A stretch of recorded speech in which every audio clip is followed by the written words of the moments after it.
Yep.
It's camera one.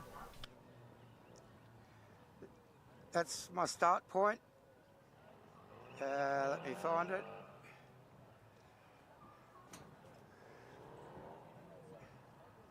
Welcome to the 2024 edition of the Equity One Winton Festival of Speed here at this magnificent 3-kilometre layout, proudly presented and promoted by the Victorian Historic Racing Register.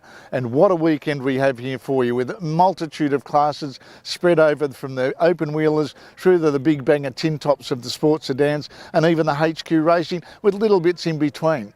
But this weekend it's a very special presentation because we're celebrating 50 years of the Holden versus Ford rivalry. Yes, that's right, the Blue Oval versus the Red Lion. And we're going to have some multitude of racing there that's going to keep everybody enthralled. So sit back, relax. I'm Mark Brax, I'll be down in pit lane. Darren Smith's up there in the commentary box giving you all the action with a variety of guests. So sit back and watch the live streaming here on this magnificent weekend. We've got the sun shining, there'll be no rain. And just before we go, I'd like to thank our associate sponsors Wonderland RV, Shannon's Insurance and Cool Drive Auto Parts. Sit back and enjoy the action. Thanks very much, Mark Brax. We're live here at the 2024 Equity One Winton Festival of Speed. And as Braxy has just outlined, Ford versus Holden, 50 years, the celebration. Let's not get too bogged down on just Ford versus Holden. There is so much more going to come live to us here, the track, and right out via the live streaming. We welcome those around the world that are joining us via the Victorian Historic Racing Register, or vhrr.com.au, and the V8 Sleuth. Welcome to this year's broadcast for the live streaming. So V8 Sleuth, very, very well known around the motorsport landscape, with hundreds of thousands of followers there as well. So we welcome all of the people tuning in via those, and indeed everyone trackside who, well, I thought I might have been saying braving the weather, but this is absolutely glorious central Victorian midwinter weather, snow on the mountains nearby, and it is a wonderful day. Darren Smith's my name. Right alongside me, Ron Simmons needs very little introduction to the world of historic racing. But Ron, at some point in our lives, we've all lusted about a bit of a fastback Mustang or something, haven't we? Yes, and good morning to everybody. And Darren, thanks for the board. Yes, the Mustang, of course, a pony car, as we used to call it many, many years ago. Celebrating, I think, 50 years, I think it is thereabouts of Mustang. They've been around for a long, long time, that's for sure. The very early 60s, or 62, 63, right about there, I think they was named to come out. So, yeah, great collection of them out here. And my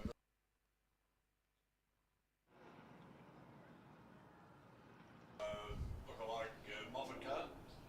So he's down from New South Wales. He drives his car down on the road, so he's no mean slouch behind the wheel, having also been a very well-known Qantas pilot over the years, so he knows how to pilot. Yeah, we find that a lot, don't we? Sometimes the expense of having some of these old cars, it's jobs like pilots and solicitors and lawyers. You need that sort of money to keep them going, and also the enthusiast. And I guess that leads directly into the sponsor of the Mustang Parade, Shannon's Insurance, 134646.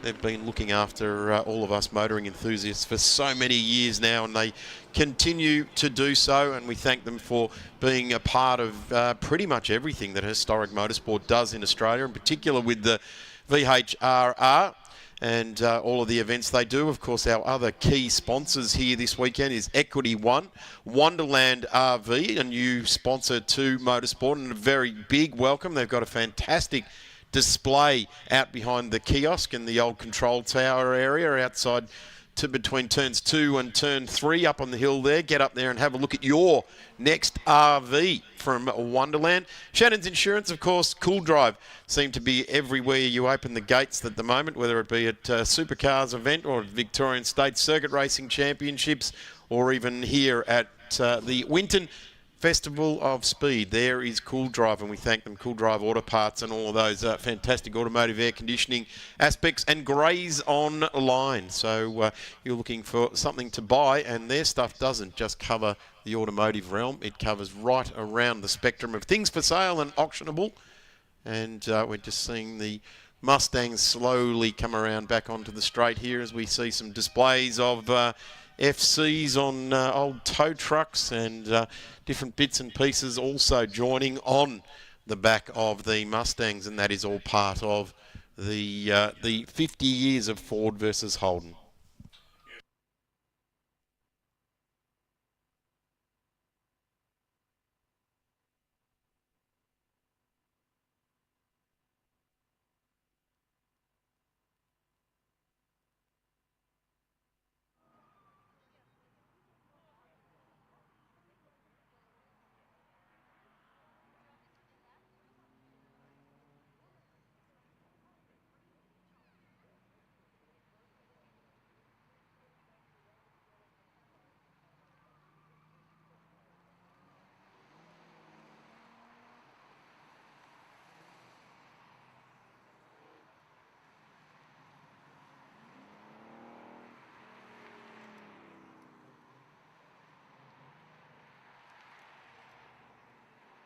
Second name, but anyway, he was there. So great cars, convertibles as well. Look at the red convertible with the flag there. Tell you what, there's classic Beach Boys type of feel, isn't it, when you see that the cabriolet or the soft top out there as well. The Californian type of feel to it, with the rag top down and surfboard hanging out the top of the Mustang. I do like the fact that it's got an Australian flag hanging out the side there. Probably, that's a Ford flag, in fact. Probably the Stars and Stripes is probably more appropriate with the Mustangs than an Australian flag. But certainly the Mustangs, there was an era where Craig Dean and his crew from Mustangs Performance that used to convert them to right-hand drive locally here in Australia. And I guess there was probably a time of about 30 years where the Mustangs weren't locally available here, and they're motoring along as a Holden. That certainly is an Australian car. You can't get much more Australian than the old EH Holden. What a wonderful motor car. These sold thousands of them over the years. And a very, very collectible motor car these days, of course. And of course, if you need to look after your car, Shannon's are always there for you. Right out the back of the tower next to Wonderland RV is your local representative from Shannon's Insurance, or you can give them a call on 134646 and get your inquiry in and, well, do what we always say. Support the sport that supports your sport, and Shannon's are always front and centre when it comes to that sort of thing. VK Commodore, which the Holden dealer team made very famous, just disappearing through screen there. Tiranas, which we all remember, 79 Bathurst with Peter Brock with his arm on the windowsill, setting the lap record and winning the 1,000 at Mount Panorama by 6 laps and setting a lap record on the last lap. I don't mind watching that. It's on YouTube. You can pick it up every now and then and just have a bit of a look at what he did. And I think talking on the way as well. So just amazing sort of stuff. I think he was pointing to people across the McPhillamy Park, wasn't he, and saying good day to them personally and setting a lap record. Pretty amazing stuff. Won't ever be seen that again. But a good variety of cars here. We've got a good old touring going past. It's not on the screen, but going past that commentary spot. So a good variety. We've got some Ford Zephyrs I noticed amongst that lot.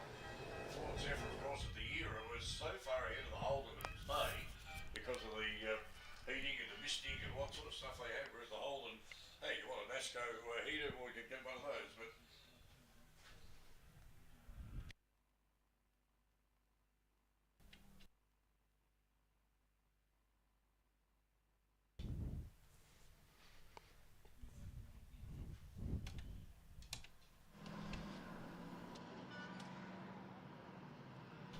So cars continuing around, and we just see off the back of where the FX is going down there as well. We see camping, which is very, very rare these days around the racetracks. In fact, you know, back in the day, in the 60s and 70s, camping was more frequent than staying in a local establishment in a town nearby at the racetrack, because often there wasn't a town nearby some of these racetracks, and camping off the track there. People have got the fires lit over there, keeping themselves warm. So always a fantastic inclusion here at Winton Motor Raceway as part of the Winton Festival of Speed for 2024. Cars just making their way off the track now. The Hyundai safety car down there with the I-Series, and they're finding their way very much into the world of motorsport these days at club level events, and rightfully so. Doing a good job. Other features going on here is we've got the Victorian Motorcana Championship going on in the skid pan in the middle of the sweeper around there. The section over there for the Victorian Motorcana Championship. So if you want to take a bit of a wander, you can certainly get down into the pit and paddock area and have a look at all of our fantastic cars. The groups that we've got entered, or the categories that we've got here this weekend. Group N and invited, the historic touring car scene, which the feature race tomorrow will be a combined event for the historic touring cars, and that's a 50k race. So that's going to be very interesting to see if some of those older cars can give themselves a bit of a push along to get to that 50k distance. So that'll be really interesting to see. Darren Knight will be joining us for that. Group S and invited is also part of that here as well. And we'll have Phil Membry. He'll be joining us with that race call right throughout this weekend. Formula Ford, where we will have Tom Reed. He'll be bringing us the descriptions there as well. And the Formula Ford will certainly ignite a lot of memories for people, because there's the category that was seriously the feeder to just about anywhere you wanted to go in Australian motorsport was Formula Ford. We got the MG and invited British sports cars, which always put on a fantastic show. They race a lot of different style of events. They've been racing recently over at Tailem Bend as part of a historic festival there. They compete in the Victorian State Circuit Racing Championships as well, which will be on at Sandown the last weekend of this month. We've also got some of your more traditional groups, PQR Sports and Racing, Group O Racing, and invited amongst that group there as well. We've got groups JKL and LB, Formula V, and Group M Sports and Racing. Historic sports sedans and invited, the first big event for them in Victoria here this year. And they have put on a massive show. I know, Ron, back in the day, you had a fair bit to do with the minis that were running in not historic sports sedans back then. They were cutting edge, weren't they? we were running when they were brand new. Yeah, that's right. Brand new. Yeah, no, wonderful time in motor racing. And when motor racing racing was a sport, and pretty much any amateur type guy could get himself a car and have a bit of a whiz. We entered for Bathurst, we entered for the 3-hour races at Sandown, which you could do with pretty much your road going car, which mine was. It was a registered Mini Cooper S, 1966 model. So yes, you can get out there and have a bit of a go, but it is a little bit more expensive to do it these days. I tell you what, though, those historic sports sedans, they've sort of come out of being twisting the arms of the historic scene. I think it's the Sporting Car Club over there at Malala, and they've grown over the last sort of 5 to 7 years, where they're now getting themselves on events like this, which is fantastic. And when we see those cars come out, Ron, I reckon there'll be some people with a little bit of a tear in the eye, because there's a couple of local lads. Peter Fowler is here with the tribute of the fastback Volkswagen. Also the Mercedes, for Tomo raced very successfully. John Bow and Brad Jones also drove that car. Simon Fitzner, the owner of that car now, and I don't think you're going to pry it out of his hands in the too far distant future. So really looking forward to seeing the historic sports sedans. And of course, talking about sports sedans, that last weekend in August also at Sandown, the national sports sedans will be on at Sandown, so well and truly worth getting out to see the modern day version of these cars. And in fact, some of the historic sports sedans we're seeing here today will be entered in that national round. So it's age won't weary them. They just keep having to put new hubs on them when they break them off through too much speed. Interesting, you talk about sports sedans, and when that started, it was really a category for cheap motorsport, believe it or not. So we had cars like Minis, and I would run in touring cars, and for the day I would take the bumper bars off and the back seat out, and suddenly it was a sports sedan. So we had lots and lots of guys doing that style of thing. A few of them were building lightweight sort of cars. Then along came Bob Jane. Bob Jane thought, I'll get into this. So he gets a Tirana, of course, with a big Chevy motor. Ron, we'll take a quick break because we are waiting for regularity number 1 for today to come out on track, and we'll be back with more live action here at the Winton Festival of Speed for 2024. Shannon's Insurance, Cool Drive, and all of our great mates at Equity One, Wonderland RV, Cool Drive and Grays doing a terrific job. We'll be back in a moment. I'm Mopar through and through.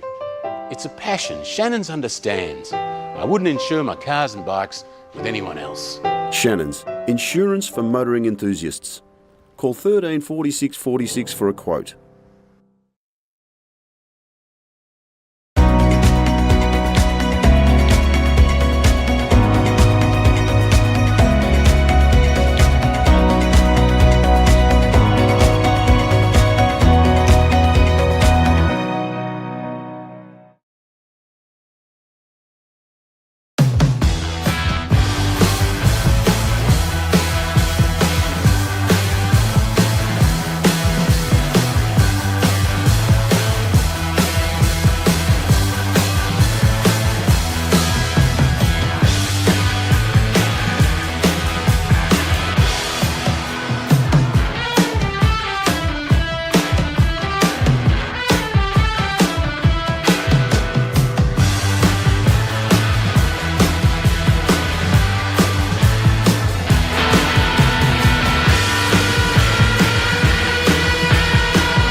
Welcome back trackside, ladies and gentlemen, and it's great to see so many fans coming out here to Winton Motor Raceway. It hasn't been so much of a challenge because the day is absolutely magnificent. I'm going to say, if you are in Melbourne or you are in Sydney or Canberra or anywhere nearby, you're in Albury, Wodonga or even Broken Hill, get in your car and you can come and see some action here today.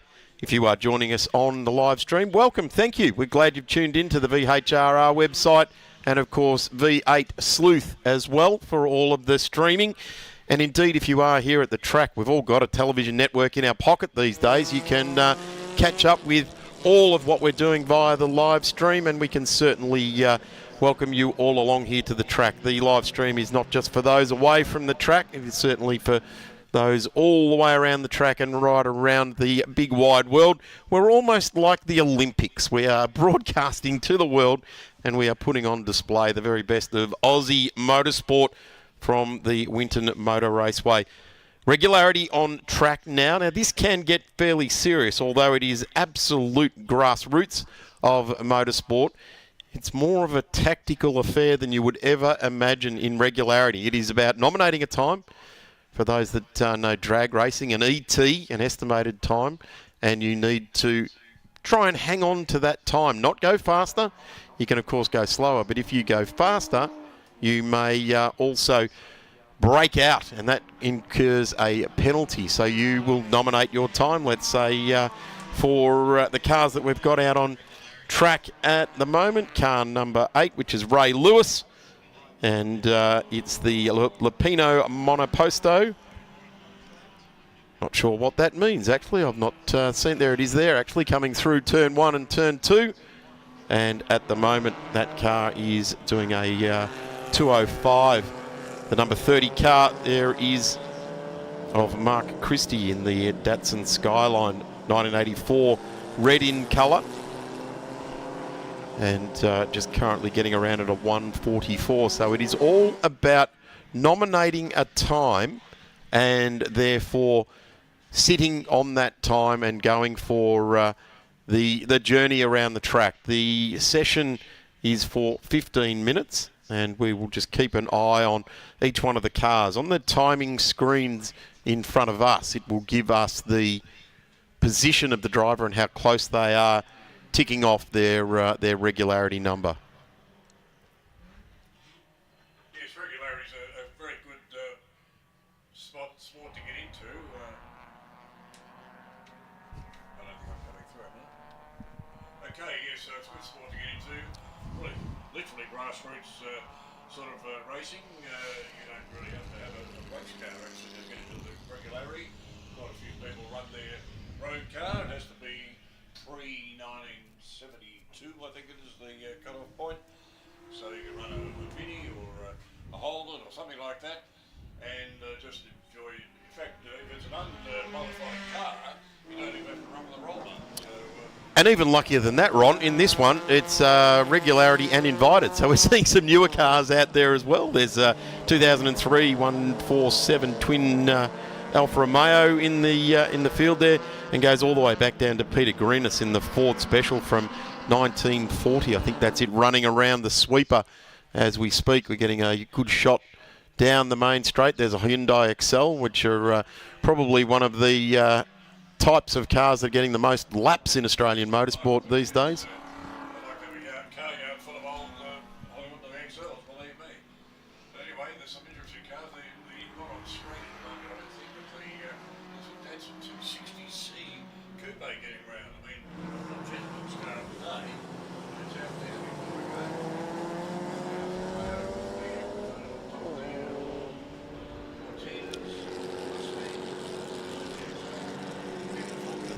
Formula V going round there. I think that's the Conor Ryan owned car. I'm not sure who's actually driving it for Conor this weekend, but he usually lets other people have a drive for that car. And Ray's getting round there too with his new car. Ray's a trombone player. He's a musician, jazz man. He's motorsport and his music. I guess when you think about regularity, you probably do think a little bit about jazz music and some jazz bands in the pit and paddock area, or a marching band leading the field out onto the straight. As we just get a good look at the 35 of Barry Callan and the J&S Hunter Coupe from 1962.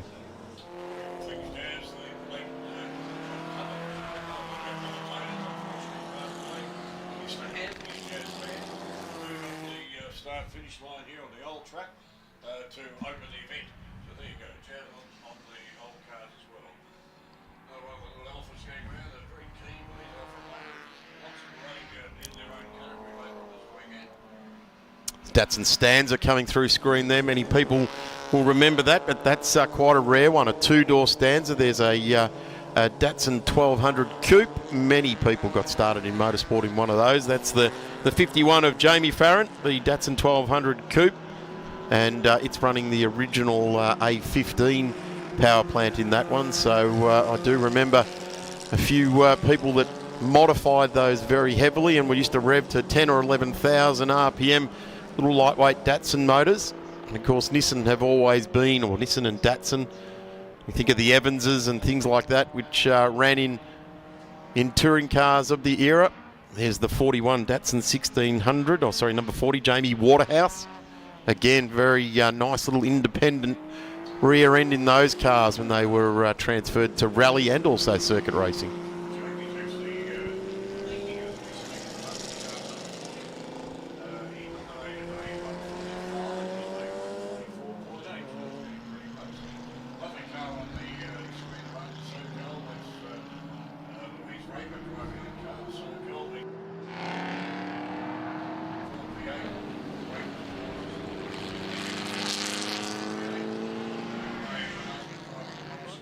Thank you, mate. Cheers.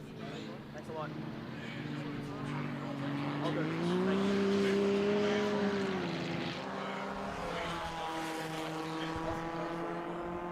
It's Kevin Gunthite in the Nota Clubman. Of course, Nota's the locally built cars, and were very, very famous in the hot era of Clubman racing here in Australia. And one of the champions of the era, Dennis Gallagher, who was very, very fast in a Nota over quite a few seasons.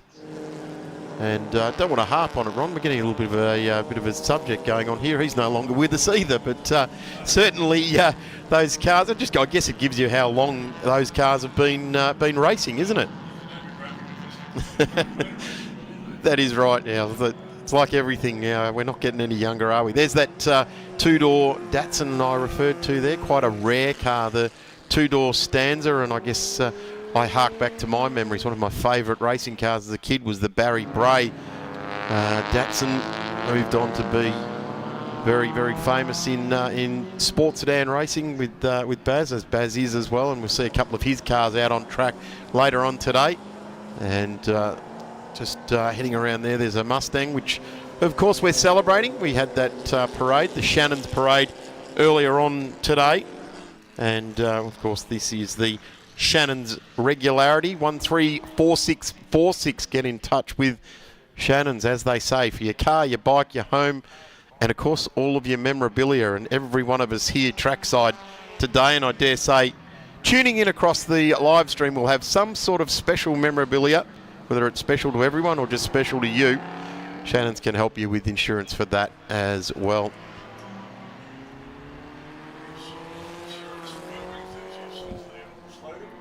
There's David McKee in the Alfa Romeo 147 twin we referred to, just slowing, allowing the might and power of the Datto to go charging on through.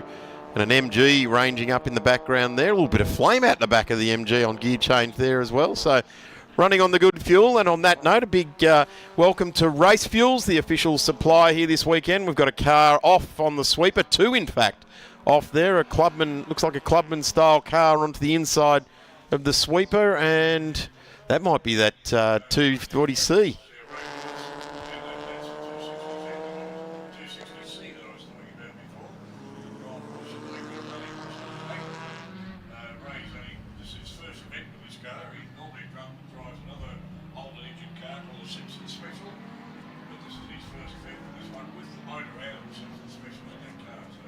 I think he's trying to head over to the Motorcana course by the looks of things there. He's given it a bit of a run up the dirt access road. And 230 doesn't leave too much to the imagination, does it, when you add a number like that down the side? 240C Coupe, listed as Argon Silver.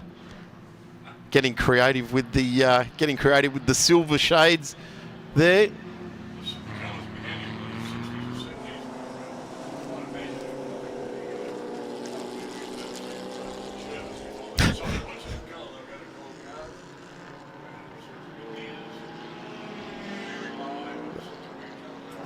There was a Sandman Holden colour which was purple. I think it was called Peel Me a Great Purple. So They were getting very creative. We're just getting a good look at Mark Christie and the Datsun Skyline getting racy with it. Got the black bonnet, the scoop there for the cold air intake. So getting pretty serious. And just looking where Mark is, currently 10th in the regularity number 1 for the weekend. But it's car number 54, Daniel Bradzeal, in the Datsun Bluebird leading the way. Wouldn't be the first time a Bluebird has led a race in Australia. And interestingly enough, in the tribute cars, and I will say tribute cars, there's a couple of Datsun Bluebirds which are, I guess, paying homage to the Nissan or the Datsun racing team, George Fury and the guys that were racing back in that era. And when I saw them practicing on earlier today, it absolutely stopped me in my footsteps and watched those cars go around. Just so cool to see the effort that people are going to build these cars. And I guess the main reasoning behind it is a tribute, because at some point they've fallen in love with the car going around a racetrack, and when you can't have the thing itself, why not spend some time and make your very own version of that car and put it into tribute? And that has absolutely grown gangbusters over recent times, and we've got a special category for the tribute cars coming up very, very soon indeed. So we'll see them actually on track next for McDonald Auto out of Wangaratta.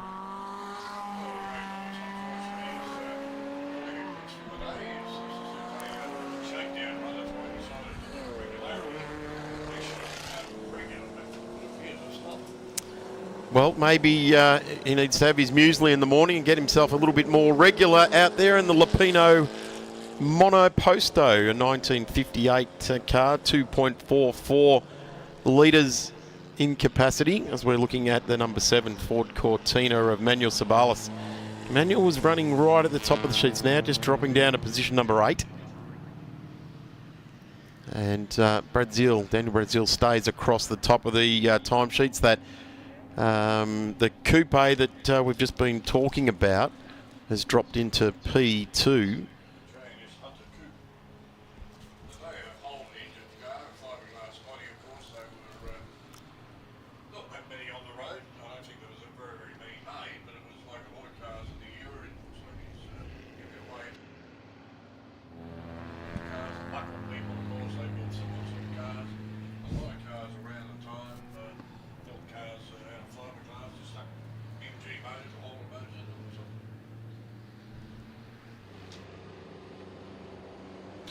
Cars are making their way back into the pit lane now, so that sees regularity number 1 done for the weekend. We will have regularity number 2 on tomorrow morning at 8:45 and then at 4:35. So curtain openers and curtain raisers in the regularity.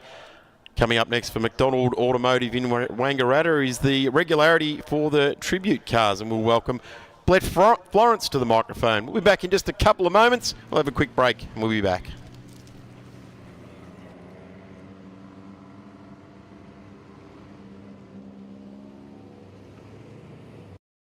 Thanks, Darren. I'm down here in the pits with John Mahoney, the president of the HQ Racing Association in Victoria, with his Immaculate Beast. And as we know, HQ Racing is some of the most intense and competitive that was seen over many, many years here in Australia. John, thanks for joining us. And mate, this meeting, this must be one of the highlights for the year for you, isn't it? Yeah, absolutely. Big event on the calendar for the club and for the competitors. Great people. We love the historic side of things that we get to participate in these days, and good racing, good atmosphere, and yeah, really looking forward to it. Still as many on the grid now, as they starting to show a bit of attrition because HQs are getting so hard to find? Look, we're, between us as a club in Victoria and the national body, we're working really hard to try and preserve the category. We're trying to, entice people to come back to the category all the time, and the numbers are solid. We'd always like to have more numbers around, and so the club's doing a lot of things in the way of incentive to try and make sure that it's financially viable for racers to go racing every weekend, and try and anticipate to get some more people back on the grid for the rest of the year. When you're saying financially viable, this would be one of the cheaper classes because you're pretty well standardised. You've got a really rigid set of rules? Yeah, absolutely. From what we're running here this weekend, definitely grassroots racing, and definitely a good entry level to motorsport, and certainly compared to some of the other categories here running this weekend, certainly very cost effective. But we also need to make sure that we keep it that way, so we keep people coming back. So tell us a bit about what you can and what you can't do to a HQ. Yeah, so pretty much out of the box, it's a standard 1972 HQ Holden, 202 engine, standard block, crank, rods, head, all that sort of stuff. We can fiddle around with things like exhaust and all the rest of it, but there's probably a list of stuff that's longer about what we can't do than what we can. And the reason we do that is so that we can keep it competitive, and that's why you see the close racing that we see out on track.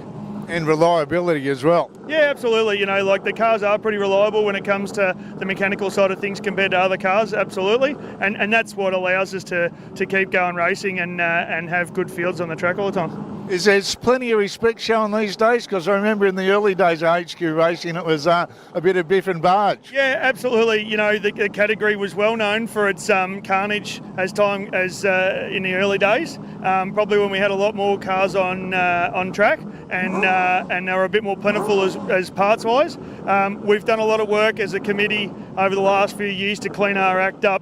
Mainly because of the age of the car, trying to get parts and panels, and also allowing us to have clean racing gives us an opportunity to be on the card with other events. So a lot of work's gone in to do that and driving standards side of things, and I think we're seeing the signs of it now. This car's run for the last 18 months and there's not a mark on it.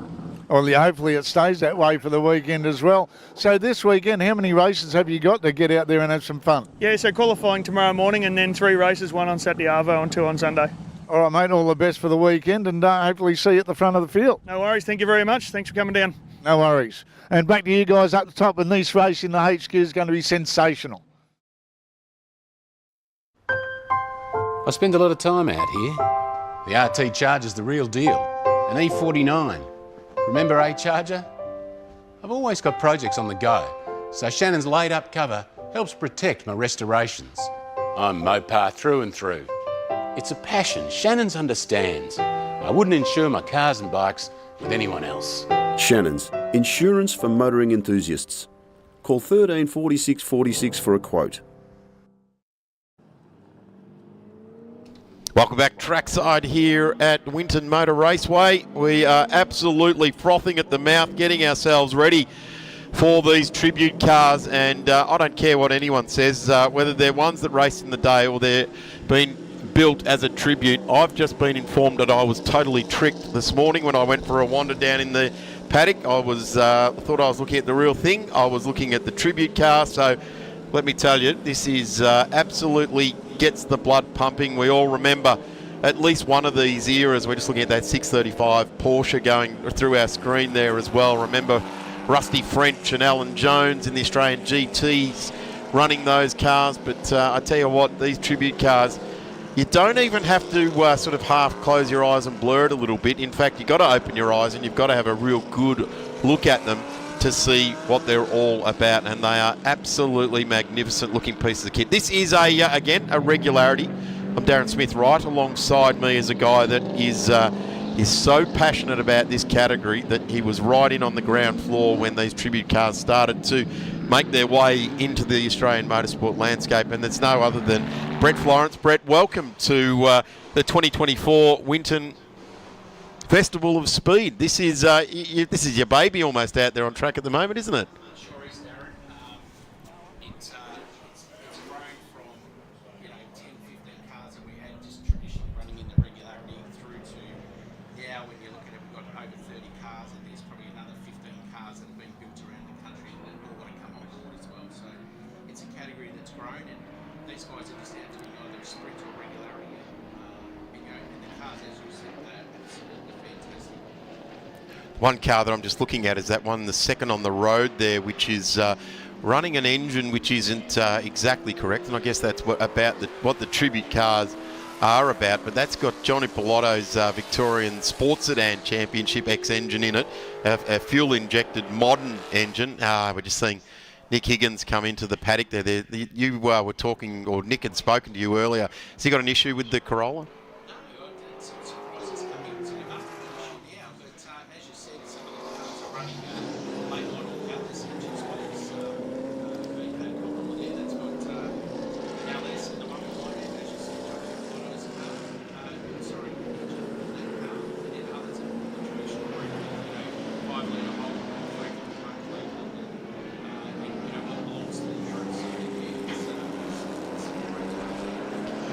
Well, I guess when you say in the era, you know, just looking at that VL Holden that went through the screen, those cars had to have a very special homologated, you know, they weren't allowed to run over 5 litres, so they ran the 304 type of Holden engine.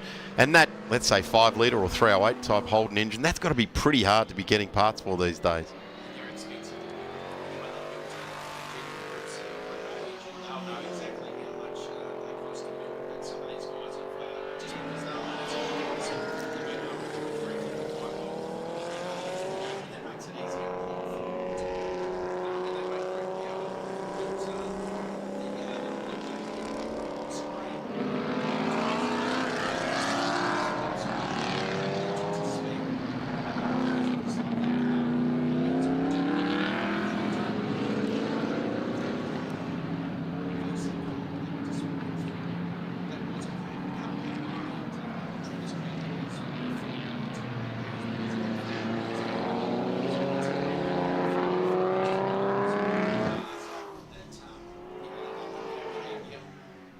Certainly is. Now, Brett, you're a guy that lives on facts and figures and like to get forensically involved with these racing cars. Do you ever get down there and give a bit of a nitpick on the sign writing or anything like that? Because I was talking to a guy down in the pits and said, oh, this just looks exactly like the car. And he said, oh, except for this and except for that. And people that know. And I said, well, from here, I thought I knew. But from where I'm looking at, this car looks mint. And he pointed at a couple of little things on the car and I went, nah, didn't even notice it.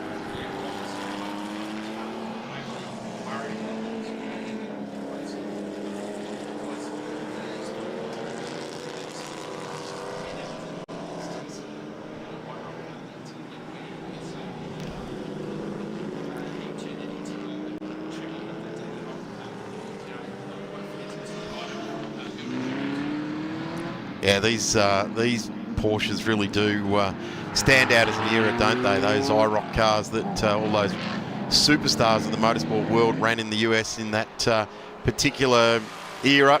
And for those out there, we do apologise for the microphone issue we're having with Brett and with Ron before. We're working feverishly to get that particular technical glitch rectified for you. So yes, Brett is sounding just a little bit quiet at the moment, but we are working on that. Here's one which gets all the local hearts beating. That Volkswagen Fastback, which, you know, for all intents and purposes, you want to get forensic, then that's a car to do it with, because that thing was built out of McLaren Formula One bits and pieces, and Peter Fowler's gone back in time and rebuilt that car to be perfect. I guess its home is more in that historic Group U sports sedan field, but it's a tribute, so it's running with these cars out on track at the moment.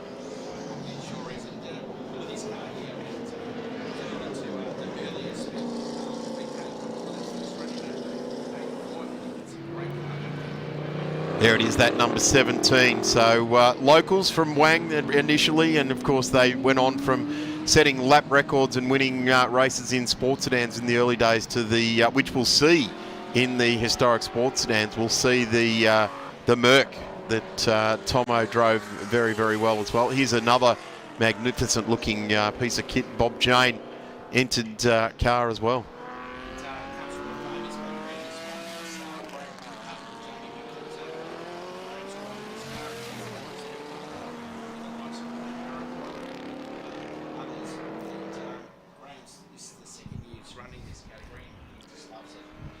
Let's have a bit of a look now at our timesheets for the tribute cars in this regularity, and it's the number 11 that is getting closest to the mark there at the moment, and we're talking about Travis Kirby in the Holden Commodore blue, red, white and blue, and I dare say that was the Citizen sponsored car that you touched on before that is very, very close to the replica. We've got a couple of cars just off at turn 1 there as well, the Rowell VK Commodore off.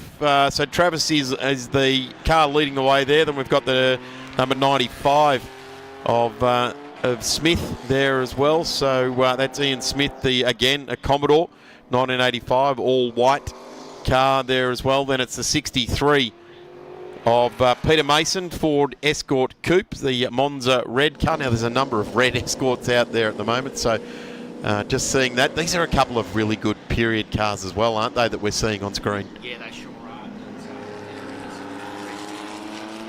a white car, and that's only brand new. It's his first event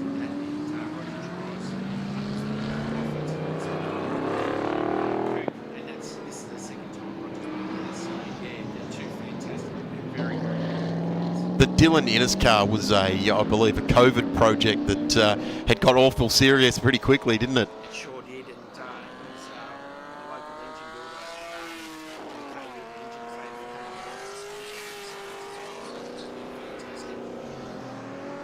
builder, So we know Cave Hill Engines were involved early days in Excel Racing, and certainly involved with Nick Higgins' car, which in the Corolla, which I also like looking at Nick's car. He runs that in improved production in the State Series as well, and a really cool looking tribute Toyota there as well, and he's done a tremendous job with that. Let's just keep having a look down the screen for who's who in the zoo here. It's car number 50, David Rowell in the Commodore, the 84 Commodore in position 3. Travis Kirby's dropped down to 4, so the Peter Mason Escort has gone into 1. Here's the other thing with regularity, isn't it? It's not that you're bringing the big horsepower in your 355 stroker or something like that. You could have a 2-litre near enough road going Pinto engine in an Escort and do okay. and that's exactly right. Those little escorts there with the listing record, to be honest with you, they just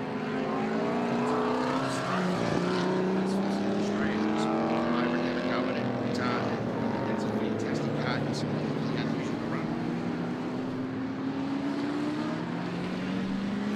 Just looking for the Rover SD1, Martin Ball, the 82 and the SD1. Wow, didn't that just set the world of Group A racing alight? They came over here, and I think locally in Australia, the SD1 mobile cars were probably the first introductions Aussies had to Tom Walkinshaw, wasn't it? Exactly.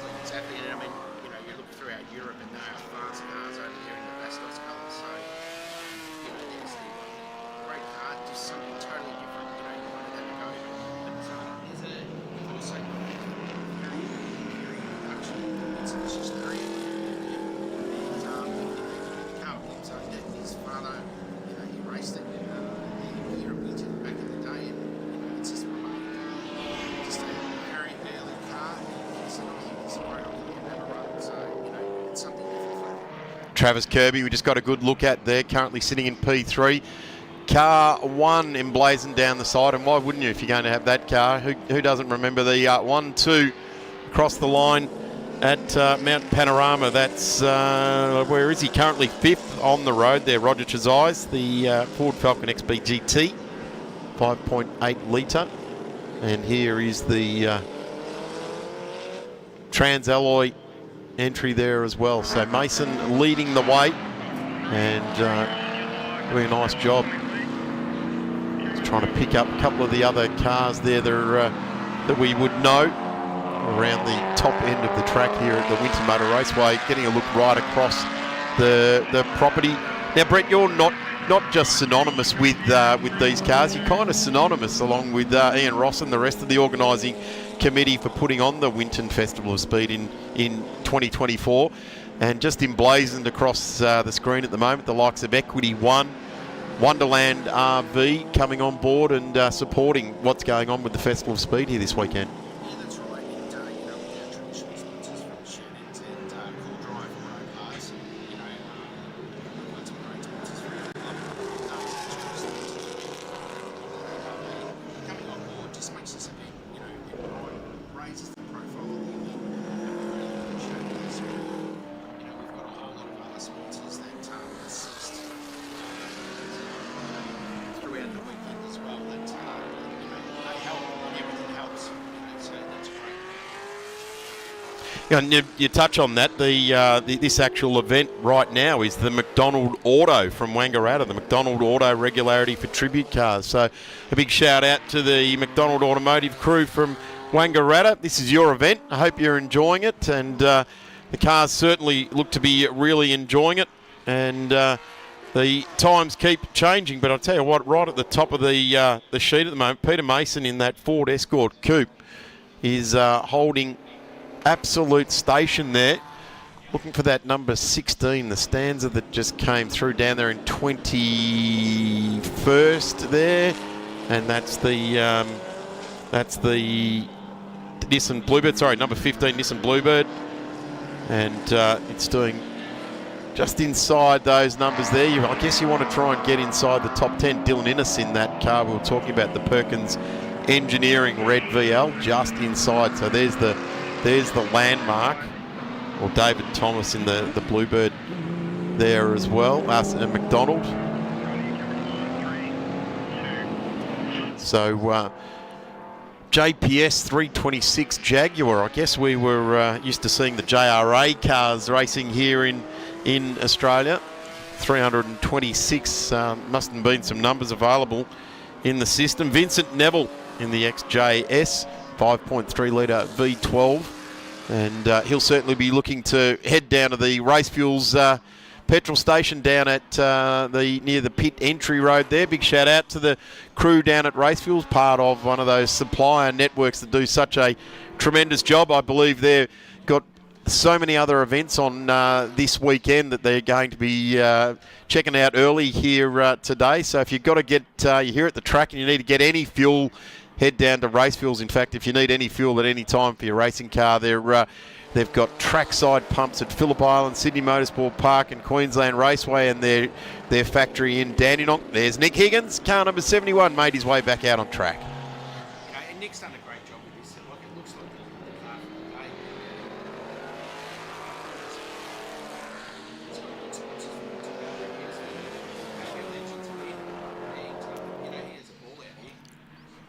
Pretty good looking car for a guy that does science for a living, eh? Yeah, exactly. He's probably done half the cars out there on the field. He lives that sort of that detail. Yeah, he sure does. And I mean, you just can't get away from that. Peter Fowler did with that car. And I tell you, one of the things about that car, when it comes past where you are watching trackside, and this is the thing, I love live streaming because you can see the Goodwood Festival of Speed, and you can see all these other different racing around the world, but live and in all dimensions, when that thing comes past and it shakes the ground on you, it is absolutely well and truly worthwhile getting trackside and making that work. Again, just letting everybody know we have got some technical issues here with the second microphone that Brett is working with us on. We're rectifying that, hopefully. Here's the number 69 Rover, which we touched on there as well. That's Martin Ball, the Rover SD1. And he is currently sitting in 11, so just off that bubble, if you like. So you get to 10 and the bubble bursts, and away you go. Number 95, very synonymous, this car with the Advantage managed part of the Holden dealer team's life, if you like, when it went to the Mobil operated outfit. And that's why Reynolds is that car started to use a great car, just street track car. So he's into this, which is fantastic. He's a real category as much as he can, and coming all the way over from South Australia. So, and he's really encouraged Malala to take on this category over the last couple of years, which is sort of gives the category scope. It's Travis Kirby on screen currently, P3 in the regularity, and this car looks the goods. It's interesting, every time you drive out to Winton Motor Raceway, you go past the old Cullens Super Selvage, and those cars look fairly similar to this. It's not quite the operation it used to be, the Super Selvage there on the outskirts of Benalla, as we see the FX just cruising around there, waving the other cars through. In fact, we have got the checkered flag dropped on this session. And, sorry, the FJ, Kim de Britt, car number 30. And car number 30 doesn't feature in the top 20 there. So got a bit of thought to do around that. There's the Starion that Brett touched on earlier. The number 64 probably would have run in a traditional Winton 300 type of Group E trim here, and with the likes of Peter Fitzgerald and Brad Jones, maybe not driving that particular tribute style of livery, but certainly the Stallions. Kevin Bartlett, I think, drove them. Brad Jones also got behind the wheel of the Stallions, and certainly were in that Group E trim of racing, the piece of kit to get on with. There's the car, or the livery of the car that Wayne Gardner started his time in touring cars, and he was just as good. And this is an argument that we can have, and I'm sure people are about to start arguing about it, Brett. He was just as good on four wheels as he was on two, but he just was the wild riding style didn't equate to a driving style, did it? No, it sure didn't. But and his old boss works out here at Winton. So big thanks to Jeff Breach over the weekend. Jeff's been fantastic helping us out. So yeah, but Jeff and Wayne, I'm sure that they had a few arguments over how to run the car back in the day, but it's great to see Reg Kamal out there with that car, so yeah, it's great.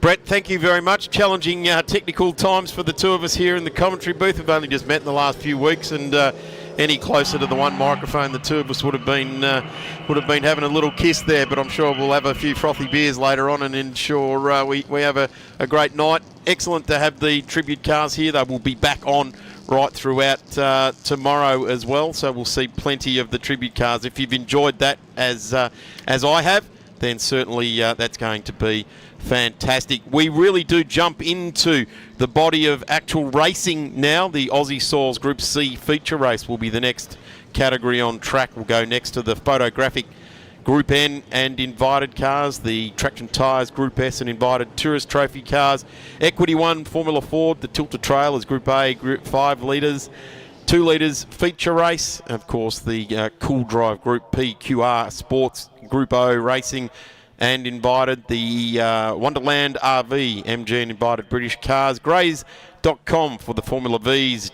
JKLB and M Sports, Lloyd's Metal Fabrication, the historic sports sedans and invited Super Sprint, and there's an amazing looking Chev down there which will definitely fit into the invited. Concept Race Gear, Alfa Romeo Racing and the Baskerville Historics HQs. We'll be back in just a few moments with the Group Cs.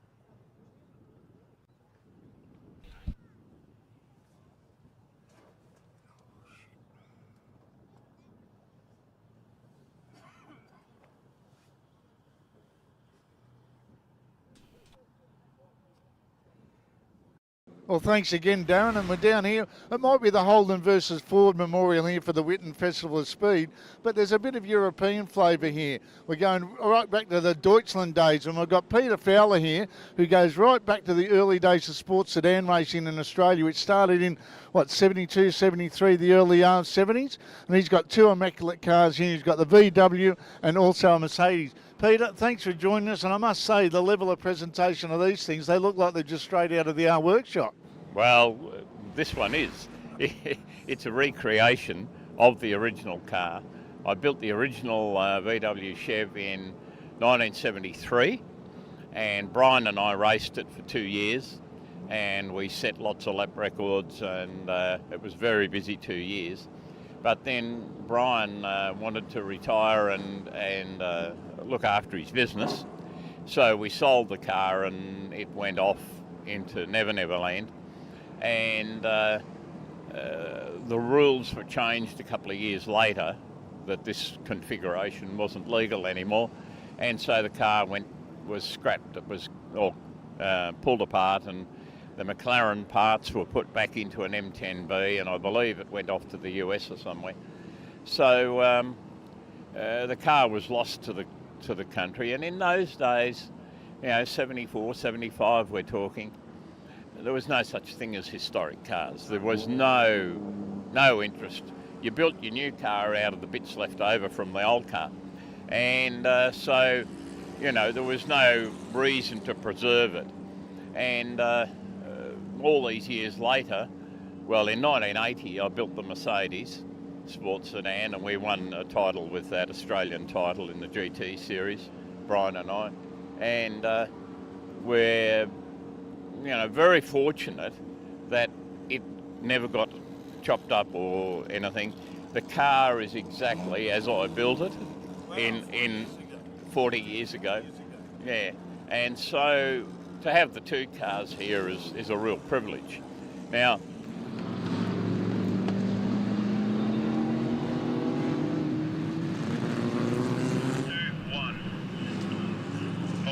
Welcome back, ladies and gentlemen, here to the 2024 Victorian Historic Racing Register Winton Festival of Speed, the Group C feature race. Now, we've just had tributes. There's nothing tributing about this. In fact, we've got to tribute every single one of these car owners for keeping these race cars on the track. I'm Darren Smith right alongside me. Don't be confused, it's Darren Knight, the rock star out of historic tin top type of racing. And we're going to have to continue on with the technical problems we've got. We've got two grown men here sharing one microphone attached to a headset. So this is going to get very interesting here indeed. The grid sheet looks a little bit like this. On pole position will be Brian Henderson.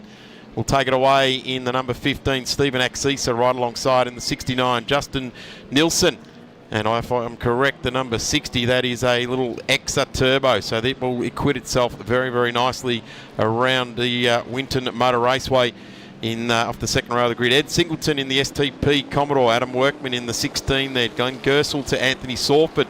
Lindsay Woolard. Ian Ross in that big Falcon down there that was just making its way around. Cars just making their way down to the grid now, and we are away. Rolling start for these cars, and it is an absolute massive barrel down into turn one. It's going to be the 15. The Datsun goes through, or the Nissan as it was known. The Bluebird gets through there, then we get up to the top of the hill, and it will be Stephen Axisa drops into position number 2. Ed Singleton, who's won a fair share of awards in this sort of racing there as well, as we just see Justin Nilsson in the number 60 drop back a spot there as well. And we'll try and bring Darren Knight in on this one as well as we come around through the sweeper. Singleton, Nilsson to Gersel, Workman, Woolard, Sorford, Tremble, and then Woods in the 28 just going backwards there. But our screens fill with this magnificent looking Bluebird. Brian Henderson, the pole winner, Bathurst in 1980, the ex-George Ferry machine, in his first visit to Winton Racing.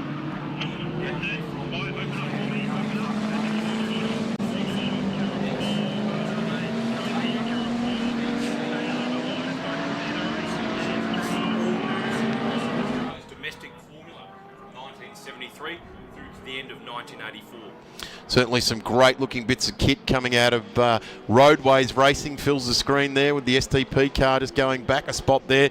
The 52 there, that's Glenn Gersel also in that car. I reckon that's probably furthest that car's run up a field in Group C trim, running here in the Festival of Speed here this weekend, being driven very well. But have a look at the Pulsar. It is just absolutely period perfect, isn't it? Get into the corners, and the Pulsar was all over the back of them. And I'm going to say the names of Christine Gibson and etc. drove these X's so very, very well. Justin Nilsson behind the wheel of that little front-wheel drive Nissan Pulsar Exa. Yes, that's right, folks. Turbocharged front-wheel drive, about 300 horsepower. So amazing little machine developed locally, of course, by Alan Marsden and the team. And Justin is having a great run right behind the ex-Greg Geisler Commodore of Glenn Gersel. What? To right on Nilsson's tail as well.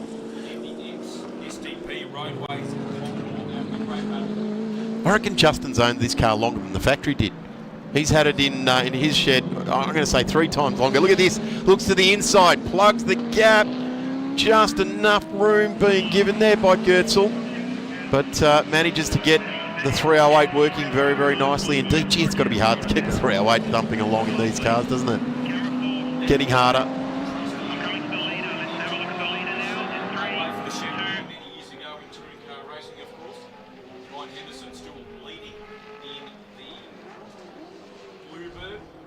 Turbocharged not the domestic 2 litre we have out here. The imported version of Bluebird developed by Howard Marsden and his team, Freddie Gibson, of course. Intrinsic in that is having a very strong run at the moment in front of Steve Axisa. Goes on between Gerson, Wilson and Singleton. Gee, wasn't the Group C world turned on its head when a turbocharged car started to come? None more than when a rotary car came on the scene as well. We don't have any of those here this weekend, but certainly when those turbocharged Bluebirds came on the scene, people were left scratching their heads, weren't they? How did they go from practicing and being 30th and things like that to then when it had to do a lap, just dial up a bit of Howard Marsden magic and set the farmer off with his Bluebird around the Mount Panorama? It was just something wild, wasn't it? You and I were just kids, but certainly remember that everyone's scratching their head. What are we going to do with these turbo cars? I think initially the word was let's just ban them. Well, there's a bit of that going on, yeah, certainly amongst the V8 runners. But speaking of V8 runners, Ed Singleton has got past Blake Burstall on that lap. So Singleton now up to 5th place. Next, Alan Grice, STP Roadways, Group C. 2 and 1. Roll that action. Yeah, that Gricey Roadways Commodore, Les Small weighed in on his career in a big way with those cars, and Gricey was certainly always featured at the top, and it was a lot later in his career before he was embraced by the factory teams. But he always sort of wore that the bandit type of attitude, didn't he? It was amazing that he actually drove cars that had mild written on the side of them. There was nothing mild about the way Alan Grice drove.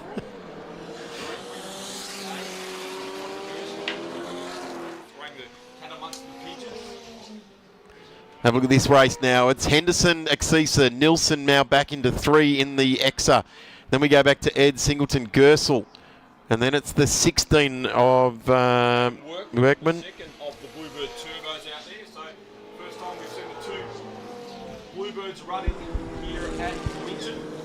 That was the second of the Bluebirds built by the local Jackson team. Originally campaigning 81 through to 83, and that was replaced by the car that is leading this race, the number 3 third built car, number 16, number 15 driven by Brian Henderson at the front of the field at the moment.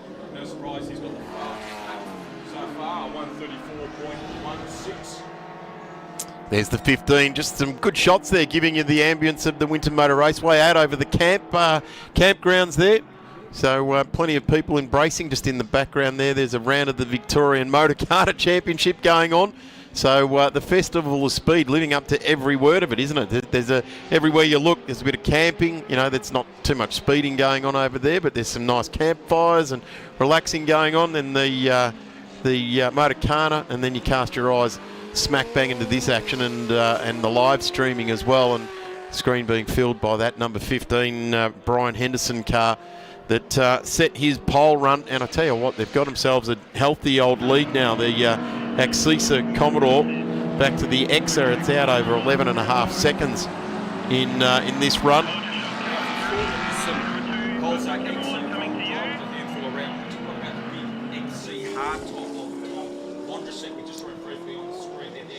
Rusty French, Falcon hardtop, huge machine, huge tyres on the back of the big coupe, hardtop or coupe, I should say. Doing a great job. Only been running for a couple of years after taking the wheel from his father. He's involved in a good battle there with Tony Alford, the little twin cam Escort in front of the Gary Chick, Big Alan Grice Commodore, first version of the Group C Commodore.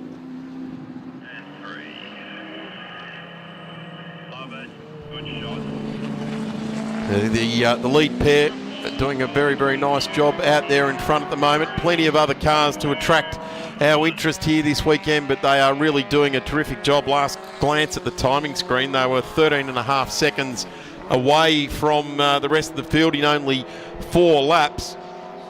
And I've got just under 4 minutes remaining in this run for the Group C cars. Daz, it's got to be difficult these days when you look back, particularly the Bluebirds, which were kind of a bespoke sort of Group C car. To keep these things going, you've got to be rummaging around the parts bin pretty hard these days. Yeah, it's not easy.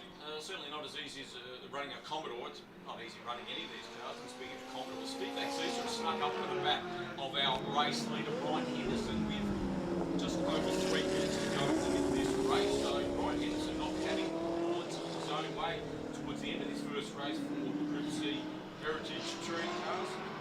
Steve Axisa has been involved in the category for many years.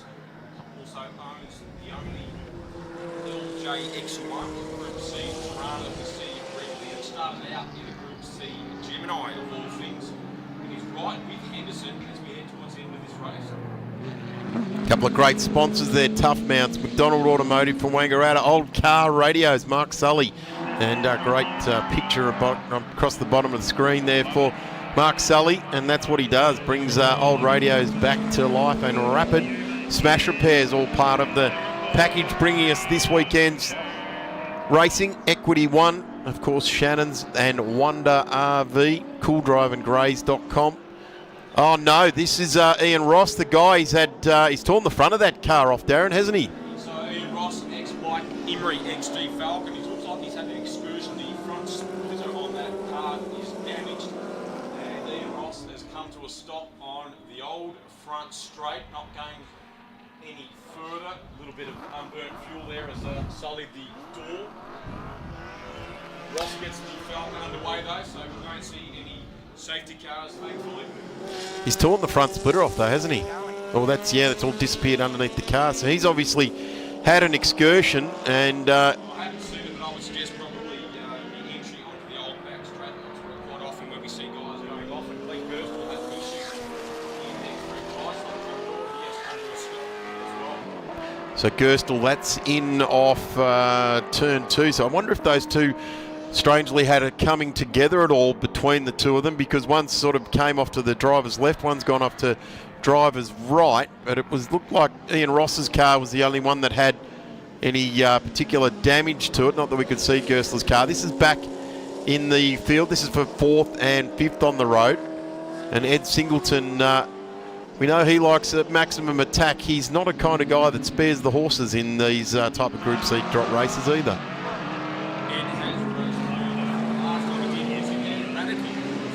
Yeah.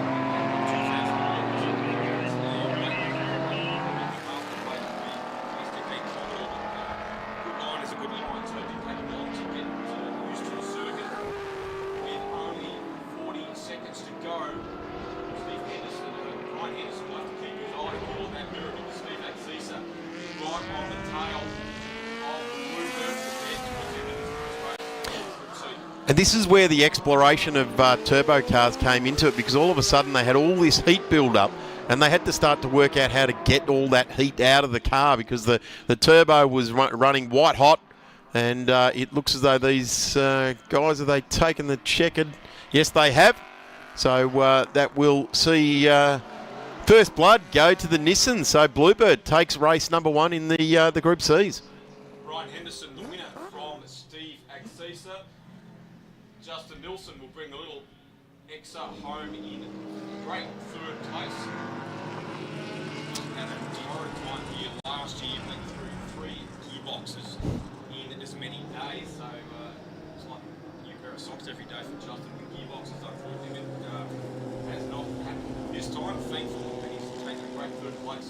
3 Fords. We just saw the XA Coupe to the Mike Emery car that Ian Ross is driving. And I'm not sure who the Escort was, but little yellow and blue Escort, probably a Rod Stevens in those colours. Derek Wickett, great to see Derek back out there. Has not run for many years in Victoria. That 2 Escorts. Great to see Derek back in the sun.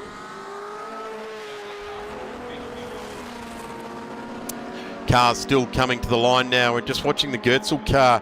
It's going back on its own steam at the moment, just driving back, and it looks to have had a little bit of right-hand rear just behind the wheels damage there. So there's our first and second on the road. 3rd was Justin Nilsson out of the back of shop to Workman, N. Singleton, Woolard, Saulwood, Trembath, Delaney, Muller, Alford, Woods, Chick, Vondrask, Spender, Adamson, Gertzel. So in the end, Gertzel still classified inside the 20, but won't be classified as a finisher, so will be removed. Ian Ross did get to the line, and then it'll be Parrish next, and that will see the end of our Group C feature race for today. We'll take a very quick break and see if we can rectify these technical concerns that we're having here in the commentary booth, and we'll be back with more trackside here at the Winton Festival of Speed for 2024, very proudly presented by the Victorian Historic Racing Register and our sponsors, Equity One, Wonderland RV, Shannon's Insurance, Cool Drive, Grays.com. Back in a moment. When I was a kid, I loved cars. I've been a motoring enthusiast all my life. My life is hot rods, designing them, building them, and racing. Hand-built with a stainless steel roof.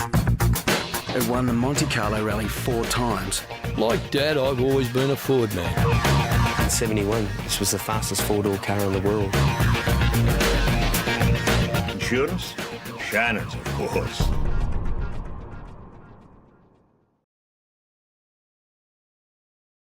The Wonderland RV is a premium build and comes with a premium price tag. They chose the CRZR suspension and chassis, and it suits it really well. Wonderland do things in style. It has plenty of living space. The star of the show is that 6,000 watt 100 amp inverter charger combo. For me, the most innovative part of the van is the kids' central bedroom, which can be used in so many different layouts. This central area would make an absolutely fantastic office.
Well, Darren, it's funny you should mention that, talking about V8 supercars, and I'll tell you what, walking around here, submerged in all this history, whether they're replica cars or the real deal, from the open wheelers to the sports sedans, but now we do have a real deal. I'm with David Holt, the owner of this car that has raced at Bathurst a number of times. It was one of the original V8 supercars. David, thanks for joining us, but this car looks like it hasn't been on track for a while. No, it hasn't raced since 2001, so what's that, 23 years. So where's it been hiding and what have you been doing with it? Oh, look, I've only owned it for 4 years, but a friend of mine's had it before then for a while, and, you know, it's probably been around hiding in sheds somewhere. So tell us a bit that it is the real deal. That It is, yeah. So it started life as a Longhurst car. So Tony Longhurst built this car in 1998 for Alan Jones to run in the Touring Car Championship. So it was the last Touring Car Championship, the full season that Alan Jones was going to do, which he did. And so they built this car off, and they started off in the third round in 98, and Alan Jones drove it right through 98 in Sandown and Bathurst. And then the AU Falcons come along, so Tony Longhurst then sold it off, and then it continued on its life. So where did it go after that? Look, a few privateers owned the car. So a few privateers owned that. It did the rounds in the Konicas. So the last race it did was at Konica race in Bathurst in 2001. And then it just sort of semi-retired and sat around. So how did you find it? Look, a friend of mine owned the car, and he had one too many cars. So that was the one that I could wrangle out of him. So have you always wanted it? Has that been on the bucket list to get one of these old cars? Look, yes and no. I've had one once before, and they were great to drive, and just the opportunity arose, and you know, how can you say no? So what's it like when you're sitting in it and you're sitting in a bit of history? Oh, look, you get a bit nervous because, you know, I don't want to be the guy that crashes a car, but, you know, no, look, they're great to drive, and look, the Heritage Touring Cars category is a great category, great bunch of guys. The cars are the stars, and we drive accordingly. Well, you're talking about Cars of the Stars. Tell us what's hiding under the bonnet, the running gear and everything else, how much horsepower it puts out. Yeah, okay, so this one's obviously a 5-litre Falcon. Aluminium heads, 8 throttle body inlet manifolds as it ran in the day. Makes 330 kilowatt at the back wheels. I can tell you that, I did that 2 weeks ago. 6-speed Hollinger gearbox, forward 9-inch diff, 11 by 17-inch wheels. Yeah. What about yourself? Have you done much racing yourself? Not recently. Look, I'm a once-a-year racer and always have been, although I've been around for a long time. I've campaigned the Walkinshaw for many, many years, an old GIO car. Those cars are in England now, so I sort of float between a couple of cars now when I've got time. Well, it doesn't matter if you race once a year or every weekend, you still get that buzz on the grid, don't you? Oh, 100%, 100%. And look, I must admit I'm a bit nervous this time around because I've only done 8 laps in this car in total. So, you know, it's just one of those things that you got to learn the car and hopefully nothing falls off it or you don't have any issues and then we ride. All right, mate, all the best for the weekend. Thank you, likewise. Well, back to you, Darren. As you can see, being submerged in this history down here, there's stories everywhere, and I think they do really run them like they stole them because they say they might take it a bit easy, but you know as well as I do, once you get out there, it's every man for himself. So back to you.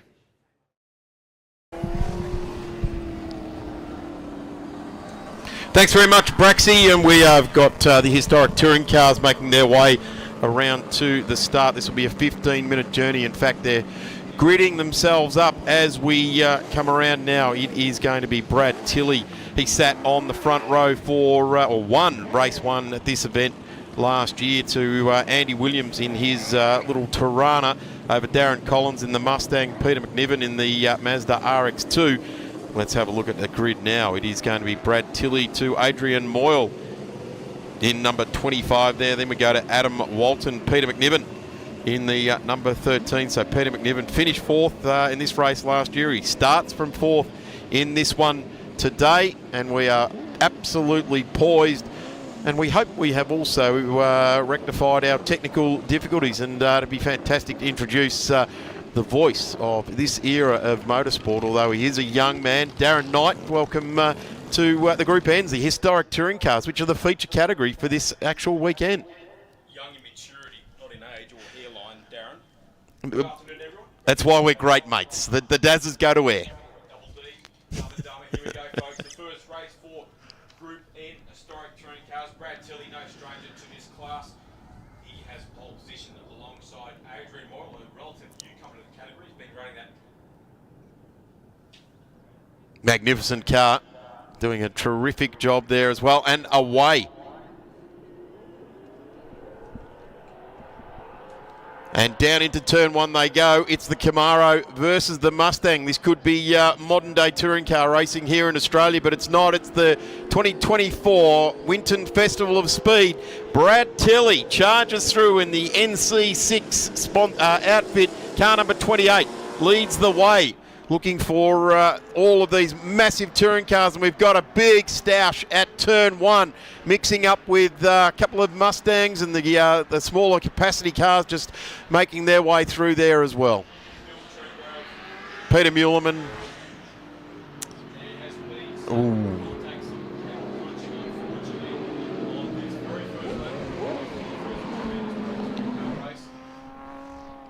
And we've got the race safe crew there. They're just attending to it. Peter Muleman is getting back underway in this magnificent looking number 43, and he gets back on with the job indeed at hand.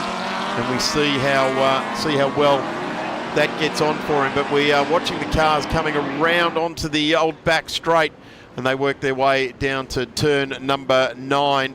And continue on. Let's hope that the track is all but blocked down there at turn 1, so I wouldn't be surprised. Yes, we've seen safety car be called, safety car lights and flags right around the track here. So we've got 2 Mustangs. Looks like nose to nose there at the moment, doesn't it, Daz? Yeah, one of those cars is Bill Trengrove, the red at 64, just trying to pick up the second Mustang. That's the 67, 68 model Mustang. Bill, of course, in the famous first generation Mustang, getting out of the car now.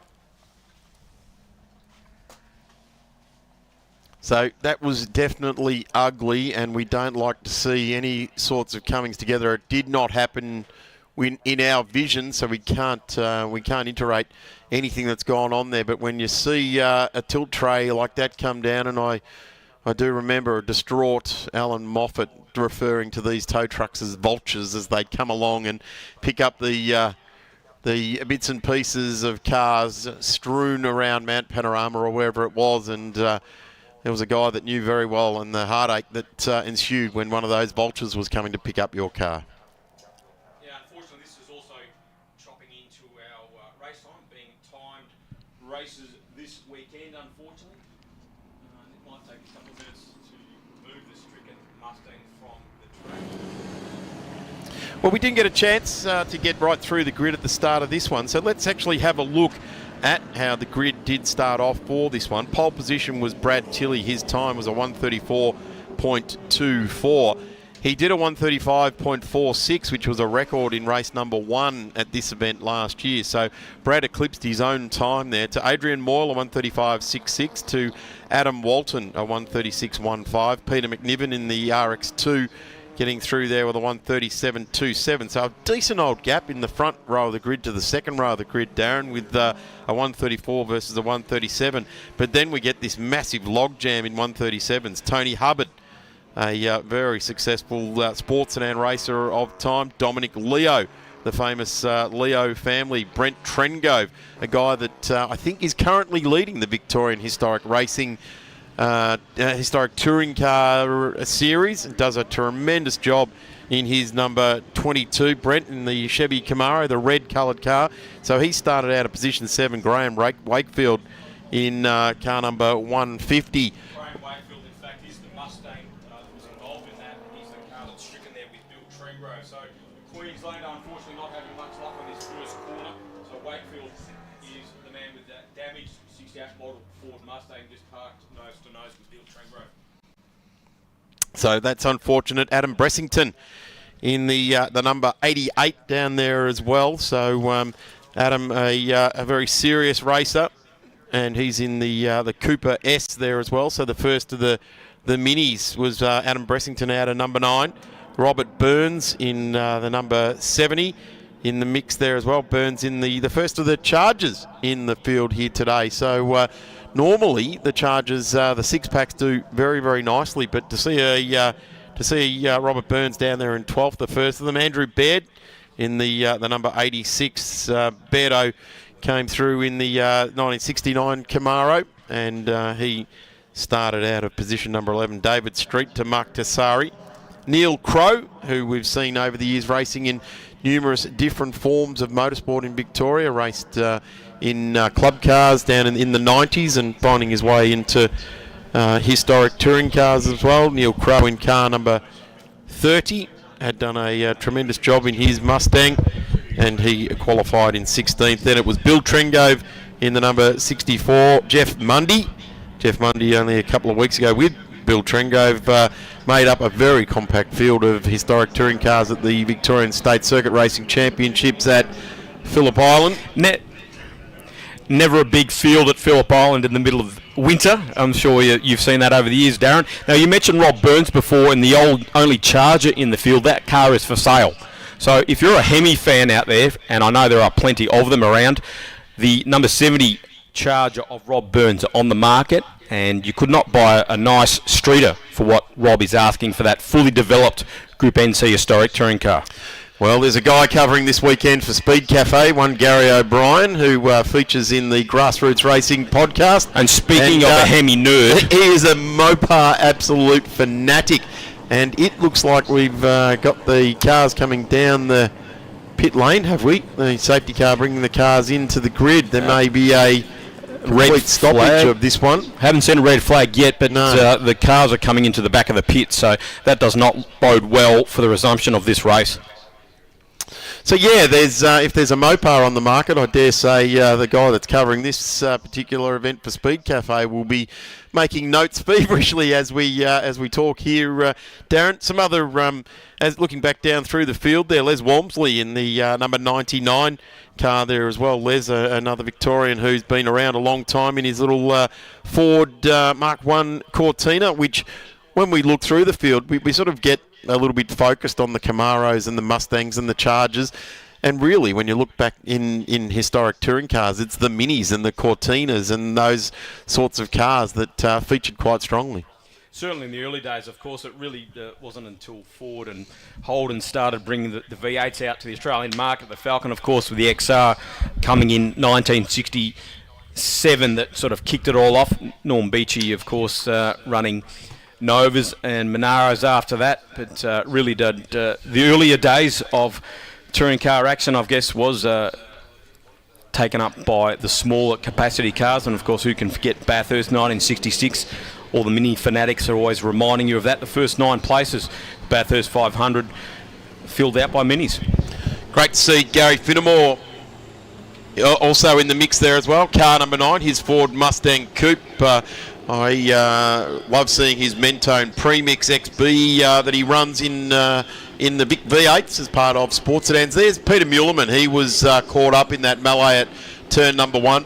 This is one of the most evil-looking race cars. Everything is black, right up until the guy gets out of the car, and he couldn't be any further from evil if he tried. He's just such a lovely bloke. He says black car, black heart, but he's definitely the opposite of that. No, that's right. And running the 43, the Alan Moffat number there as well. So he won't be happy that he's got a dinged-up car. And these two that we're watching now on the Vultures being rescued, they won't be happy with what they've done either. It's a tough old ass to get these cars. So it's great to see Gary Finnemore out there in car number 9. He was right next to Les Walmsley on the line. Keith Collins, John Harrison, back to Dean McLaughlin, Steve Russell Clark, Phil Barrow, Gordon Cox, Don Knight in the number 32 there as well. So yet another one of the Mark 1 Cortina GTs out of 1964. And those things, as I touched on, were absolutely pieces of rocket ship in racing. And it is interesting for a guy that did spend some time driving for Ford and some time driving for Holden, and I refer to touring car legend Craig Lowndes. He still has a Cortina tucked away in his shed. Yes, the Mark 1 Cortina that did a bit of display time at the Ford Discovery Centre when that was operating in Geelong. It's funny, that Cortina seemed to disappear out of view when he was racing Holdens all those years ago, of course, as you would expect.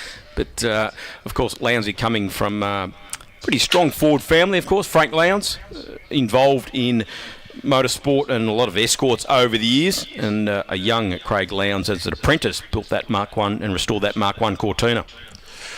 So this is not what we wanted to see. We may take ourselves a bit of a break here from this because this doesn't create great motorsport TV, seeing orange flashing lights picking up broken down race cars. We'll take a quick break from the broadcast trackside here at Winton. A big thanks to Equity One, Wonderland RV, Shannon's Insurance, Cool Drive, Grays.com. We'll be back in just a couple of moments. Thanks, Darren.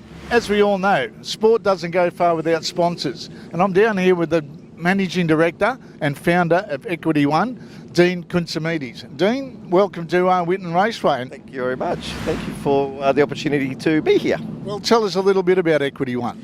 So Equity One started about 30 years ago. We've got two personalities. On the one side, we're a fund manager, so we look after investors, retail investors that come to us for fixed interest. So they just want to park some money with us for a year or so and get some interest. So we're a fund manager in that capacity. But the other side is that we're also lending to developers and commercial borrowers secured by first mortgage. So the interest goes from the investors, the funds go from the investors to the borrowers, and obviously the interest flows through to the investors. So we're a mortgage fund, and we've been doing it for, as I mentioned, just under 30 years. And I noticed that you got the driving suit on it. So you're not only sponsoring the event, but you're also getting out there and getting the adrenaline going a bit. Yeah, absolutely. Look, I've been driving for about 20 odd years, but it's a typical story of getting into business and then getting into driving in later years. I certainly didn't come up from karting or anything like that. However, fell in love with it, like we all do, and then kept going. And I've driven a variety of different things, but predominantly GT cars and prototypes. But at these historic events, I've fallen in love with the historic Formula Fords, and the category is massive. There's about 40 cars. Everyone's super competitive and super friendly, I just love coming back and doing it. But aside from that, Equity One has had a long history in supporting other young drivers in Australia. We've participated sponsoring and supporting some Formula Ford drivers, Formula 3, F4, and even helped debut a couple of drivers do some overseas events in Asia Le Mans and the Le Mans 24. So we've been involved for quite a while.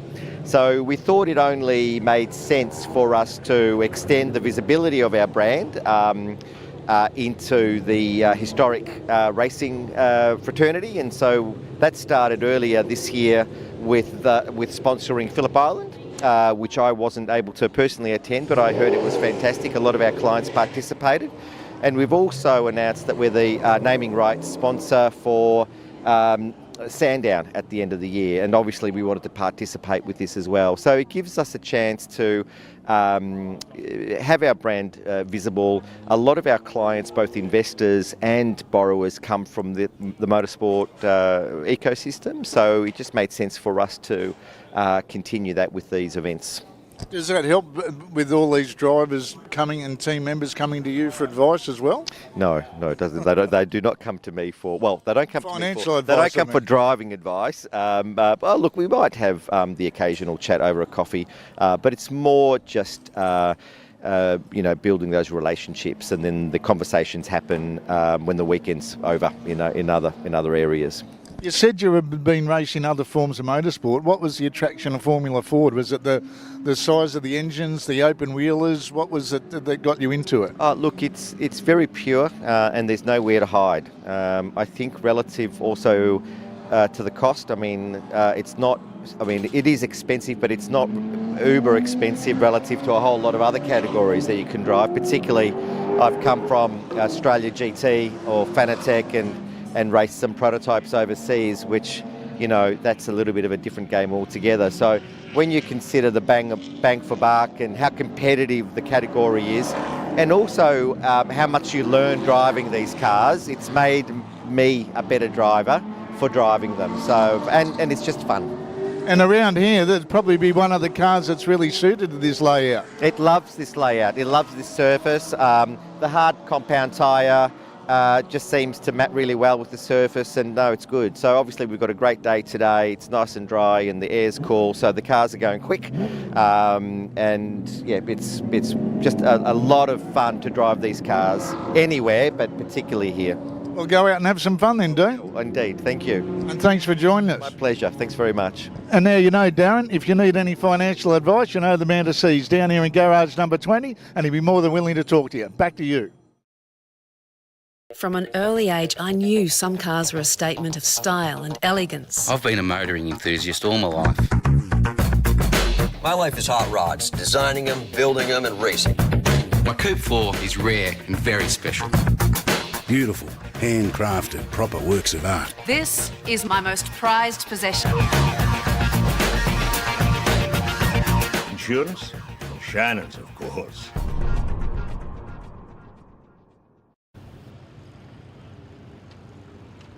Do you want me to widen up?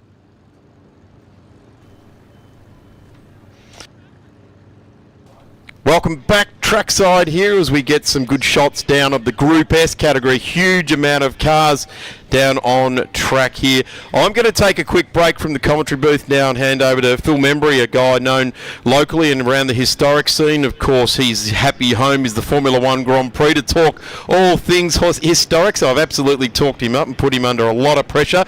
And for the first time, it's going to be fantastic to introduce Sam Markowitz. We'll be on track in just a few moments with the Group S cars.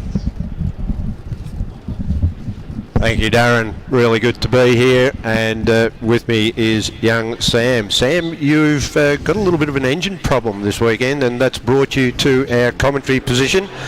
Welcome on board. Thank you very much, Phil. I think I decided to prefer commentary this weekend other than racing.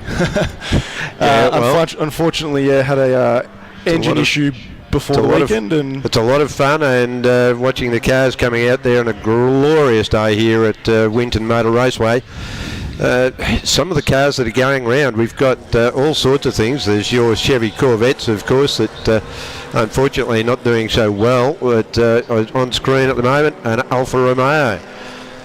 How many others out there? What have we got? I think the grid's about 40 cars this weekend, so it's going to be a very interesting race.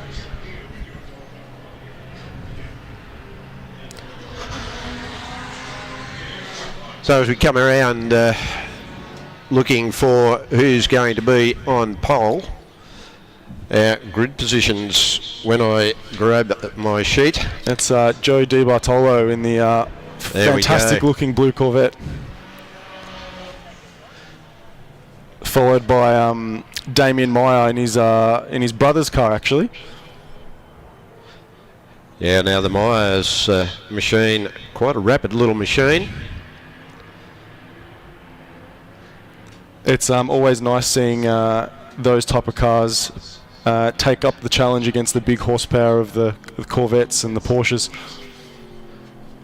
Yeah, the Corvette's got plenty of power, but fairly heavy sort of a car to manipulate around the corners. What sort of weight are these Corvettes running at?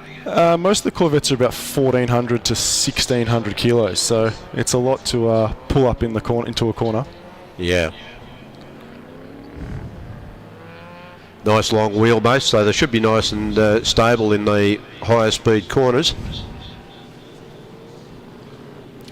Watching the guys come around now to the starting grid position.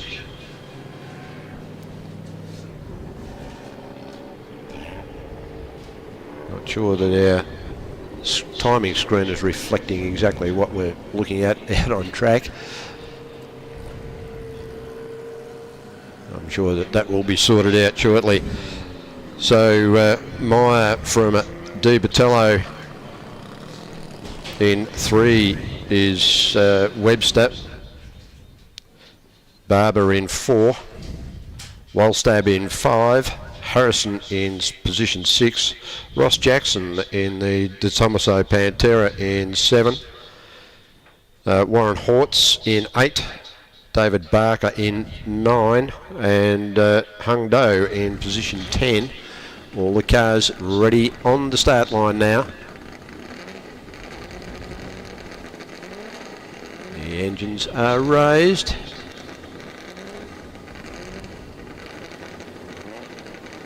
Tension building here. Just waiting for the green light to go.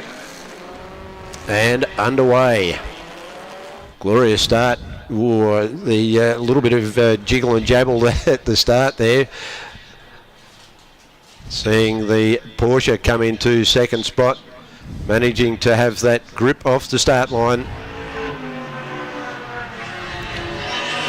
The Corvette's got away well. Streaming through there.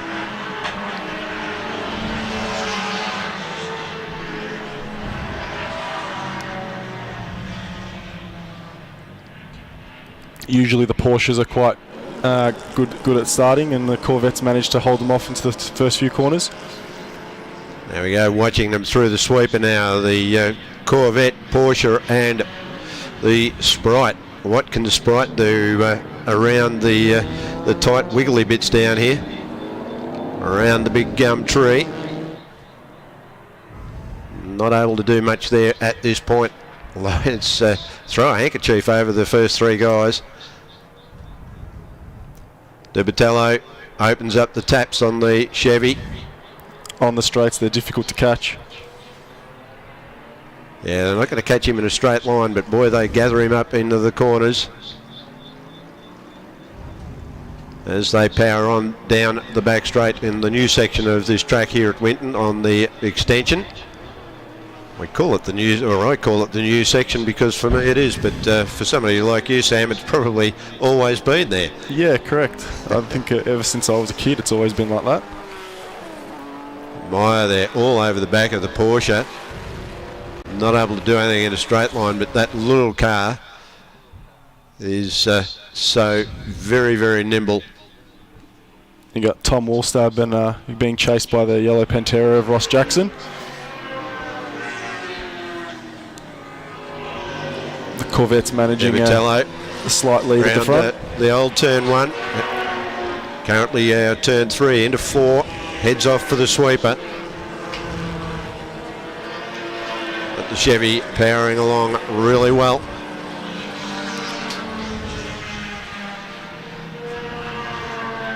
Standing lap time there for Di Bitello of a 5. Oh, that can't be right. Wasn't a 5-minute lap time. That's a walking pace around here. I don't think he'd be too happy if it was a 5-minute lap time, and he certainly wouldn't be in the lead of this group of cars. I think he's trying to get his lap record, because his qualifying pace was on song this morning.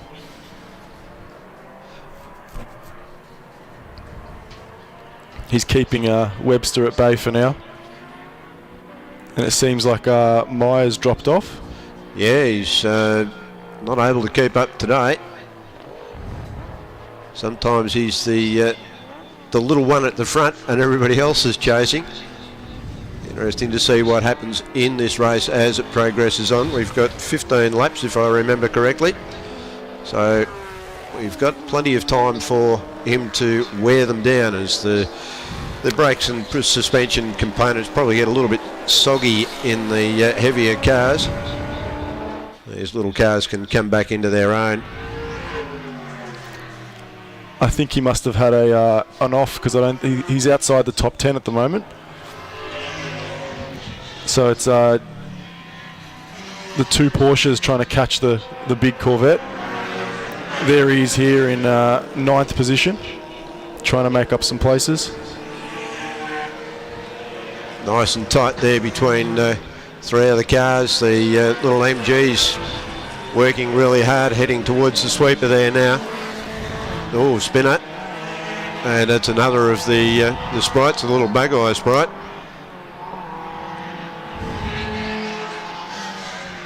Had a little bit of an oopsie-daisy. A bit too aggressive under brakes. Meyer's gotten past those 2 other midgets.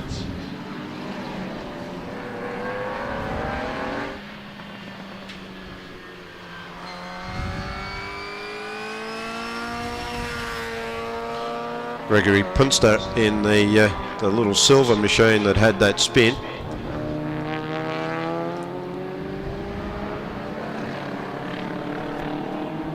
The great thing about Group S, Phil, is that there's always battles to watch everywhere throughout the field. Yeah, there's a lot of variation in capabilities of the cars, from front engine to rear engine, big and little. The 2 Porsches are trying to keep Joe honest up the front.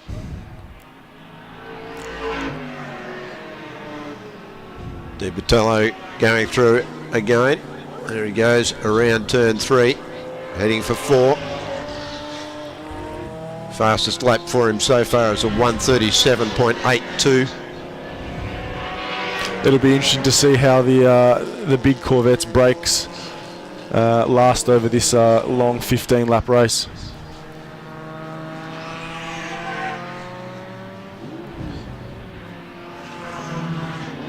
Alex Webster right on his tail, heading into the...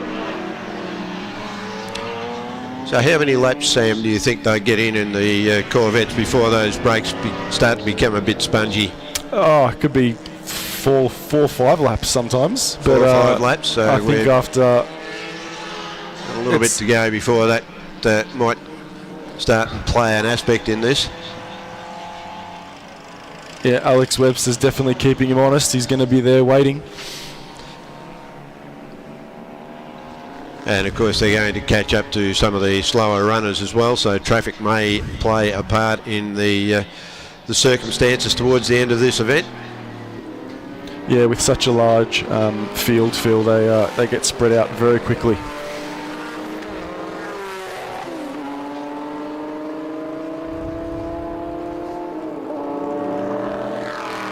Doug Barber in third position, trying to hang on to the leaders. Yeah, that was just heading past Gregory Prunster in the Bug-Eye Sprite that had the spin earlier, so he's already lapped.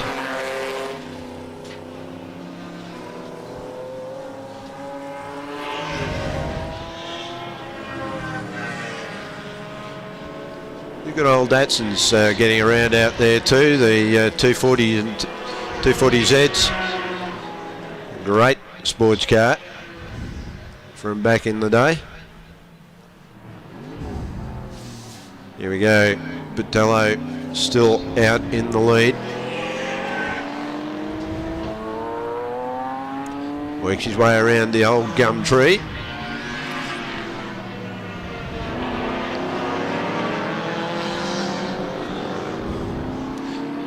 There's Damien Meyer working his way back up to 6th position now. And I see the Tomaso Pantera there going through as well. Beautiful looking car. Yeah, the long straights of Winton definitely suit the horsepower. Absolutely. It is a really good track though. It caters for all types of cars with the short stuff, the long straights, some long corners as well. Yeah, you don't get much of a chance to catch a nap down the straights here. They're long enough to stretch your legs if you've got the long legs, but you've covered one end of the straight to the other in a fairly quick time. So what sort of speeds are you getting up to around here, Sam, in the Chevy when you're behind the wheel? You probably get to around that 200 mark, just over 200 kilometres an hour. I think Phillip Island's the fastest circuit on the calendar for us. Getting up to that 240, 250. Yeah. Which is pretty scary when you're trying to stop these large machines. Joe Di Bartolo is doing a fine job at the front, holding great off job the out there in the lead as he wanders around the old gum tree yet again. Still in the lead, being chased by Webster and Barbara. Wildstad back a little.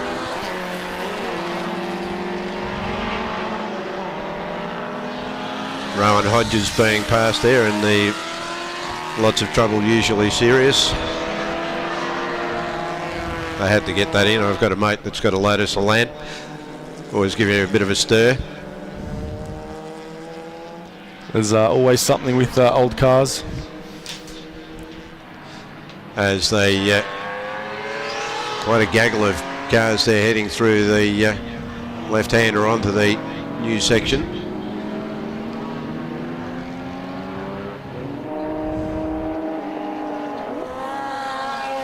James overtaking Calvert Jones started from the back of the grid after some technical difficulties this morning.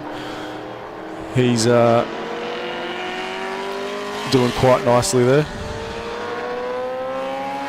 Yeah, Donald Bartley there in another of the Austin Healey Sprites being about to be gobbled up by a Porsche.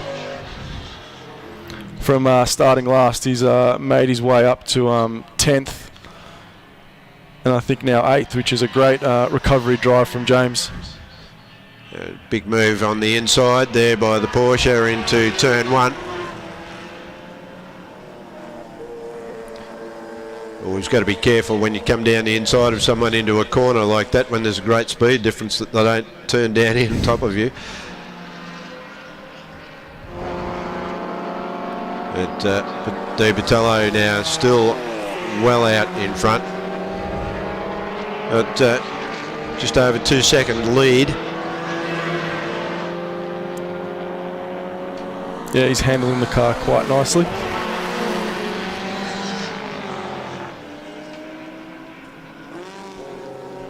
Some Porsches and Alphas going added into turn 1.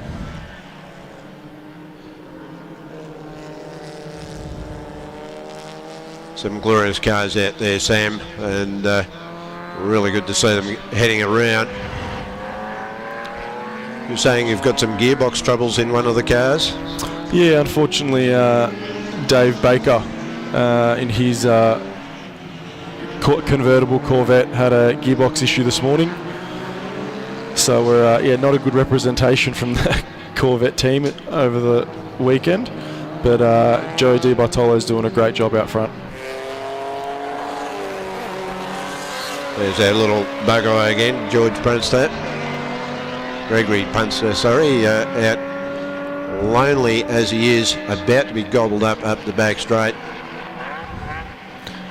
Yeah, Richard East in number 9. That's Richard East. Hugh Harrison in his Alphas doing a great job in 7th place. He's always quite quick around this circuit. And yeah, James Calvert-Jones is already on the back of him, doing a fantastic drive. Yeah, we should mention Aussie Soils and Cryo Cycle, Cave Hill Engines and FS Spaganolo and Co. for sponsoring or being parts of the sponsors of the overall event. Equity One, of course, being our major sponsor. Huge thank you to Equity One for all that they are doing for the event. Bit of a shout out to all of the volunteers that do so much behind the scenes, from flag points to stewards and scrutineers and all sorts of people out there doing things for the love of the sport, as we just watch a Porsche make mincemeat out of an Alpha. The Alpha seems to have slowed a little. They were getting the Porsches coming through the back traffic. But no, you're right, a real shout out to all the volunteers over the weekend, because these events don't run without them.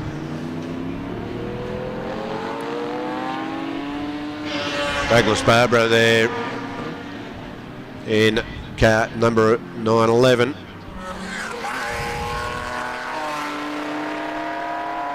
Tammy Hotz driving the MG, also doing a great job this weekend.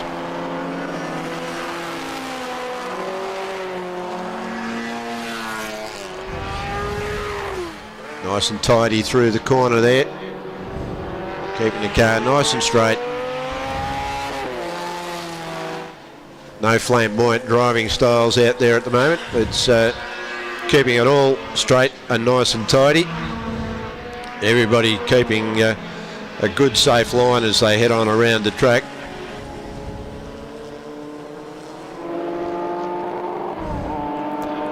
The two Porsches are starting to close the gap on the Corvette. Yeah, Di Bartolo certainly starts to be a little bit of a lessening of the gap. It's down to about 1 second back to Webster last time around. Damien Meyer back up to 4th position. And then Tom Wallstab in the 928 coming around turn 1. There's always some great looking cars here in Group S.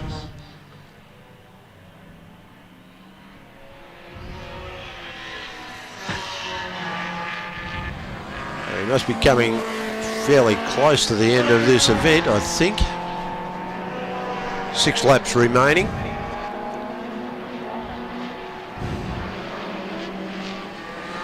Di Bartolo getting a little bit sideways coming through that right-handed corner under the old back straight. Around the left-hander he comes onto the extension. Right foot to the floor, and bye-bye Tata, see you later. It's down the straight it goes. Big Chevy. Plenty of power under the bonnet, and it seems to apply it quite well to the track.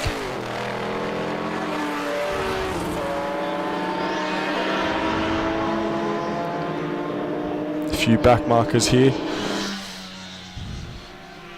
I remember Warren Henderson from Geelong many years ago used to run a Chevy Corvette, and sitting in the car, I don't know how he raced it because it was a very difficult car to see out of.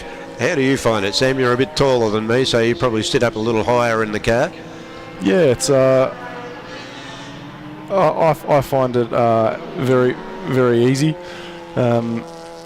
I've also driven a couple Porsches in my time as well, and I definitely prefer the bigger car.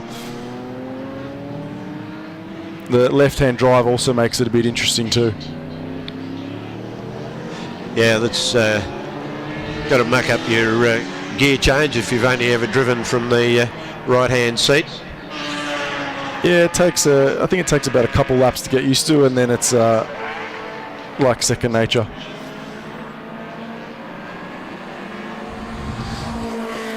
I see Joe's been able to put that, pull another extra second on. His 2.2 seconds ahead in the last time around, so from Webster.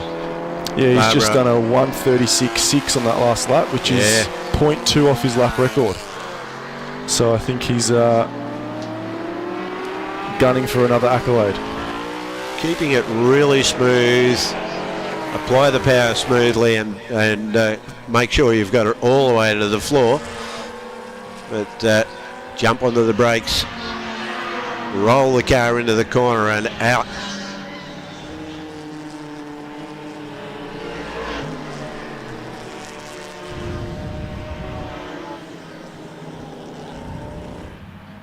Datsuns, Lotuses, Porsches.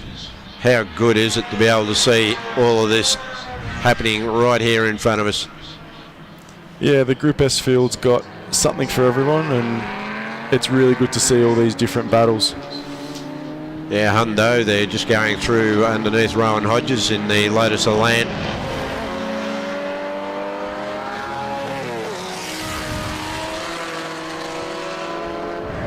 Joe Di Bertello back out in front, round the big gum tree.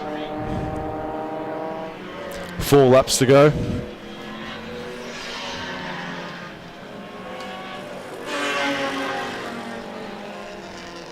That's Tim Linus in the Alfa Romeo. First time driving it for him this weekend. He's doing a great job for a debut. Normally in a 928 Porsche. Okay. So I think he's missing a bit of horsepower, but he's out there, which is great to see. Absolutely. And the little Alphas, well, that's not a car, that's an Alfa Romeo, I guess was the old advert from years ago. Beautiful little car, and they're pretty well known for their handling.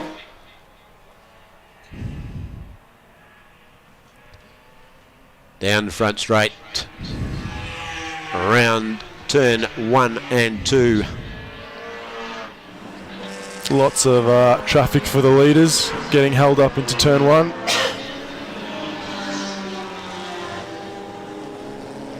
John Geist in the open top Datsuns, also a very quick car around here. Rowan Hodges there just steps to the left and makes room for Joe Di Bertello as he heads on into the sweeper.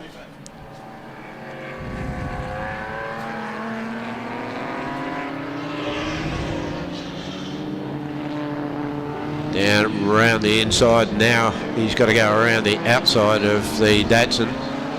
Seems to manage that okay. Down around the wobbly bits, around the old gum tree. Onto that tight corner onto the back straight. What gear would you be coming through there? He'll be in second there, and then third, and then back down to second for the tight left-hander. And then, as you said before, foot flat to the floor, trying to get as much horsepower out of that car as possible.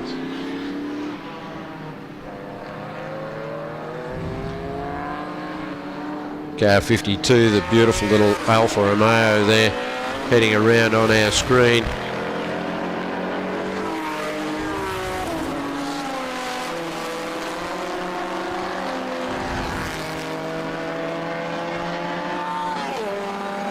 And the checkered flag is out, and waved, and that would mean that Joe Di Patello has taken that race quite convincingly with a 2.8 second margin through to Webster. Held off the Porsches quite nicely. Barber and Meyer, then Wallstab, Jackson looks like he will be next. Just waiting for, yes, that's popped up. Jones has gone through. Great drive from Jones from the back of the grid. Yeah, it's not easy to come through such a big field. A lot of traffic. One needs to be very careful when you're coming from the back of the field.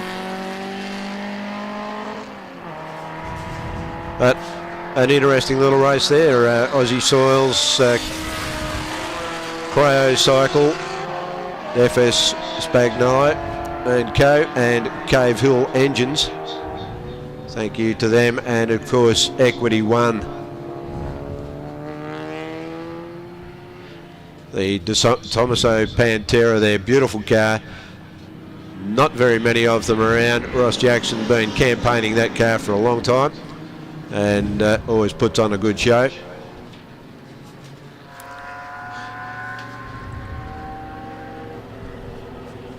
So when's the next event for you, Sam? I think next event would be there's Sydney in September, the Sydney Motorsport Park. Okay. But in Victoria, I think Sandown in November. And of course, if you're back here tomorrow, there will be more of them here tomorrow.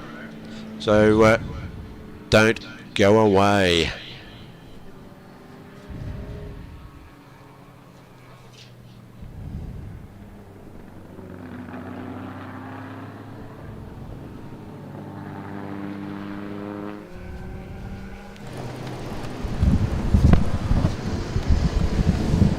Thank you very much, Phil and Sam. That was the first time out for Group S today, and as the guys mentioned, they're great sponsors on board right across the Group S race there, and we've got so many sponsors that we need to thank and keep on top of, and there's no point being a sponsor unless the people that are watching and joining us here at the track give them their custom. So if you were looking for any of the services that those organisations give, please give them at least the opportunity to win your business. And great run there for Patello. Alex Webster doing a ripping job. He has been fantastic across Group S for a number of seasons now, and we wish them all the very best. We're going to take a quick break because we have got Formula Ford coming on track next, back in a few moments. Thanks, Darren. And I'm right in the element again, walking around with this part of history. I've got Dylan Innes with me at the moment, and he owns this tribute to Larry Perkins, a magnificent VL Commodore. Mate, thanks for joining us, and tell us a bit about this, where you found it, what you did with it, and what you're doing this weekend. Yeah, so basically built the car up over a 4-year period. It was a standard road car that was set for the wreckers.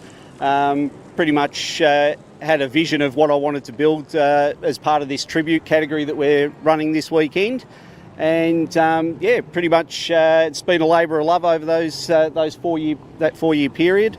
A lot of mates have helped out along the way. A lot of good friends that I've got that have helped me get here and give it its first run. Where did you find it? And it had to be in pretty good nick for it to be considered as a tribute car. Yeah, it was actually so it was a body shell that was sitting in a mate's backyard, would you believe? He saved it from a wrecking yard about 5 years ago, and I spotted it when I was over there one day and went, this is pretty clean shell to start with, and that's where we began. So how long's the build taken? Yeah, so 4 years in total. It was July during COVID. It was going to be a COVID project, like a lot of other people out there, and it's taken the 4 years to get it to the track.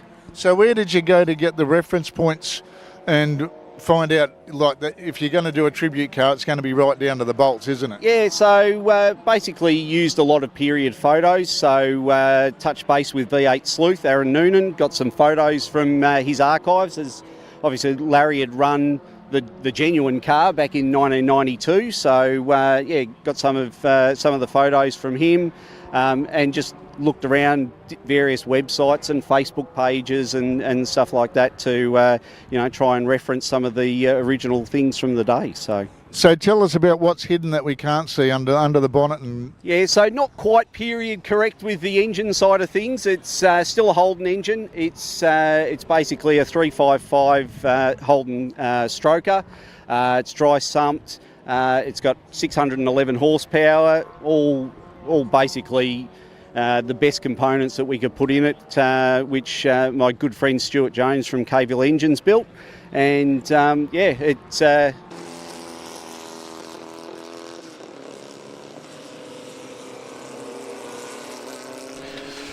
Welcome back. We have got Formula Fords out on track. Without too much further ado, I love the way the Winton Festival of Speed rolls out. One event after another. And we find it difficult to slot in our commercial obligations, but we will, and we will also make sure we look after Equity One in this one as well. Right alongside me, making debut in the commentary booth, is a young man whose dad is in this race, so we'll see how much love he can give his dad if he gets him on camera here. But Tom Reed, welcome to the Winton Festival of Speed. Thanks, Darren. Lovely to be here. Reasonable afternoon, a little overcast, but these cars will love these conditions, and looking forward to seeing a good race between the top 6 or 7 cars.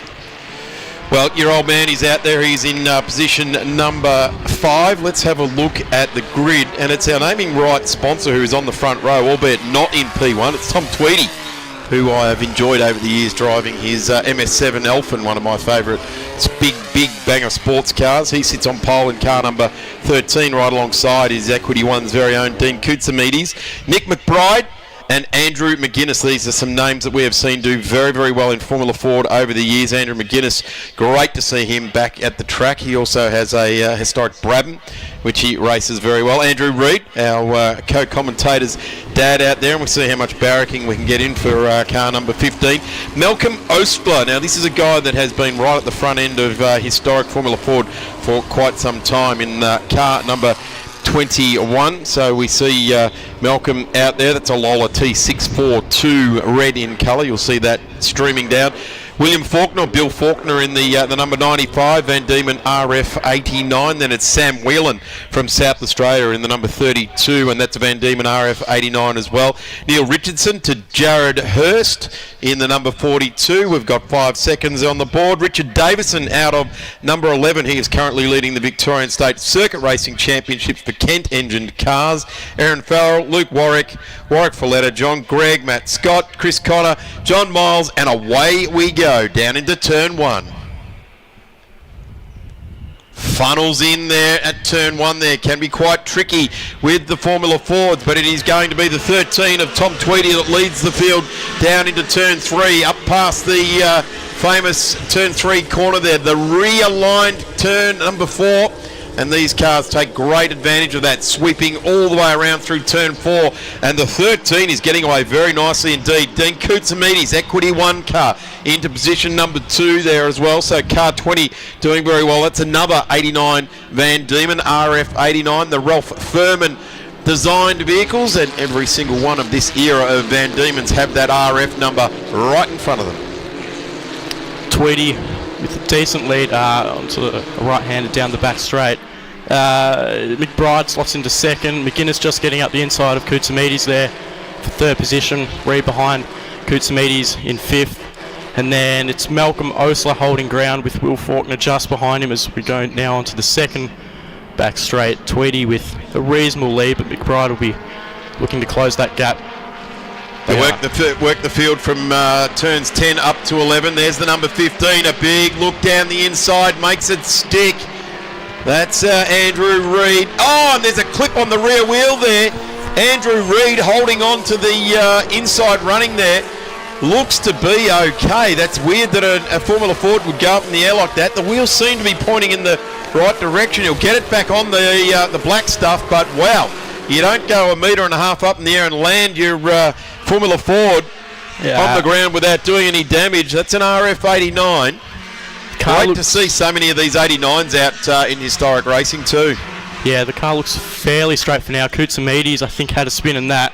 He's just behind Reed in position 18. So that was a little clumsy from those two heading into the last corner. Both those FC type cars, which are, I guess they're the later style that are running in Historics FA and FB, also represented out here. I guess it's Malcolm Osler who's in the FB. He's already found his way up into position 4, started out of 6, I guess, after that coming together with those two cars that were sitting in 3rd and 4th there. But Nick McBride, a guy we normally see running at the front of Carrera Cup here in Australia, and running in the FC car there, car number 83. Andrew McGuinness. I'm not too sure whether Andrew's running the other car, his other Brabham here this weekend. No, he's not, but one of my favourite racing cars. That I love the way it's got the period style number on the nose cone. It looks good. Andrew McGuinness has raced various different forms of cars over the years, but doing a tremendous job here in historic Formula Ford. It's no more or less competitive than what it's been right throughout the 50 years of Formula Ford racing. In fact, there's even a book come out now as well, celebrating that as well. So it's a category that just keeps going and going. Will Faulkner up the inside of Malcolm Osler here, and this will be for position number 4. So the latest 89 FC car overtaking Malcolm Osler in his FB Lola, who's doing a terrific job this weekend. I like the way you refer to a car that's 35 years old as the latest RF 89, but it's the latest in the field of historic cars, isn't it? It's the latest spec you can get, and they're typically one of the best cars, better handling cars to drive, as we see McBride ranging up to the back of Tweedy into Tank Corner here. He'll be trying to set up his run down the back straight to look for an overtaking move on the RF 86 machine. So Tom Tweedy raced upper level Formula 3 here in Australia for many years, and in recent years has driven that MS7 Elfin, the big banger sports car, and we've seen some great onboard footage come out of that car over the last few years. And of course that car driven very well by Gary Cooper, Stewie Costera, and then for a long time Alan Newton raced that car very, very well also. But here at the moment, Tom Tweedy leading the way in car number 13. Doing a tremendous job. Reed up the back of Luke Warwick here. We'll get down the inside nicely as we cut to the leaders. McBride will be trying to get the toe down the front straight. See if he can tuck in behind Tweedy. Looks a little too far back this time around. Possibly on the next lap. We'll keep an eye out for Dean Koutsamides in the 20 and Andrew Reid in the 15 throughout this race. We'll cross backwards and forwards and just see where those guys are making their way through the field. Will Faulkner's up one on this lap, getting Osler done, but down into turn 3 this time. This is getting very willing. This is Formula Ford racing. This is why we love it. Open wheelers, no slicks, no wings, treaded tyres, and it is all about the mechanical grip. It is all about racecraft. And in historic Formula Ford racing, we can't say they're learning it because these guys have been doing it for a while. It's not like National Series or State Series Formula Ford. Huge pressure being applied now. Absolutely great pressure by Nick McBride. Current spec, Carrera Cup racer.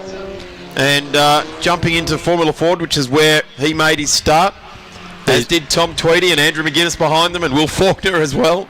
These two are so easily the two guys with the most experience out of this field, and it's showing here with their brilliant racecraft. As McBride down the outside, trying to go around the long way, won't do it. Try the over and under, and draw alongside Tweedy down the back straight into the penultimate corner. He's already cleared him before they get there, and he'll get the move done and take the lead in the 84 Swift. Good move there by the number 83 there. Nick McBride gets through nicely.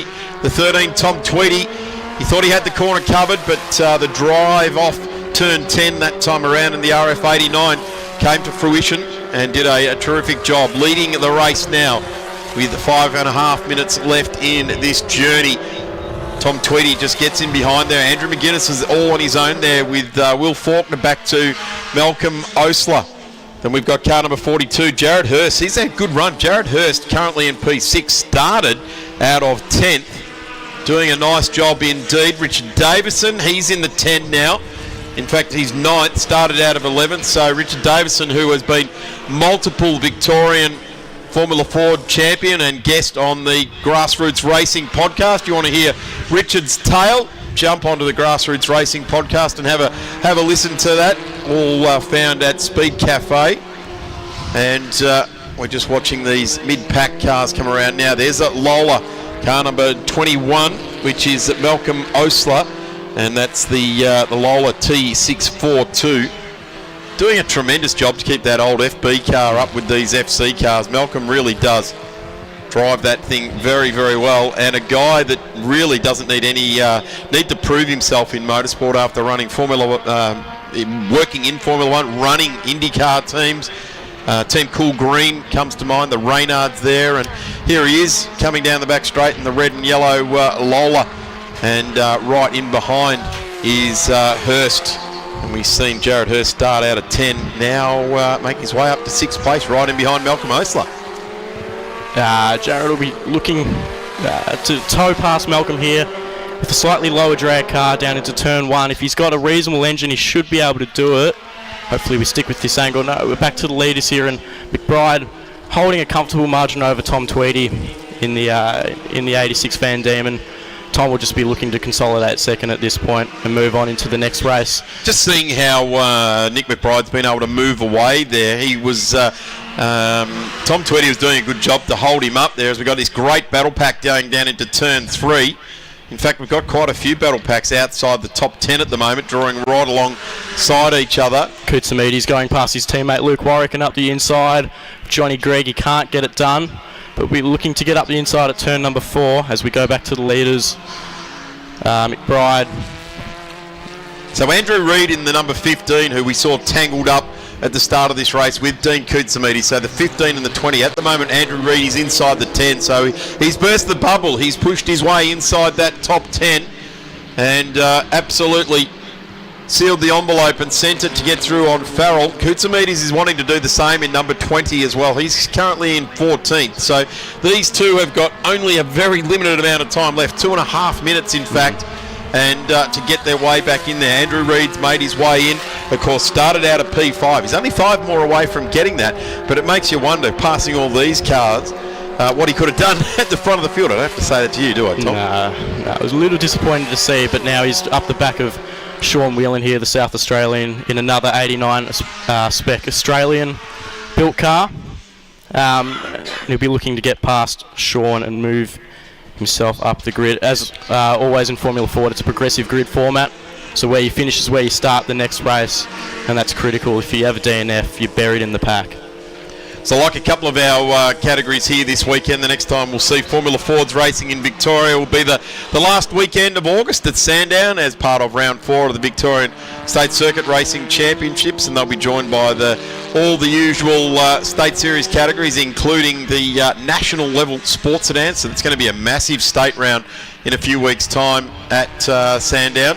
But have a look at this drive here. Nick McBride emphatically stamping his authority on the Equity One Formula Ford race number 1 here for the weekend. We'll have 2 more races tomorrow morning at 9:50 for the Formula Fords, and then the feature race at 1:20 out over 30 minutes. So that's a longer race tomorrow afternoon for the Formula Fords. As long as they can keep the fuel in the tank, they will keep going. The reliability of these cars never ceases to amaze me. We get to have a look back now at car number 35, which is Warwick Folletta, and Warwick is in the Van Diemen VD77, so that's a 1977 car, Van Diemen 77, so really one of the older Formula Fords we've got running.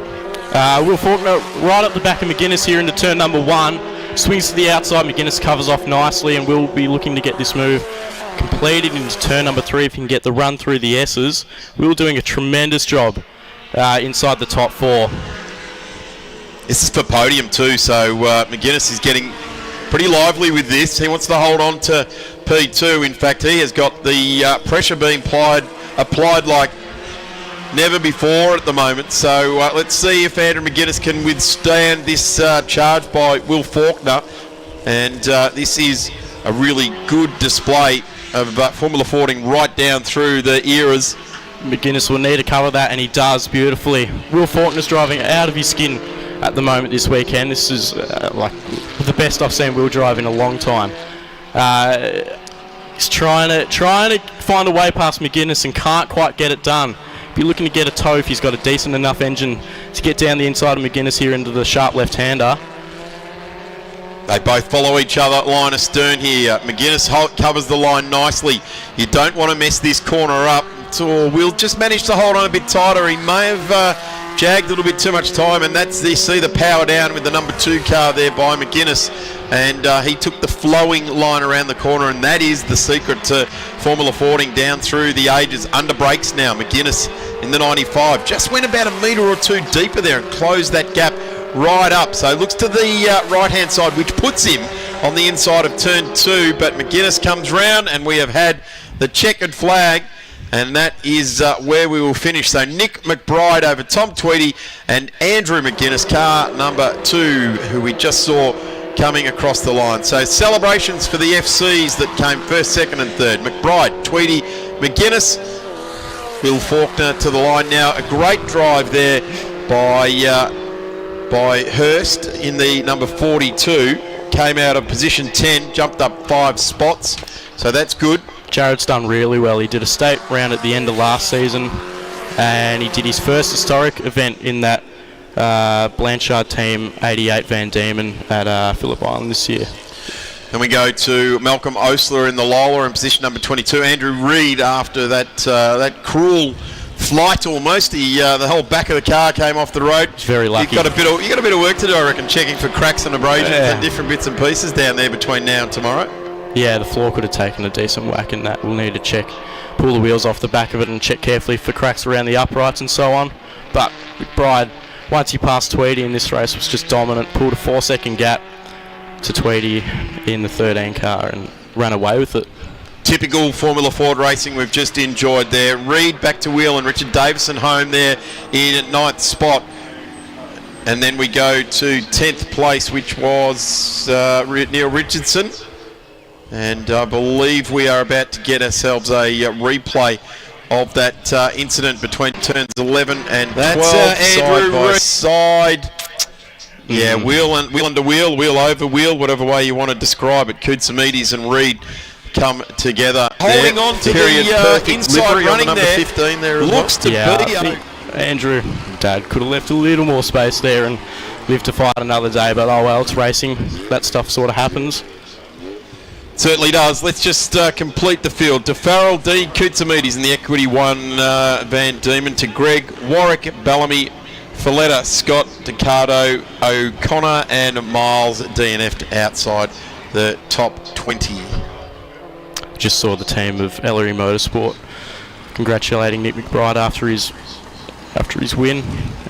All the cars driving back through. Dummy grid to their engines, to their garages, sorry. I don't know how. Hopefully they've got their engines sitting behind them still. Yeah, we'll have to do a few bolt checks on these cars after. Yeah, absolutely. Ken engines tend to rattle the bolts loose. Tom, amazing debut in the commentary booth for you.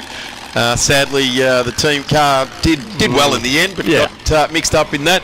We will have you back on board for Formula Ford racing again tomorrow morning at 9:50 and then again at 1:20. So thank you very much for your time and expertise. Thanks, Darren. Pleasure to be here.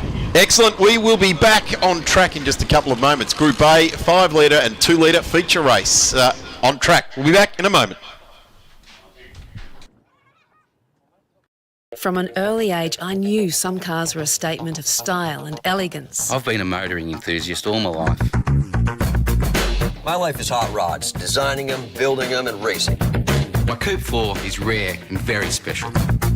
Beautiful, handcrafted, proper works of art. This is my most prized possession. Insurance? Shannon's, of course.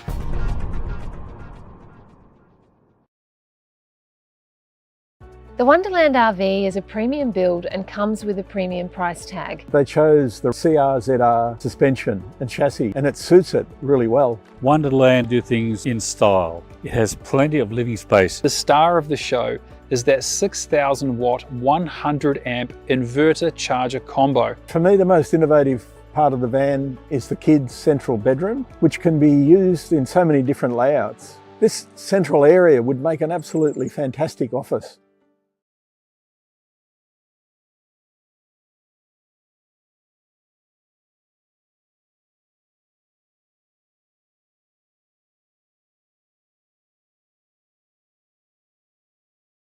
From an early age, I knew some cars were a statement of style and elegance. This is my SL63, my most prized possession. Friends say it's more like an obsession. It's my car, and I absolutely love it. I'm a motoring enthusiast, and Shannon's is my insurance company. Shannon shares your passion. Call Shannon's on 13 46 46. Shannon's, insurance for motoring enthusiasts.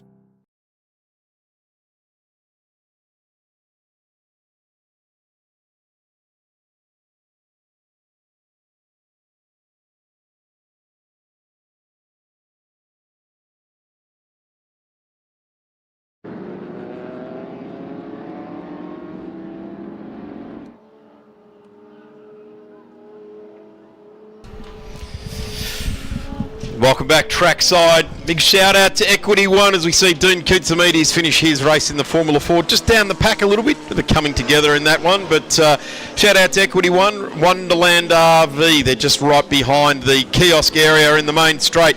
Check out all their wares. Shannon's Insurance on 134646. Cool Drive and Grays.com online there as well. Group A, 5 litre, 2 litre feature race coming on. A bit of a compact field of cars. Darren Knight right alongside me. Now, technical glitches all gone. We're about to get serious with this sort of racing. Group A, 5 litre and 2 litre touring cars out on track. And boy, there's some cars with some pretty steep heritage, isn't there? It certainly is, Darren. We saw their brothers, I suppose you could say, the Group C cars earlier. Now we have Group A and some invited cars coming under the Heritage Touring Car umbrella. So those invited cars include the David Hulk ex-Kevin Waldock Falcon, making its first return to the track for many, many years. We saw Braxy do that interview with David Hulk a little bit earlier, so it's great to see another one of the forerunners to V8 supercars out on the track. This car was built before they were known as supercars, originally called Group 3A, which confused a lot of people. They continued having a Group A sticker on them when they were obviously not Group A cars, but that's what they were called before we adopted the supercar name. It was a short period in history, quite confusing, wasn't it? It was when Tiga left and Avesco came in and all sorts of stuff all was going on. Different bits and pieces was going on. It was all jostling for who was who in the zoo, really, wasn't it? Certainly was, but the homegrown category, of course, that took over from the International Group A formula, which ended in 1994. So it's great to have some of these early 5 litre touring cars was their name to start with. Yep. All Super Tourer in there as well. Trevor Schumacher in that BMW, and although some of these V8s are going to have a pretty cool note to them, that BMW will absolutely scream its way around here. The Capri Components car, as it was known by Laurie Nelson for many, many years, on the third row there with Trent Harrison alongside Chris Oxley, and down into turn 1 we go. Pete Zebras is in the field as well, current V8 supercar team owner. Having his very first circuit race, so great to see Peter join on board the ranks.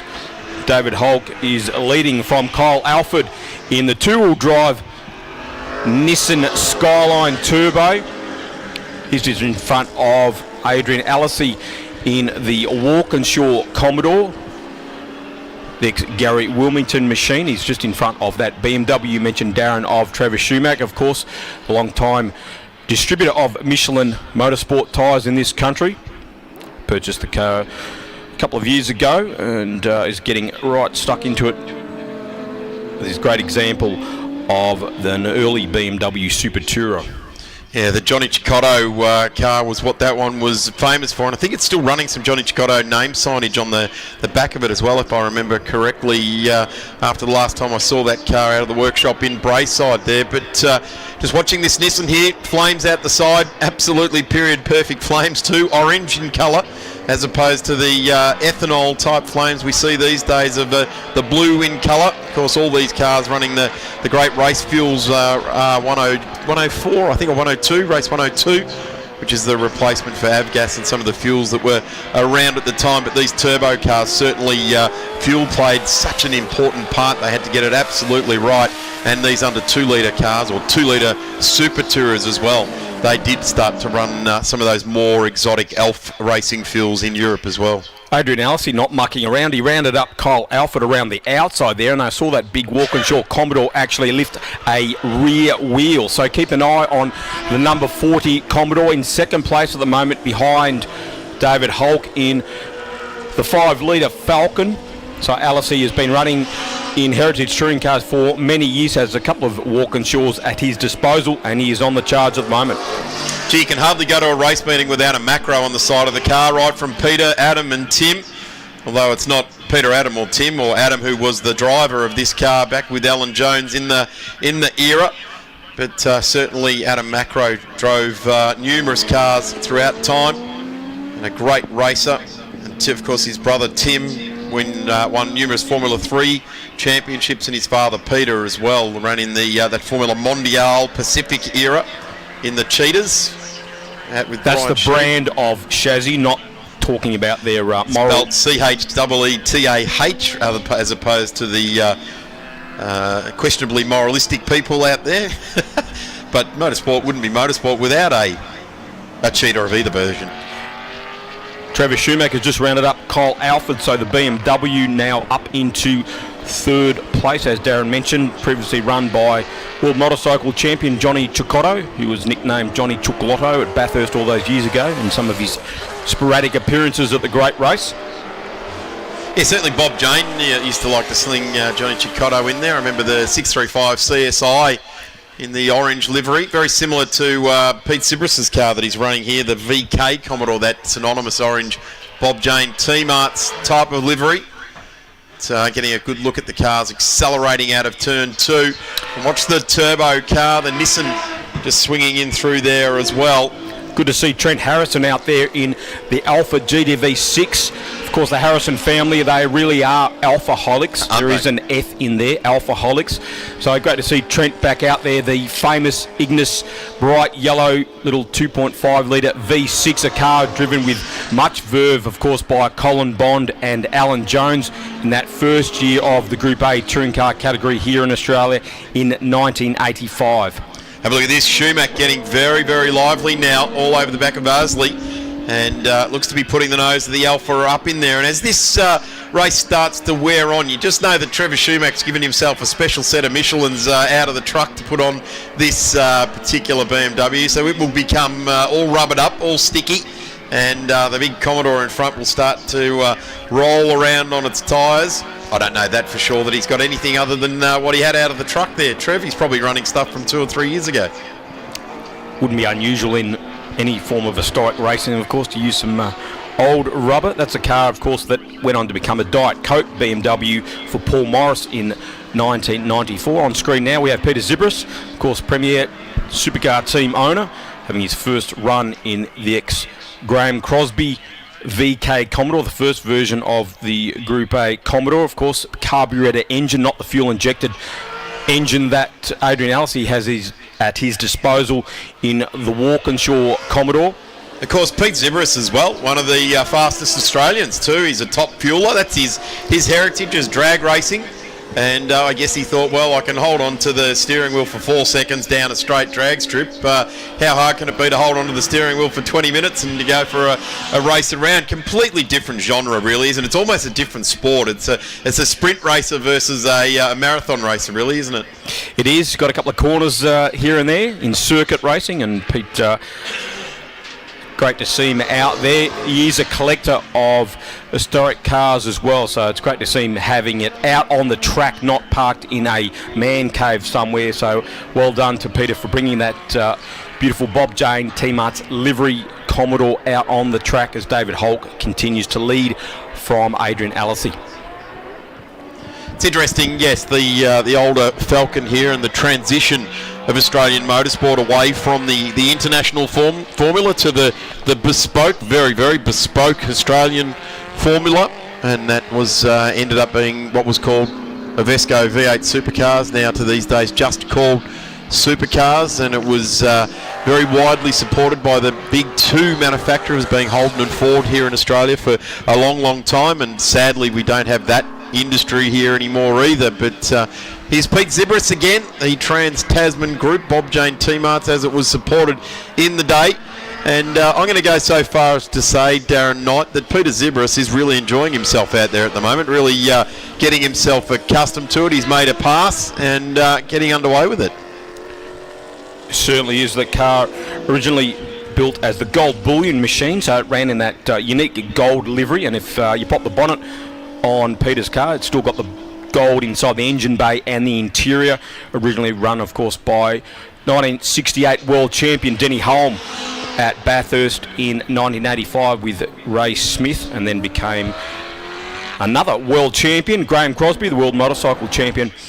What a gun he was on two wheels, and Cros ran it in 86 with Wayne Wilkinson at Bathurst in those famous Bob Jane T-Marts colours.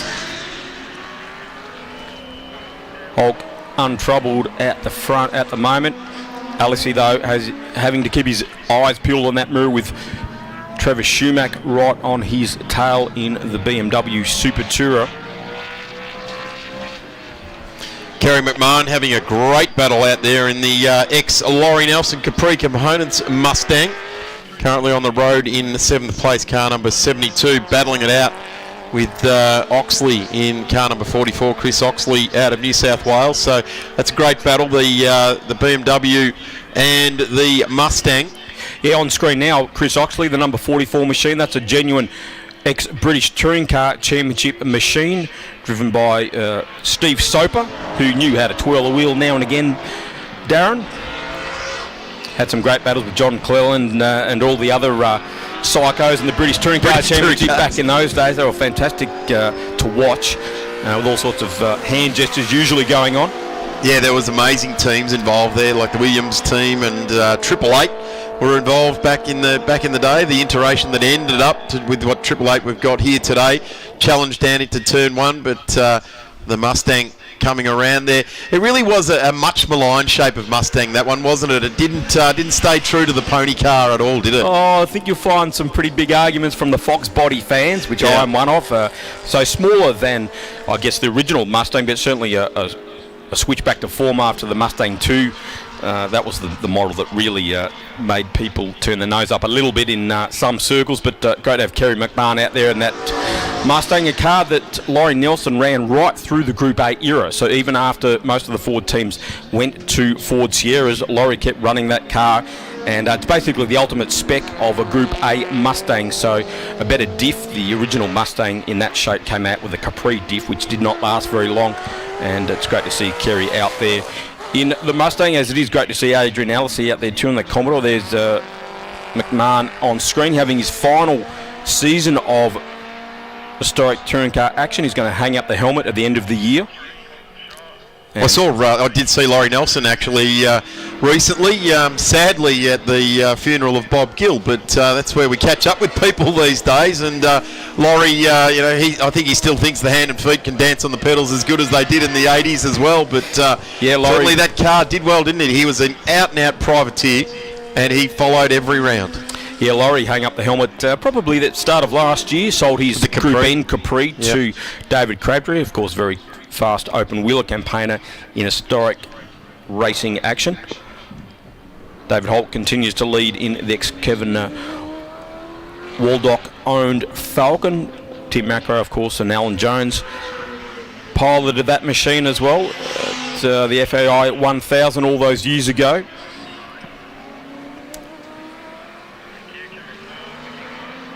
Alice is still holding on to that second place in front of Travis Schumacher in the BMW. Cars coming up on track next is the Group P, Q&R Sports and Racing, Group O Sports and Racing, plus some invited cars in the mix there as well, as the Equity One Winton Festival of Speed continues. Some great support, the GUKW Spares and Machinery, Aussie Soils, FS Spagnolo and Co Accountants, and Cave Hill Engines. I would say a number of these cars have probably had engines down at Cave Hill Engines. They do a tremendous job down there in Lilydale. The cars continue on around. Fantastic reliability, because some of these cars can show a bit of wear over time, but I guess they start to become a little bit rare, although there's some 500 of these supercar chassis going around. I know Aaron Noonan, the V8 Sleuth himself, who is carrying the live stream via the V8 Sleuth website. He's here with his father this weekend, and you can catch up with every single one of those particular chassis on his website, and you can also watch the live streaming. Surely only a matter of time before these early, I guess we can call them supercars in inverted commas, become a historically ratified category. At the moment, they don't have actual historic recognition, which surely is only a matter of time, because these the oldest of these cars are now 30 years old, so surely it's time for them to join the historic ranks, and there's plenty of them out there. As you mentioned, Darren, we've seen them run I guess demonstrations at the Phillip Island Classic, and there's been 20 odd cars there, so it's only a matter of time before we see full fields of these cars hitting the track in anger. You don't have to go too far in Dandenong or Western Sydney and slide some doors up and some sheds. There's plenty of these things around that could be run again. I get the man shed thing, but I certainly more get these are racing cars and they need to be exercised. Won't get any argument from me. No, that's right, I know that. But certainly doing a tremendous job. There's the checkered flag, and that will see race 1 for the weekend for the Group A 5 litre and 2 litre category, taken out by Hulk in the Falcon. And home in second place is the Commodore, back to the BMW of Trevor Schumack. So Adrian Aisley will be home in P2. And Kyle Alford home in P3. Trevor Schumack, in fact, third, Alford fourth. Coming around to greet the checkered flag as well, Kerry McMahon in the Capri Components Mustang. And the history of the Capri Components was that Laurie ran a business wrecking Capris, and that carried through to the Mustang. Of course, tomorrow we will have the full field of the Heritage Touring cars racing together, so that will bring some great action with the Group C cars we saw earlier running separately. They'll be mixed in with the cars you've just seen on the track, so that'll be a fantastic spectacle. The biggest roll-up of Group C and Group A Heritage Touring cars we've seen here at the Winton Festival of Speed, and that will be a great spectacle. Darren Knight, thank you very much as always for your expertise across these historic touring cars and Group A, Group C, 5 litres, Group A, etc. We really appreciate your expertise. You'll disappear off into the night now and come back, and no pun intended, night and night, but away we go. And we will see you tomorrow morning for one of the earlier races. In fact, our first race under 3 litre Group C and 2 litre Group A race at 9:05. That will be very interesting. So one for the tiddlers, I guess you could say, the smaller cars. We used to have big fields back in the day, particularly Group C, the Escorts and Datsuns, etc., running around as a separate class. So that will be mixing the smaller capacity cars in together, and that'll be a great race to watch at around 9:05 tomorrow morning. Then Group N, Group S, Formula Ford, and the historic touring cars, the Group N's at 10:05. We're going to take a quick break, and by that I mean quick because we're readying ourselves for the PQ&R Sports Racing Group O Sports and Racing as well. Ron Simmons will be back on the mic with me in just a couple of moments.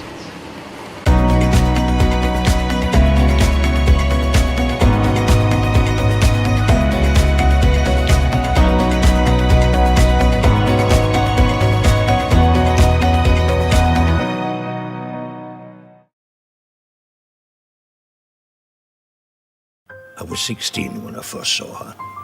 Loved her utterly. She was so sweet, so perfect. Still is. She's got a whopping great 2-stroke engine under that gorgeous aerodynamic body. Insurance? Well, Shannon's, of course. No one knows your passion like Shannon's. That's why we offer special limited usage rates and even club plate cover. So call Shannon's on 13 46 46. Shannon's, insurance for motoring enthusiasts.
cars coming back out on track. Our first Wings and Slicks Formula making their way around now. Some fantastic Australian history built cars rolling their way around, some with roofs, some without, some with mudguards, some without, but certainly some amazing bits of machinery heading out onto track now. I'm Darren Smith, right alongside me Ron Simmons, as we see the Q&R sports and racing cars and invited cars making their way out onto the track now. And it's a compact field, Ron, but certainly some cars that have forged their way in Australian motorsport to become quite famous. Some of those names, the Hardmans and the Brabhams, Cheetahs, etc. Yes, certainly are, Darren, and we've got people like David Crabtree there, Laurie Bennett, Michael Gibson from the Gibson family up this way, and Hardman, of course, also in the mix for a very quick race, this particular one. It's 15 minutes, due to start very shortly, so we'll watch these cars as they just make their way around to the start line. Before I do that, I might just give a quick mention to David Hassel. David Hassel, the author of The Boss, the inside story of the Alan Moffat and his Trans Am Mustang.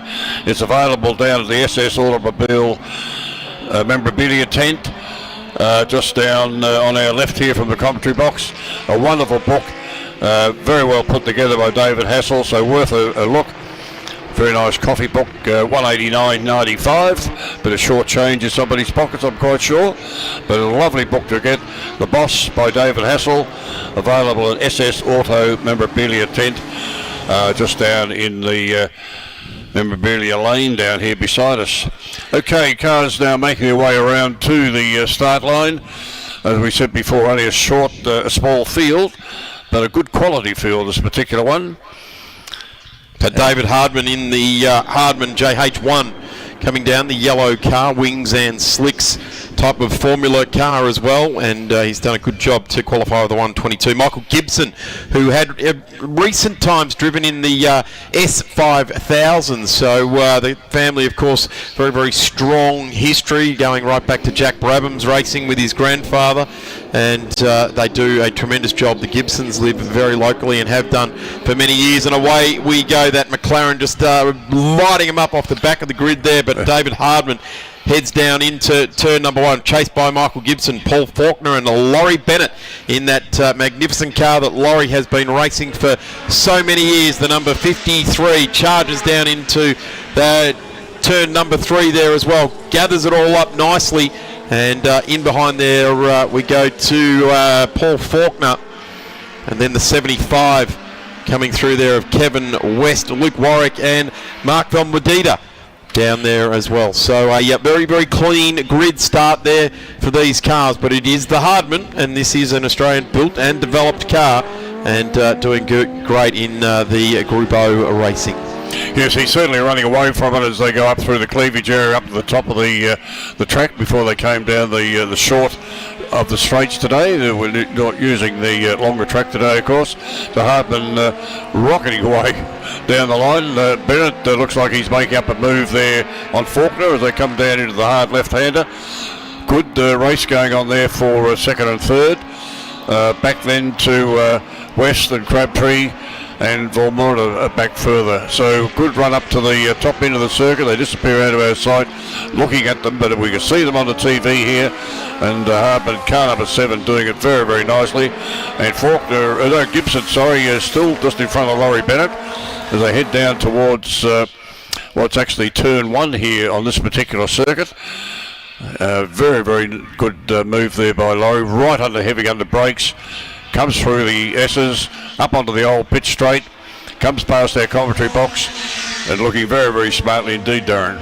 Michael Gibson not coming around to complete that lap, so not sure where that car has ended up, not getting across the strike. So we've managed to only have 6 cars out of our 8 complete the first lap there, but it is the Hardman that is well and truly out in front. We're getting a great look at the side now of Laurie Bennett's car. And Laurie always doing a terrific job in that Alpha TCR 600B. Again, an Australian built car. Gary Cooper designed and built many, many cars in the Australian landscape, starting off with the Clubman right through to the full ground effects, Formula 5000, Alphins as well, and many sports cars and different iterations in between.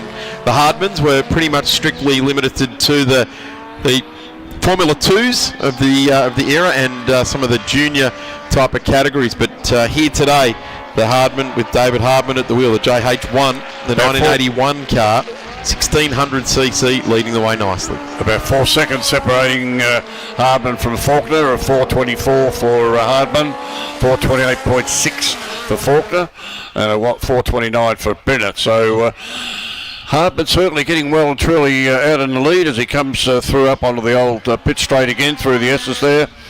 And I have a feeling that Faulkner is also making a little bit of inroads away from Bennett, as the rest of the field are coming through the S's. One of the cars that was enlisted for this was the Mark Velmobita car, the Brabham BT23C, which has just finished a restoration job on that car, and Phil Hughes, the mechanic to the Stars, has been looking after that car out at Hughes Supercar Services in Braeside. Sadly, we're not seeing the car in this race, but boy, is it a magnificent restoration that the crew have done on that car. Phil, of course, tuning it for racing. And there is a big difference to a Brabham that's being set up for concourse versus a Brabham that's set up for racing. And just seeing the Hardman car, the number 7 Clive Millis Motors, in its livery of the day, sliding it very nicely through turn number 10.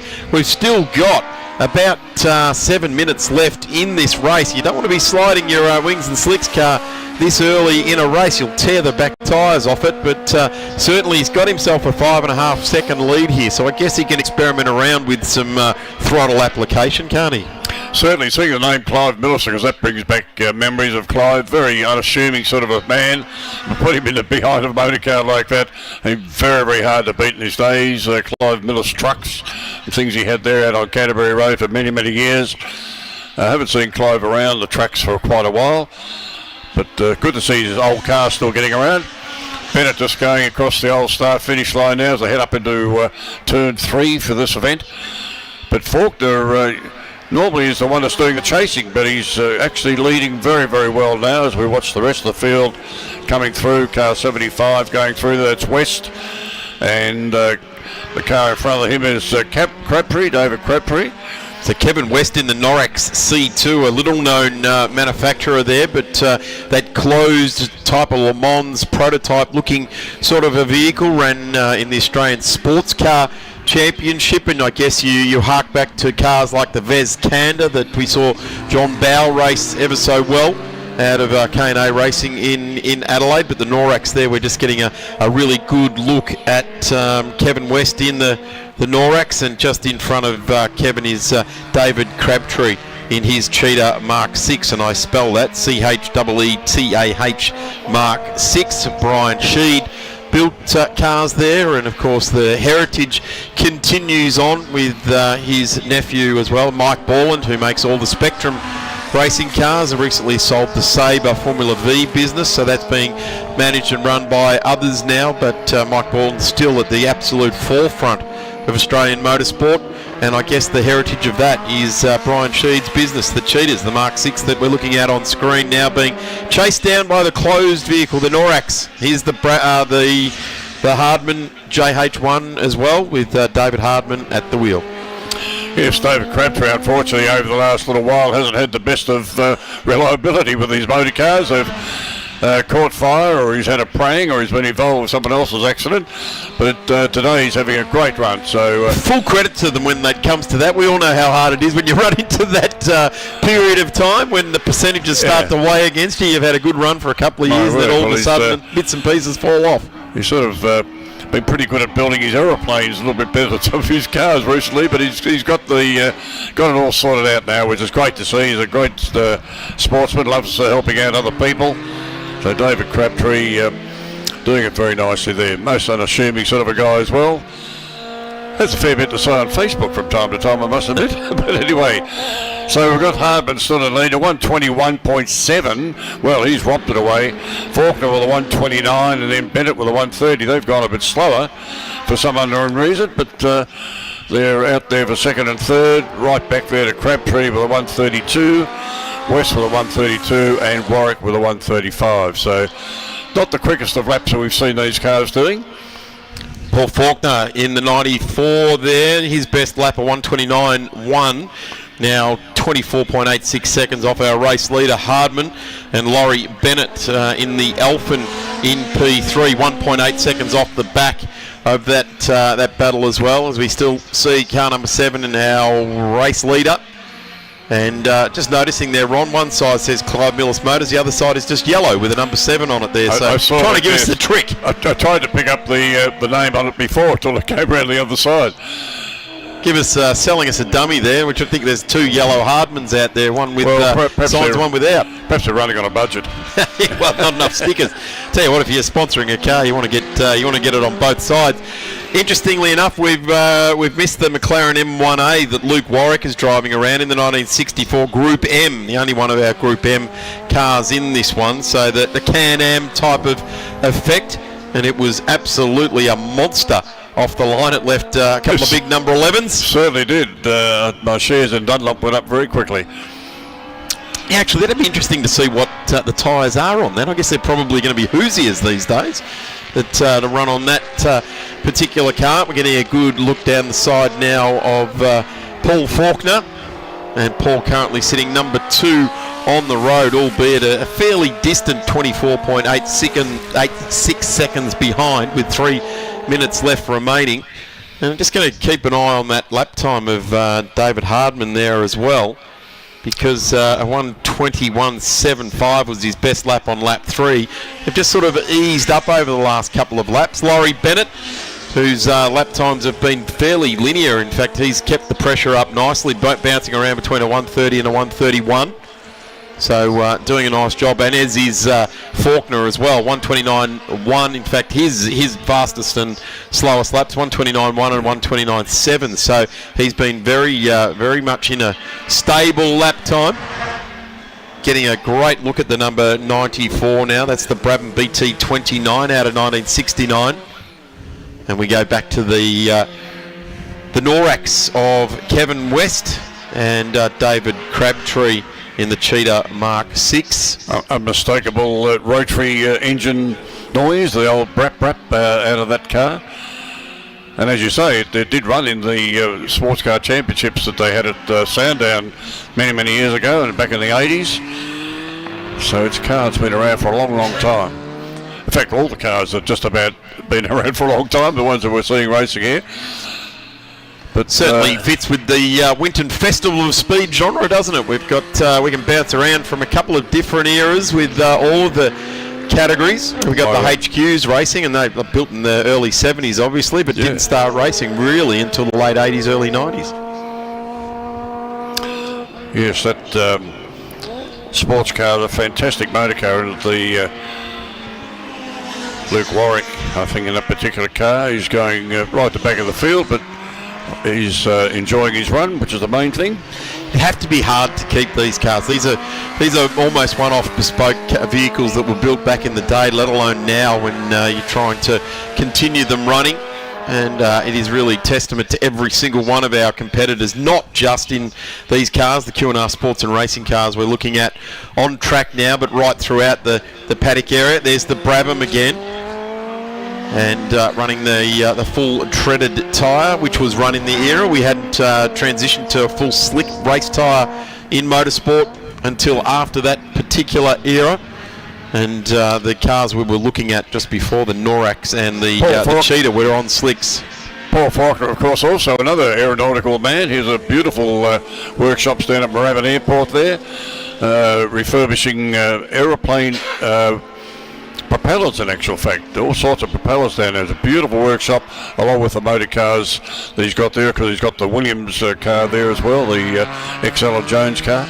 So lovely workshop that Faulkner's got down there. He also raced, I think, in the super competitive Porsche 944 category for quite some time, which runs with the Victorian State Circuit Racing Championship, which you'll be able to see at Sandown at the end of this month, the 23rd, 24th. The National Sports sedans running along there, so the biggest of the big bangers of the current Australian motorsport running at Sandown. Well and truly worth getting trackside for that one as well. And there's the 51, which we've had a good chat about, the Cheetah Mark 6, blue and white, David Crabtree, as we hone in on the last bit of this race. In fact, we've ticked over the time certain clock, and I would suggest the next time we see the yellow number 7, there he is coming on to the straight. There will be a checkered flag expected to greet, and there it is. Checkered flag goes to David Hardman. The Norax just gets through for another lap. Just about to be lapped. Belching 12A flames out the back there onto the road. So as you touched on, Ron, the rotary powered engines, they do love to spit out a bit of raw fuel, and I would suggest that car's probably running a 48 IDA Weber or something like that, so plenty of unburnt and raw fuel going through the combustion process. Yes, I used to run an RX-7 for a while, and like I say, they get quite fumey when they do all that to burn very up hot, petrol. Yes. Yeah, so there we had Hardman with a 121.7, Faulkner 129.1, and then Bennett with a 130.09. So they weren't really actually racing themselves much this particular event. They may in the next one, of course, but usually it's a pretty good race between Bennett and Crabtree, West, Warwick. So great to see that event come to us for the Group AO Sports Cars and Racing and Invited categories, BQ&R. Wonderland RV and Equity One bringing us that particular race. All the cars have made their way through to the finish line now. We might take ourselves a quick break as we burst onto the scene with the MG and Invited British sports cars in just a few moments' time as we see the Hardman and the Norax come to the line there, and it looks like the Norax just beat him to the line. So we'll be back in just a couple of moments with the MG and Invited British sports cars on track. When I was a kid, I loved cars. I've been a motoring enthusiast all my life. My life is hot rods, designing them, building them, and racing. Hand built with a stainless steel roof. I've won the Monte Carlo Rally 4 times. Like Dad, I've always been a Ford man. In '71, this was the fastest 4-door car in the world. Insurance? Shannon's, of course. The Wonderland RV is a premium build and comes with a premium price tag. They chose the CRZR suspension and chassis, and it suits it really well. Wonderland do things in style. It has plenty of living space. The star of the show is that 6,000 watt 100 amp inverter charger combo. For me, the most innovative part of the van is the kids' central bedroom, which can be used in so many different layouts. This central area would make an absolutely fantastic office.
Without too much further ado, let's get on with the Equity One Winton Festival of Speed, celebrating 50 years of Ford versus Holden. Well, we'll put that to one side for the moment because we'll have All the very best of the British Isles, MG, and invited British sports cars coming out on track. Now I'm Darren Smith, right alongside me, Phil Membry. Phil, these cars certainly evoke passion amongst the MG and English fraternity. Do they ever? Have you ever driven one of these cars? Not one like that we're looking on screen at the moment. Our pole sitter in Simon Elliott. That is the RV8 is an absolute beast. Yeah, what a weapon that thing is.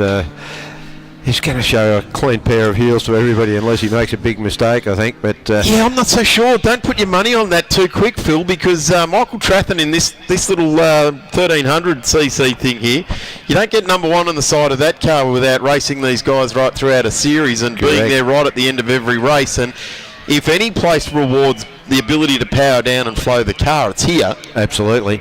And that little Sprite is every bit of everything I just said there. And Michael Trathen, he absolutely throws everything at it, throws the anchor out and just goes for it. Like I said, you don't get car number one without trying. Not at all. It's quite a privilege to wear the number one on any category that you're in. And when you're one of the smallest cars out there, you've worked hard for it, that's for sure. Let's have a look at the grid as they come around. Simon Elliott in that number 55, the big RV8 coming around. He has had to redevelop that car over the last few years and's come out and has been racing it very, very nicely indeed, and should be absolutely congratulated the way he's mastered that car. The MGB outfit, the number 58 of Simon Elliott, has rightfully got pole with the 135.28. Here's the telling story. Car number 2 qualified at a 139.76, so we're 4 seconds a lap slower than on a single lap flyer for pole. Donald Bradley in the number 43. Donald in the Austin Healey Sprite. So a couple of smaller cars. Chris Gidney in the number 19. Chris is in the MGZR, a newer version of the MG. We go back to Gary Gibson in the 67. Keith Ondaatje in the number 40, the Stag. I'll name it now. I'm going to barrack for him. I have been for years. I love the number 40. We jump on board with Keith Ondaatje. Rodney Wells, and it's Jason Edwards, David Bajent, Paul Hogan, John Makem in the number 33. The big guy in the MG midget slings himself in there, races beautifully. Alana Ondaatje, the next to the Stags there. She's in number 44, and we are absolutely away. Adam Ailiff, Anthony Vollebrecht, Jack Cousin, and Alistair Ondaatje down the back of the field in his TR7. And let's see how they go. Simon Elliott, as expected, gets away beautifully. Chris Gidney in there as well. Donald Bartley gets into P2, though, off the line there. So gets through on Michael Trathen. In fact, that's one of the rare times someone actually puts a move on Michael, and it was off the start line. Got him on the line there. And we see Keith Ondaatje in car number 40, the Stag, in there as well. Very James Bond 007. Elliott, though, round the sweeper. Got the gap on everybody, made the good start. A little bit squirrely, I noticed it down into turn 3. Probably a little bit of cold brakes and cold tyres, but what a car that thing is. It is an absolute stonker of a machine. Yeah, we sort of arc back to the likes of Tom Hutchinson and Mort Fitzgerald in his MGB and the likes that used to absolutely dominate this sort of racing. And now Simon has come up with the very next best thing to those guys, and he is now the guy that is out in front. And big shout out to Phil and Vince that were running in those invincible MGB GT V8s over a while there as well. Now Phil Gucciardi now running in GT4 on a national series, and Phil joins us from time to time in the Monty Powered outfit.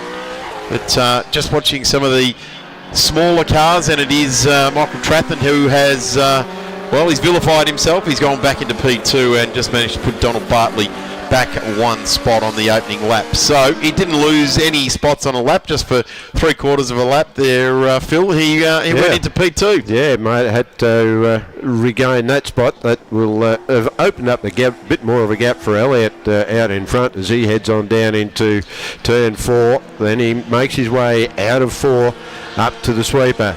Right foot to the floor, pedals it up through the gears, slots it through that long sweeping left-hander. Then you've got that little bit of a dog leg as you come out of there. Jumps on the brakes into tank. Really tight corner. I'd imagine he'd go back 1, maybe 2 gears down there. I'm not too sure what gearing he has in that car. Round the big gum tree he goes. Number 55 looks the goods. Those almost going to say the livery, the Martini racing type of livery, but it's just an iteration of that. Trathen doesn't worry with too many decals or anything on his car. It's all about being lightweight, and he's that concerned about lightweight that he has the best number you possibly can have. It's just the one. The one. You don't need any more weight than that. You don't need a 2 or a 3 or anything mixed up. The smallest amount of material to make it. Exactly number right. one. Yep. Very much the Colin Chapman theory, isn't it? Just has to get to the end each and every time. I'm surprised he's put paint on the car.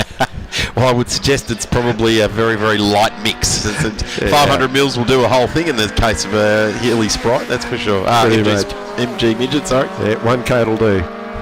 Correct, and we just look now, completing lap number 2. Elliott, a 134.92. Yeah, good lap speed there from Elliott. And he'll get faster too, and so will Michael Trathen, a 139.62. Michael Trathen qualified at a 134.39.76. I'll get it out eventually. So he's gone faster now, but we've also had a little bit more heat into the track. The sun has been out, although it's not an exceptionally hot day. But the black surface does absorb the heat. As long as the sun is out, it's absorbing it. Gee, it looks menacing with him on board with that black helmet and the reflector lens, doesn't it? It's almost of course, like you've got that big wraparound seat as well, which just sort of adds to the size of his head, really. I don't think his head's 3 feet wide. Look at that looks reflector. like it is. Looks evil. Yeah. Super quick. Comes out of there as yet again just throws the right foot down. 134.927 on the last time around for Elliott and that beautiful machine. But what can Trentham do? Can he reel it back in? Certainly got the job in front of him. Just looking back through the field now, great to see some of these cars. It's the ZR there. We just lost that mid-shot there, but that'll be... Just looking for, again, we're missing that one, but certainly getting a look back down through the field. As we go back to Michael Trathen, he's in P2 in car 1. Yeah, he's got 10 seconds to it, 10.4 seconds he's got to try and make up. That's a big gap that he's got to try and pull back. Let me tell you, you can't rely on Simon Elliott having any issues either. This car has been really on point since he brought it back out. There's the back end of Keith Ondaatje, and Keith's being chased down by Chris Gidney in the number 19 and the 67 of Gibson, which is Gary Gibson, started out of position number 5. Here's the 43, third on the road, started out of P3. Donald Bradley qualified at a 140.39, is now operating in the 139.9, so he's improved by a tenth of a second in this race as well. So you can see how the track is starting to come to the guys and girls as the day gets a little bit older. Car number 12, this is Jack Cousin out of the ACT, a Jag Series 3 V12E. Very interesting looking racing car. Here's the Stag. Almost didn't recognise what it was when I first saw it on screen. If you look close enough here, Phil, and you get a good shot of car 40 from the front, you will see a man with a grin on his face like no other. He's in his Stag, he's on a racetrack, and he's burning around doing laps. Absolutely loves it. Keith Ondaatje, great gentleman, fierce racer, as all the Ondaatjes are. And we've got 3 of them in this race. In fact, Alistair in the 40, hasn't taken to the track actually. I called him on the grid, but wasn't on the grid, Alistair. But Alana started out of 12th, and Alana's actually gone back 2 spots. But we're looking at Keith at the moment. He started out of 6, and Keith's now up to 4. Looking back down the field now, this is Adam Ailiff, and that Jag that we formerly mentioned, the Series 3 V12E. About to get passed by the lowly Austin Healy Sprite. It's very much a Batman-looking E-type Jag, isn't it? It's an interesting looking way that they've modelled the front of that car. It's really quite different. Yeah, it's very interesting, isn't it? The Jaguar Series 3 V12E. Love the E-type Jag shape. In fact, it's one of the world's most enduring shapes. That the Lamborghini Miura and some of these shapes that really did start to style our world. Yeah, you're mentioning things I can't afford. Well, I'll throw a Austin Healey, either a 100 or a 3000 in the mix there. They're also were game changers in the automotive world in that particular era. The MG ZR. Now we've just seen Gidney go through on Keith Ondaatje and unbottled that car. So the number 19 now is out after it, and he is he's into position number 4. And he has actually got away from Keith quite substantially, and he's got a Triumph ranging up behind him as well. Yeah. And those Triumphs have got some MG midgets chasing up. There's Makem in the mix there as well. So the sign rider, he's going around the outside in the number 33, or is it the 260 of Jason Edwards going up the inside of him? So great battle. MGB GT V8 just in front in the standard sort of trim. Yeah, didn't make it on the outside, had to tack back in. We've got car 40's pulling in, Dan. No way. What have you done to him? No way. The number 40, the Stag, is making his way back in to the paddock. He's got to give it a polish and get it ready for you for sale. Oh, no, not buying it off him. Just like to see it going racing. Here's the RV6. The last of the iterations of that MGB, that shape that Rover tried to just breathe one more bit of life into that particular shape there. There's the Triumph TR6 in the orange there. Yeah, lovely little motor vehicle, the TR6s. They sound glorious too as they sail past. Yeah, they really are nice little cars, the Triumph TR6, and when prepared properly, fast. Make a great racing car, that's for sure. Yeah, that's right. The straight 6 is no slouch of an engine. They can rev quite well. Gary Gibson in this one. He is doing a good job, and he has got the 60 in behind him, Rod Wells. And they've got that very special sort of front end on that MGB. And the stripe over the top, the Works sort of livery for that car. And then just off the back, Bajent and Vollebrecht. But this is the 67 of Gary Gibson getting a good look over his Mr. Gear. And that's what's happened there. The torque of the 6-cylinder, though, comes back to play. The 67 just holds the 60 at bay one more time. But if you're going to miss gears like that, that's going to cause you no end of hurt and pain. That's for sure. Towards the end of that, but you've got to say relied heavily on the torque of the 6-cylinder he's got on board there. Yeah, that was for sure. It was looked like he was going to be done and dusted up that back straight there, but managed to be able to get the power coming from the TR6, and away he went. Triumph GT6 Mark III 1974 at Gary Gibson's disposal at the moment into turn 3. The rear line, turn 4 now, makes it a lot faster when you arrive at the sweeper. Used to almost be a stop-go 90-degree bend. They realigned it. In fact, I think that was the first thing that occurred once the COVID era hit, and the guys were digging up that corner and got it done very quickly without any disturbance of track action for quite a while there. And they got that job done very nicely indeed. I think it's been a massive improvement to the Winton layout. Oh, for sure. The track improvements that have gone on here over the years certainly have done a great thing for the all of the events that run. Another one slowing there, like one of the more standard MGB GT V8s. Didn't quite catch the number of that car, the blue one there. So just to see Vollebrecht heading there around there as well. Wasn't too sure whether he may have been involved in something with that other car. There's our race leader, and he will be on his last lap out there now. We've ticked over the time certain finish. There's Johnny Makem, and in behind Makem is Edwards. Here is our race leader. doing it very, very nicely indeed. A lovely Saturday afternoon drive in central Victoria here at the Winton Motor Raceway as part of the Equity One Winton Festival of Speed, the Victorian Historic Racing Register, putting on a great series of events every year, and fantastic to visit country Victoria and enjoying that around about the first or second weekend at Sandown for historic Sandown. Is just like here, just like today, a fan favourite. People flocking to the event, wedged between Dandenong and Springvale on the historic Sandown layout. Be great to see everyone there for that one as well, as Simon Elliott comes around the final series of corners. We go back to the 67 of Gary Gibson in the GT6 Triumph Mark III. And there is our race leader, Simon Elliott, just disappearing down into turn one. He's done it very easy. 21 seconds last lap around. Let's see what he's got to the line with.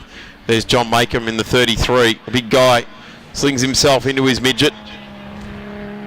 Yeah, great looking little car. We've got the red and white checker on there. I don't think we have a red and white checkered flag in motor racing, but we do now. Looks very good indeed. There's Simon Elliott. He'll have enjoyed that. That was a nice run. Good bit of reliability. No lock-ups. Just keeping the V8 motoring along nicely. It's going to be interesting to see if we looked at that. I had great hope that Michael Trathen and Chris Gidney, Don Bradley, Bartley, one of those guys would have gone with him, but no substitute for cubic inches and amassing of kilowatts as well, isn't there? Oh yeah, there's a lot of good stuff being tucked under that neat bodywork. It doesn't look as if McDonald Automotive are going to get any work out of this, but we thank them and Cave Hill Engines, PAVT and Aussie Soils for their work on sponsoring that event, and Equity One, of course. How can we forget Equity One? Interesting we didn't get a good look at Murray Stevenson in the MG ZS 180 during that one. Hopefully we'll get a bit of a look at that car tomorrow, the car number 61. Of course, the MG and invited British cars will be on tomorrow morning at 10:30. And then we go at 2:55 for the MG and invited British cars as well. And that sees all of our competitors range to the end of that. Keith Ondaatje, obviously did get back out on track there. Yep. Alistair didn't. Dunford and Alana didn't finish there either in their Stag or Triumph. So there's Simon. He's heading back in. We'll take a quick break because we've got plenty more racing still to come. Phil Membry will disappear and we will we'll be joined by Greg in just a moment. Greg Smith, no relation, I don't think anyway, but we'll explore that over the next little while. We'll be back in a moment. Take a quick break and we will be back for more here at the 2024 Winton Festival of Speed.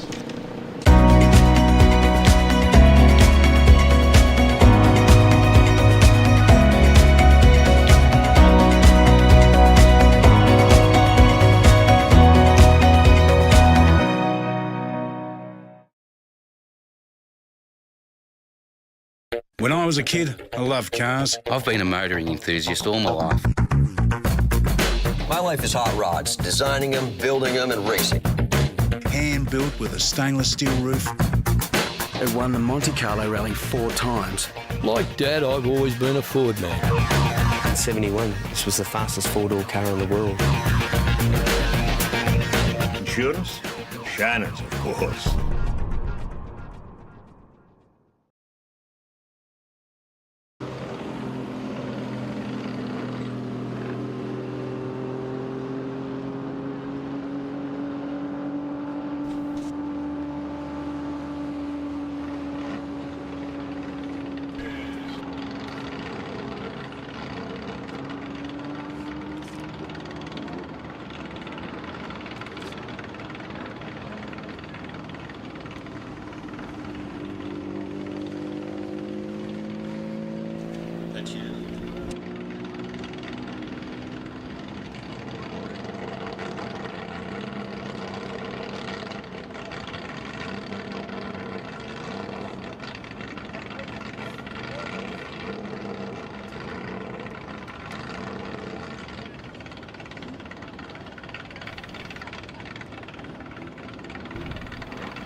Sure.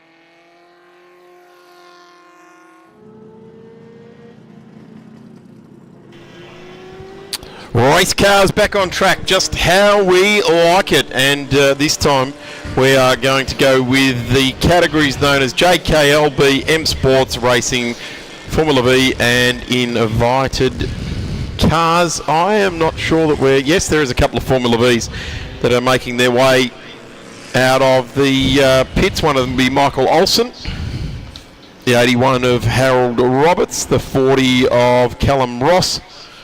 They make their way around to the grid, and I'm Darren Smith right alongside me. No relation, but Greg Smith for the very first time in commentary. Welcome, mate. Great to have you here, and you are touted as the expert on all things JKLB and M Sports, so we're about to get a lesson, I think. We'll give it a try, and we'll see how we can describe some of the cars. The cars are coming round now to line up. There's Norm Faulkner in the Elfin Mono on screen now. So Norm will be coming out of position number 2. Just down the road from him is Noel Bryan in the number 63 Renmax BN1. So another great to see some of these Australian-built cars that are coming out of the closet. Graham Raper is in position number 4. So number 3 is the 77 of Con Ryer, the MG Holden Monoposto out of 1955. So there it is there. Certainly a shape of car that was around for quite a long time, wasn't it? I mean, you could draw a line between that and Maseratis and Alfa Romeos in that similar sort of monoposto format, can't you? Very interesting car. It runs an MG TC running gear chassis and a grey Holden engine out of an FJ Holden. It's actually the Repco Gold Top replacement engine out of the Wagga Taxi. We'll get to those stories, I'm sure, throughout this particular race. In 5th position is Peter Fagan in the 126 Cooper Mark 6. Then we go to Shane Bowden in the number 17. Shane's in the Lotus 11 replica. And that is a 2.1 litre outfit there. Then we go to Ross McLaughlin in the number 99. Ross is in the Melmark Elfin. Back to Russell Budge, Max Pegram, Michael Olsen, Harold Roberts, Callum Rose, Barry Bates, Doherty and Jack Walter. A number of those cars haven't joined us, but we are set for a race start. And away we go, and there's a big jump midfield there.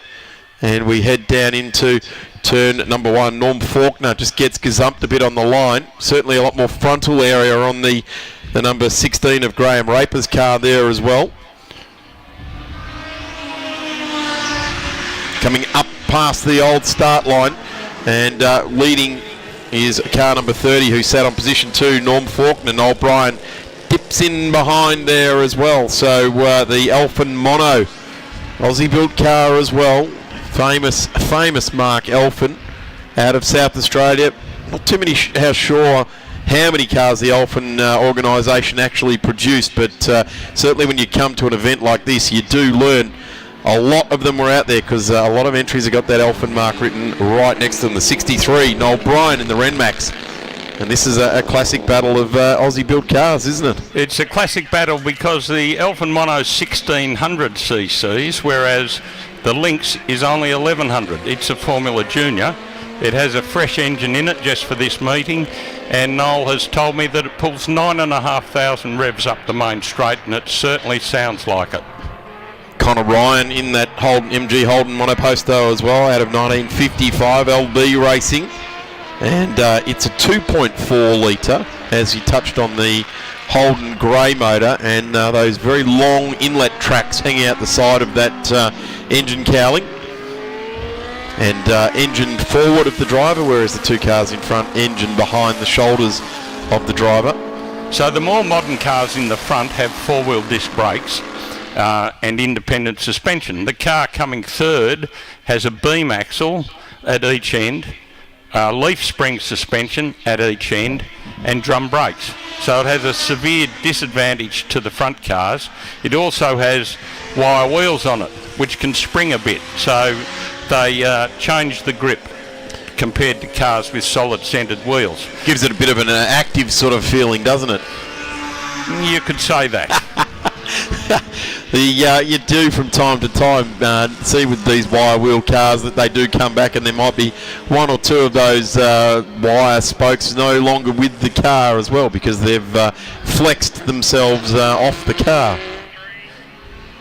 Oh, there's 77, bit of a lock up there, but I've got to say the wheel inputs are massively evident, aren't they, Greg? Just watching away, almost soaring at the wheel as he slides it around the cleavage, coming onto the past the truck assist sign and charging down. It's just beautifully in balance, that car. He's got the tyre pressures correct, and it's showing its way to some more modern cars. We'll get a shot shortly a bit behind that car, and you'll see the other ones that it is battling against to stay in front. So the 63 out in front now. Noel Bryan, the Renmax. In behind is the Alphen. And very much the Renmax, the front air inlet there being ducted down to the radiators. So the Alphen Mono was the first car Gary Cooper built with a monocoque tub, hence its name Alphen Mono. So it's a built-up box riveted tub with all the other ancillaries attached and bolted on, as a car of the era. But it was a breakthrough car in Australian manufacturing. So Raper and Fagan on screen now. The 126 there of Peter Fagan, a Cooper Mark 6, which was, of course, the brand that Jack Brabham made his first name for himself, I guess, on an international scale, driving for the Cooper Car Company. Yeah, that little car is also quite a small capacity. That's 1100 cc's in a Jap V twin, whereas Graham Raper has a flathead Ford V8 with two carburettors. A lot of money having been spent on expensive porting on the exhaust pipes, according to Graham, and it does have a prodigious amount of horsepower compared to the little Cooper that's following it. Graham has been peddling this car hard ever since he's taken it on, and has always been super entertaining to watch the way that car changes its dynamics right throughout the run. But he's always been very, very entertaining, and you look around, you expect it to have a little like a low capacity, a low litre type of sound to it, but it's got that flathead V8, which I remember as a kid Ian Duguid had a yellow version of that car as well, another Holden special with another special with and when I say Ian Duguid, I meant Bob Duguid. Bob Duguid in the flathead Ford. Yeah, the flathead Ford, sorry, I got the first name mixed up, Bob Duguid. So here are the little Formula Vs coming down to monster Paul Doherty in his special, which has got a big flathead six-cylinder engine in it. So Paul's a new competitor. That's the Dodge. And recently the winner of the Patrick Ryan Memorial Trophy, which is presented in memorial of young Connor Ryan's father, Patrick, who was a great supporter of historic racing. So Formula V's on screen now. This is the, I guess, the race within the race, the LB and Group K and LBJ cars as well. So watching here some of these closed sports cars, swooping lines. So the black car that's just coming into shot now, if it comes into shot, there it is the Zeph's car. So that's an Oscar body with a Zephyr engine with a supercharger on it. That also has a huge amount of horsepower compared to the grip that it's able to put down. That's the problem, isn't it? The horsepower didn't keep up with the tyre technology for a while there. So these two cars, again, leading our way. This is Bryan over Faulkner, and Connor Bryan was the next one further down the road in the number 77, that MG Holden Monoposto at the back of the shop there. I think young Connor might have to temper his enthusiasm a bit. He's well ahead of the field of Group L cars, so he doesn't really need to overdrive the car, but we'll see how he goes. Plenty of racing still to go here from Winton Festival of Speed. A big thanks to Equity One, Wonderland RV, Shannon's Insurance, Cool Drive and Grays.com. Up next on track is the big bangers of Australian motorsport. The historic Sports Sedans and invited for their Super Sprint. Alpha Racing after that, and we'll round out the day with the venerable Holden HQs for their one make racing. If you need to see something different, the Victorian Motorcarna Championship is on over on the skid pan, so plenty going on over there. A bit of tyre smokers cars find their way around in through the obstacles and tests out there. So if you want to go and have a look at something different while you're here, wander on over to the skid pan, or have a wander down to the pit and paddock area. You're welcome to make yourselves at home here at Winton Motor Raceway for the 2024 Festival of Speed. Quite commonly, the Formula Vs are driven by younger members, and the Victorian Historic Racing Register offers free membership to young people who'd like to compete, and when they reach a certain age they can also have a free licence which enables them to compete in certain events, not necessarily racing events, but they get a feel for driving the cars. Great initiatives taken by the VHRR in that respect. Certainly does help to get younger members on board, and member-driven organisation. That's what it's all about, keeping fresh members coming through. Getting a great look now, Graham Raper just really getting wrestling this big special around.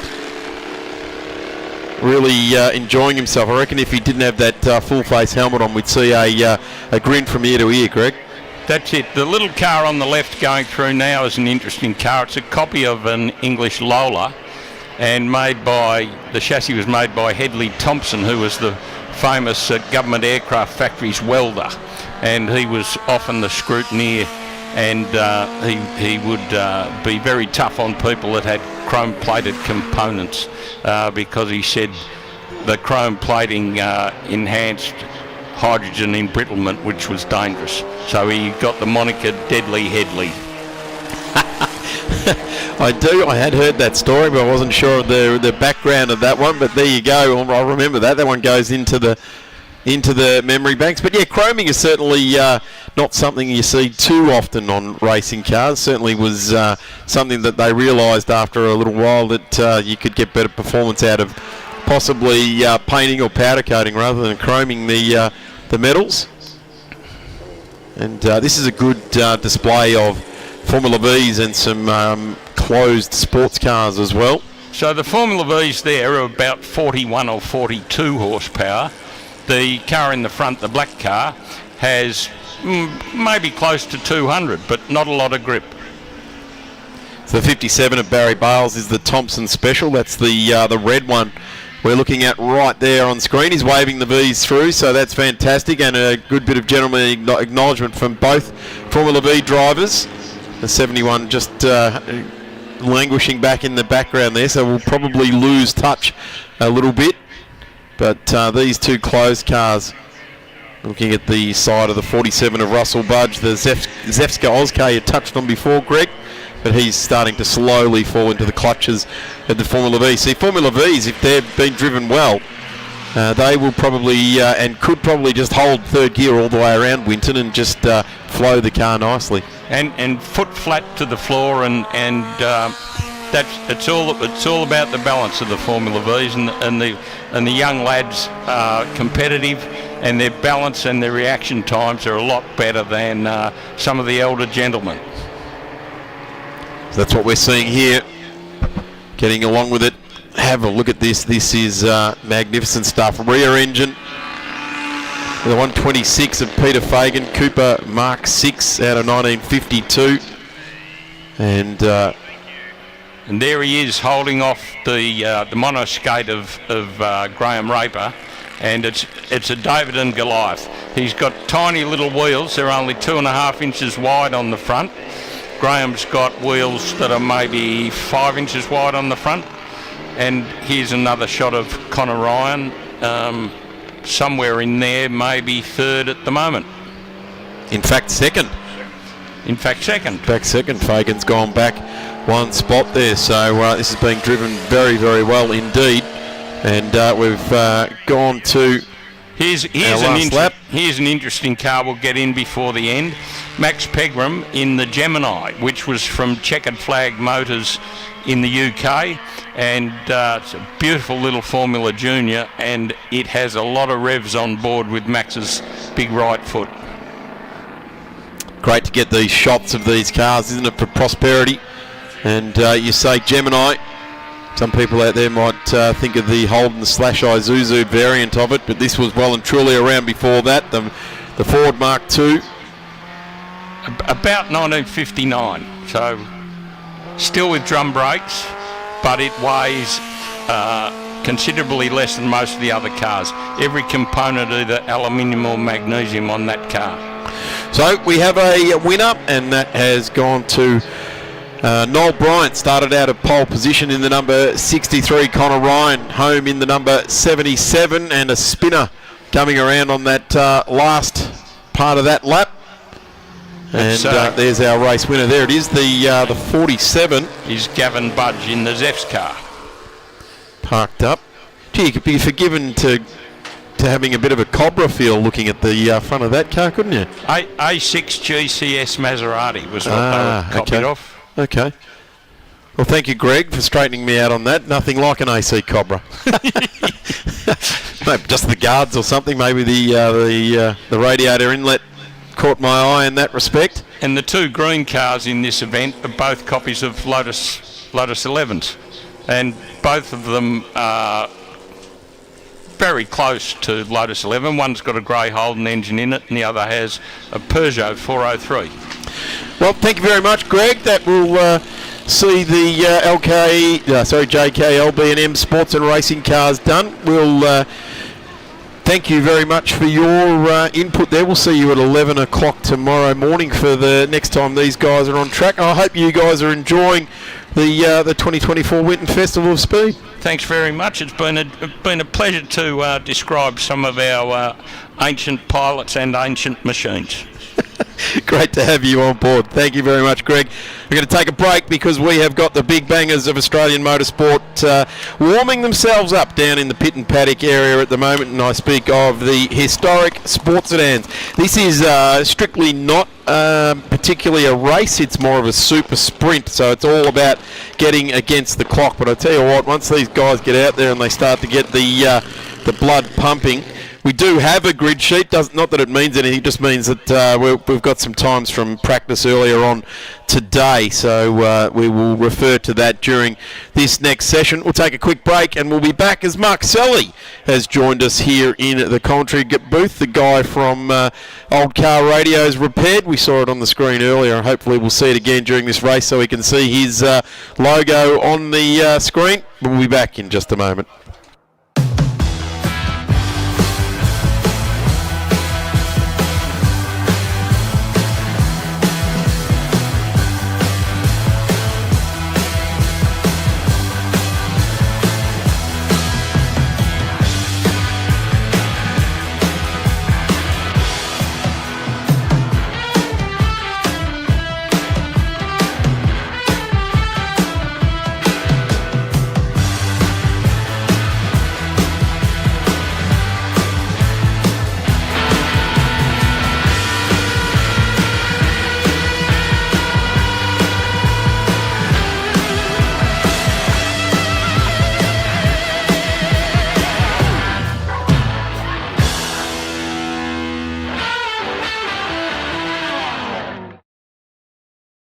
I was 16 when I first saw her. Loved her utterly. She was so sweet, so perfect, still is. She's got a whopping great two-stroke engine under that gorgeous aerodynamic body. Insurance? Well, Shannon's, of course. No one knows your passion like Shannon's. That's why we offer special limited usage rates and even club plate cover. So call Shannon's on 13 46 46. Shannon's, insurance for motoring enthusiasts.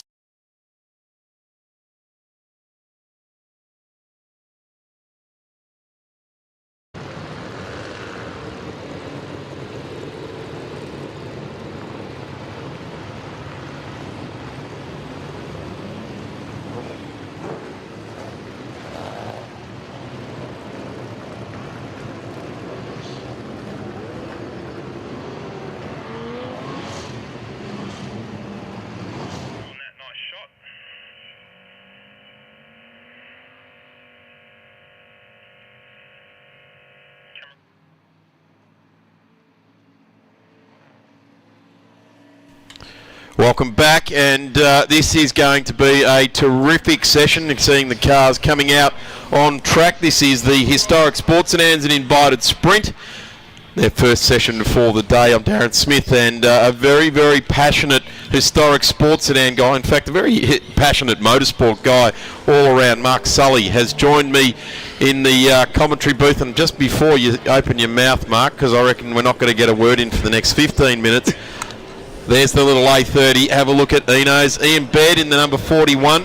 Watch that little car. It is an absolute weapon. It'll probably show some Tiranas and some other cars a clean set of heels. But Mark, I'll introduce you now. Take a big deep breath, mate, because here we go. This is awesome, isn't it? These cars, you know, we're going to have the National Series at Sandown in a few weeks' time.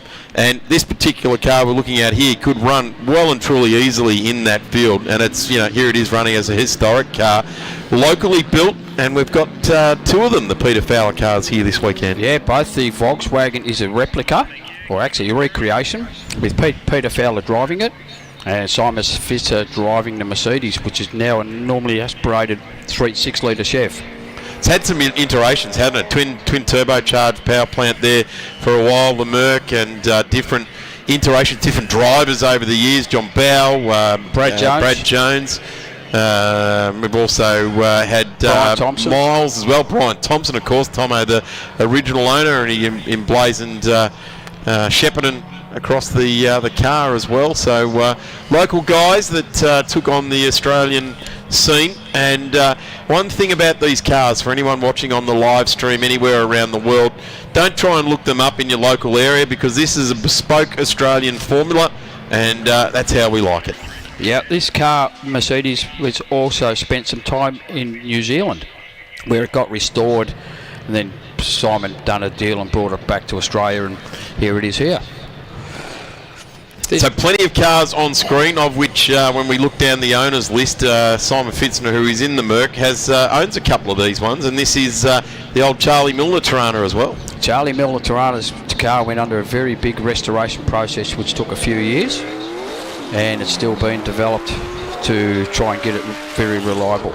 But otherwise it's fairly quick, and it's Max Carter's second outing in the car. So warm-up lap or sighting lap now finished, and Simon Fitzner blasts away in the Merc, comes up the top of the hill and shows a clean set of heels. We're into it now. This is a super sprint format, so we're not actually racing for positions on the track to the checkered flag. What we're racing against is the clock. There is passing allowed. You probably get frowned on if you rub down the side of someone out breaking them with a dive bomb, Mark. Yeah, dive bomb, we have an unwritten rule in the category that it's really not very well accepted. You can try it, but yeah, it's just not very well accepted. Here's the car we're talking about, and I guess you'd have to say, with its heritage local to the track here at Winton, is obviously the hero car. If we're at Malala, this would be the hero car over there, the Clem Smith Charger, which ran brilliantly in national sports sedans for some time as well. Was always the the drive-out car, the lead-out car, and years later when Clem owned the track at Malala, he would lead out the national sports sedans when the greats of Tony Ricciardello and Darren Hossack and Kerry Bailey would follow that car around, and then they would battle it out for the Clem Smith Cup, which I guess has been gazumped now by the 50k plate at Phillip Island at the end of the year as the most prestigious award. But this series, Mark, it runs a very, very famous trophy for the the racer at the end of the year that's amassed the points to take it out. Yeah, it's the John McCormack Australian Historic Sports Sedan Series. John just had some fast, reliable cars, being the Charger and a Jaguar at one stage. So it got named after him, and no one wants to change it. We're going to keep it that way. Yeah, well, rightfully so. The guy was an absolute legend of open wheelers and sports sedans. Give us a bit of a description. There's some very interesting cars, be it true banger sports sedans or invited cars in this weekend. The invited car that's coming down the straight now, which is just out of shop, is a NASCAR tribute of a 57 Chev, which has been rebuilt over the past few years, and it's also had some local help from a few guys in Shepparton. So yeah, that's quite an interesting car, and if anyone's walking around the paddock area, go and look at it. The engineering work is sensational. It is really very well engineered. But look on the outside looks good, the inside is better again. The next tribute car was the Bruce Coombe Falcon Sprint. That's also based on an American track car, and that's another good work of art. Bruce and Tracy, famous for many different categories. They had that aqua green Commodore in club cars for many years that challenged right to the front of the Nationals there as well. An RX-7, I think they ran in... RX-7 and ISMA American RX-7. Which is IMSA RX-7, wasn't it? Yeah. IMSA, yeah, which is in Queensland. Yep. That's still in the country, and that's still a very quick car. The way Bruce drives these cars, I feel very sorry for the rear tyres. Well, he obviously hasn't changed his style from the 90s when he ran in club cars. There's that NASCAR we're talking about, front and centre, right there, coming onto the straight now. So there's the VW. And here comes Ian Baird, for those playing at home. President of the Victorian Sports Sedan Association for a number of years. Helped Barry Bray build the Gazelle and the Stanza. And this A30 is Barry Bray's very, very first race car that he built, and between Ian Baird, Barry and Simon Fitzner, they brought it back to life. On screen at the moment, it's the ex-champion Museum Brock Tribute HDT Beast Tirana, driven by Warren Colley.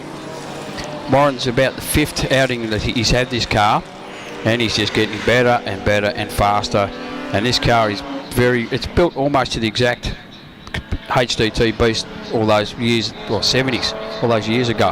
There's one that looks fairly similar, Mark, the ex-Dave Hunter one. I wonder where that is this weekend. That's sitting in the paddock on display. On display, is it? Yeah, that's still... I'm just waiting on some engine parts for that one. When will we see that back out on track, Mark Sully? Hopefully next year. There we go. Well, I'm saying that because Mark should be driving the ex-Dave Hunter Tirana. If I had the engine parts I wanted, I would be out there today. Great shot of the back of these sports sedans. Big arches, big guards, and that's what it's all about. There's a Ford Anglia, which for many, many years was the weapon of choice in various forms of Australian motorsport. In fact, Bob Gill started off in one of these cars, and in a weekend's time, the Bob Gill Memorial Butcher's Picnic, which I think is quite fitting for Bob Gill, will be held at Phillip Island. This one's driven by Bevan Edmonds, ex-Tasmanian that was famous for HQ racing. It has the 13B turbo rotary, and it's reportedly to be the first car sponsored by Supercheap. First race car sponsored by Supercheap. So, and it's quick too. I've been behind it many times. You're watching Simon Fitzner. He's gone very, very wide, coming onto the back straight there. Bow Jones written down the side of that car. John Bow, Brad Jones, and Brian Thompson. Brian Thompson, not Graham Thompson. Brian Thompson. And there's the Peter Fowler at the wheel of the number 17 fastback car. This ran some McLaren uprights. It is built to the original drawings that Peter still has. amazing, isn't it? So Simon put the idea to Peter, would you like to build a car for me? They had a little chat, and here's the end result. Not that one. That particular car. No, I mean, sorry, not the one on screen there, that 57. That's the one we started talking about at the start of this session. It's Charlie's Milner's HB Tirana again. That's had an extensive rebuild. Who's driving the Max Carter? That's his second outing in the car. Max normally drives the Mick Monterosso Anglia. Yep. And now he's stepped up to the HB Tirana. His first outing was at Malala this year, and he was very surprised how quick it was compared to a 1600 Ford four-cylinder. Yep, absolutely. It's had an extensive restoration. Here's another one of our invited things. Who's in this one? This is Bradley Robertson in the 3.3 litre. So GTR XU1 specification here. And just getting some extra laps, you would suggest, being a Group N car. This little Mini is the Ray Malloy Mini driven by Stephen Brook. In the wet around here, this thing is very quick. Gee, I tell you what, the Super Mini series entertained for so many years. All those up-tuned cars and all of the sports sedans that were, they formed, and the Super Bricks, or the Super Minis as they were called, had so many cars in their fields. You know, obviously lots of Minis around, and they all grew these big bulges on the front bonnet to hide carburation in behind them and all sorts of things. But this is a beautiful looking restored car. Here's a Chev. This car is just beautifully presented. Lee Ball in the other little Mini, who was the quickest out of the Minis in qualifying.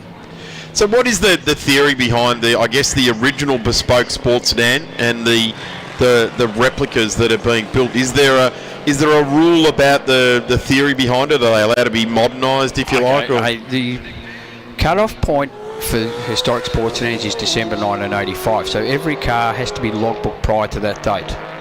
Anything after that date is run as invited, which is like Peter's Volkswagen on screen. And yeah, they've just got to be period eligible. But yeah, we had one stage we had an EH running around with a Lexus V8 turbo. It was very quick. Car was period correct, however the drivetrain wasn't, so he was invited. Like that, Nick's 57 Chevy's invited category, so that does not have a logbook prior to December 85. And is that how a NASCAR would have been presented in that era? I would think so. I'm not up to date with NASCARs back in that era. These cars here are all clearly Australian-run cars when you throw HDT on the side, and these Minis were absolutely massive, and that got a bit ugly there. Under brakes the 39. Lee Ball. By Lee Ball there, the Cooper S Mark II, the 67 car. Got very ugly there indeed under brakes, almost went into the side of the fellow competitor, and as we discussed, this is a super sprint. I guess we need to now start to interrogate the timesheets, Mark. Simon Fitzner, a 132.76, the fastest out there. Jason Morris in the Charger, 132. 133.23. Max Carter and Charlie Milner's HB Tirana, 133.1. Brett Robertson, you think he's in a little Tirana, 140.0. Yeah, that's the Group N Tirana we were talking about. Bruce Coombe in the 64 Ford Falcon Sprint, 140.3. It's a pretty handy lap. Nick Crecchetti in the 57 Chev, 142.2, which is not slow for what the car is. Lee Ball in the Mini, the fastest of the Minis, 142.9. Bevan Edmonds in the Turbo Super Cheap Anglia, 142.8. James Brock, I think he's in a Tirana, 149.0. Warren Colley in the HDT Tirana, 149.0. Rod Wood in the mid-mount FJ Holden. Just lost his time for a minute. Just lost his spot too. Ian Baird jumped up 2. Ryan Wood, and he's just jumped up back one now, and 144-1. Ian Baird as well. There's Ian Baird on screen. We touched on that as they first walked out, or first drove out onto track there. Kim De Britton in the ex-La Camera Mexico Rally FJ, doing a 145-1, and this car was built for a road tarmac rally. Just touching on Rodney Woods, who we're seeing, where's Rodney? He's disappeared now. Back down outside the 20. No, sorry, there he is. 12th. Now that Rodney's the reigning McCormick champion, isn't he? He's the last 2 years a McCormick champion. He ran every round and got the maximum points. So it's there's a fair bit of consistency involved in doing that, which I guess if there's one thing sports sedans have had a question mark over many years is consistency and reliability. They are absolutely strung out beyond the realms as Ian Baird just gets out of the way of Fitzner going through and Jason Maris. So Ian Baird currently 13th fastest in behind Rodney Wood. Dave Bailey in the X is 14th in the X. Tim. Sorry, I lost it. That's all right.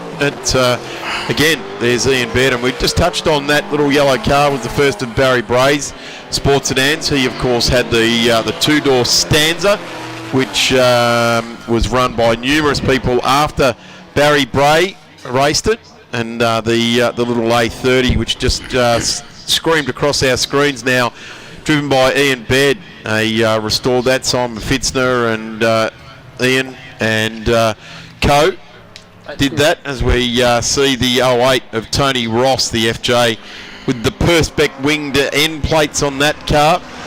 It's being towed back. Checkered flag has been displayed, and it'll be Simon Fitzner fastest with the 132.7. Jason Maris a 132.8.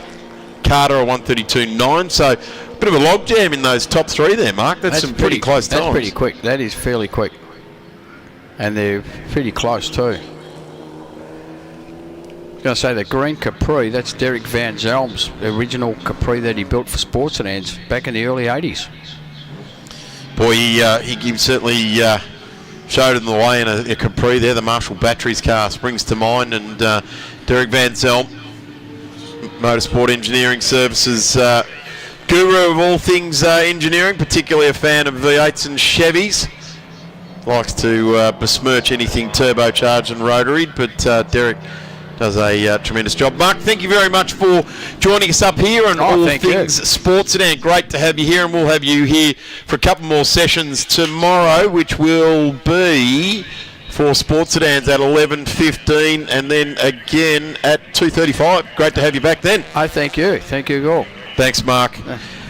Cars heading back into the pit and paddock area, and we will have further racing coming back on track. Two more races to go today, the Alpha Racing and HQ Racing. A big thanks to Wonderland RV, Equity One, Shannon's, Cool Drive and Grace. Back in a moment.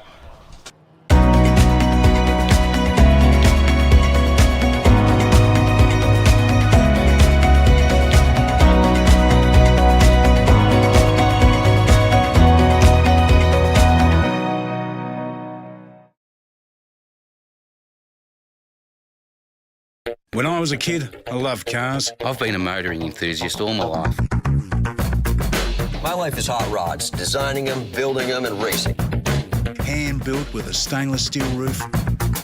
It won the Monte Carlo Rally 4 times. Like Dad, I've always been a Ford man. In 71, this was the fastest 4-door car in the world. Insurance? Shannon's, of course.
No worries.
Thank you. Okay, cars now about to get underway for the Alfa Romeo Racing Series Race 1. And this is the Winton Festival of Speed, of course. And away they go, very nicely off the line. Now, Robert will probably know a lot of the cars better than I, but certainly one of the Alfa 105 series, or Alfa just in front there. Oh, we've got a spinner there. That's David Capraro. You know the number card? That was David Capraro. Yep. Okay, that was a bit of bad luck. Round turn 3 they go for this particular lap. Cars sorting themselves out. Some more modern Alphas there, a couple of the old 105 series. And they go out of our sight just for the moment. We'll try and pick them up. Bagetto, of course, was on pole. Caporaro was second, and Aaron's was third off the grid. Here they come down up the top end of the circuit, the old tank corner as we used to call it. Cars sorting themselves out. Very nice handling, the Alfa Romeo car with the little Alfettas out the front. Very pretty car, can be had as a 2-litre 4-cylinder or a V6 engine. 2.5 litre V6. Very pretty little motor car, very well balanced. As I remember, they were about a sort of 50-50 sort of balance on the... That's right. It's that's due to the transaxle. So it runs a gearbox and diff in the rear to keep the weight balanced. There's a good mix of cars there. There's 50 years between the oldest car and the newest car in that grid. There's also 4 classes, so it's all about class racing with this group. So Beghetto out the front, followed by Mick Aarons and Simon Grierson.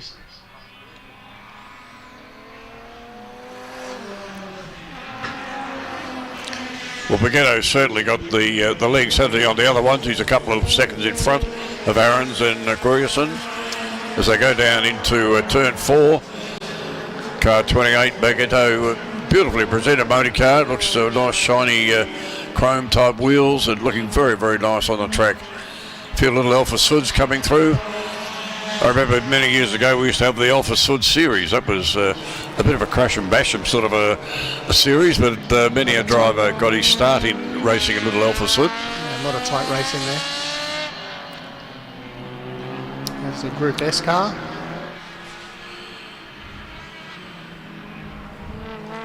So we've got Aarons catching up a little bit here. Aarons in the white car. He seems to be all over his back there. It's good. So nice to see the 3 Alfettas pretty much together. They head up that short straight before the right-hander at the top of the circuit. They go out of our sight if we're looking out from the commentary box, but we'll watch it on TV as they head down onto the main straight now, and Beghetto still doing it all right with Aarons, then Grierson next. They head off down into the boondocks here. It's the light's starting to fail a little bit here at Winton because it's getting on to be a little bit darker. A lot of rubbish on the circuit there too that's been brought onto the track by other cars. And 51 with the Alpha repairs signs on it, doing very nicely now. Aarons has actually done the quickest lap at 136.4, and to Beghetto is a 136.6, so he's really chasing Beghetto for that first place.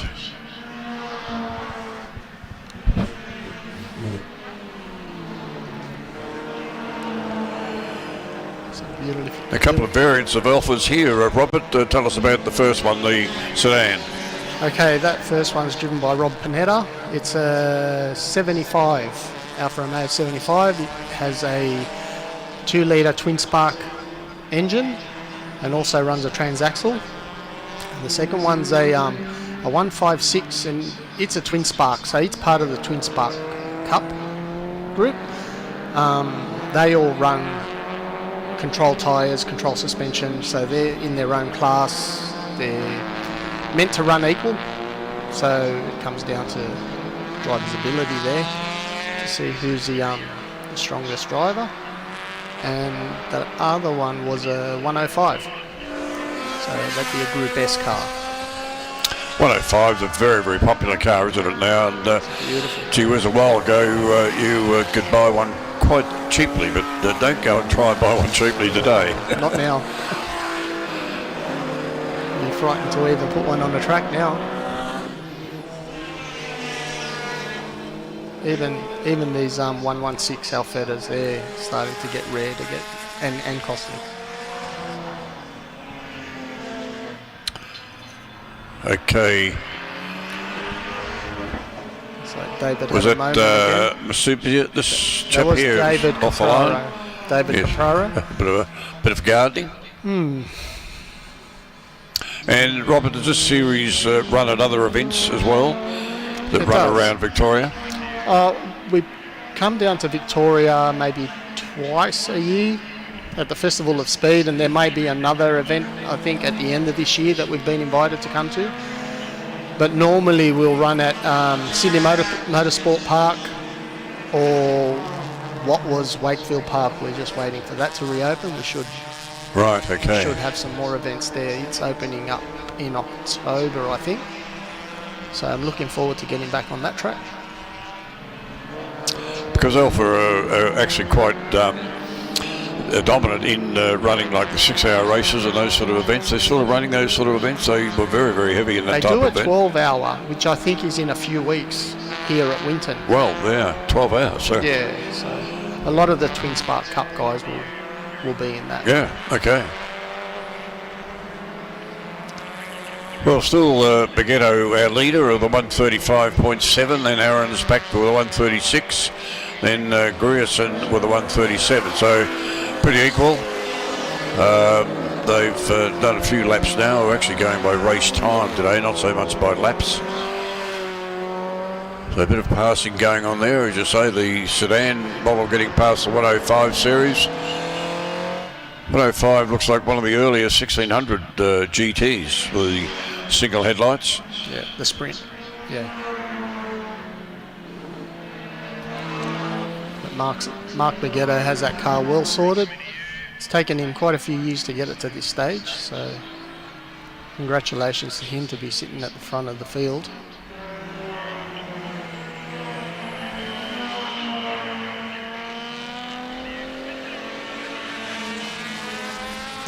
Because Alfa Romeo here in Victoria was certainly brought to the fore by the company I work for, which was MW Motors. We're in Elizabeth Street in the city.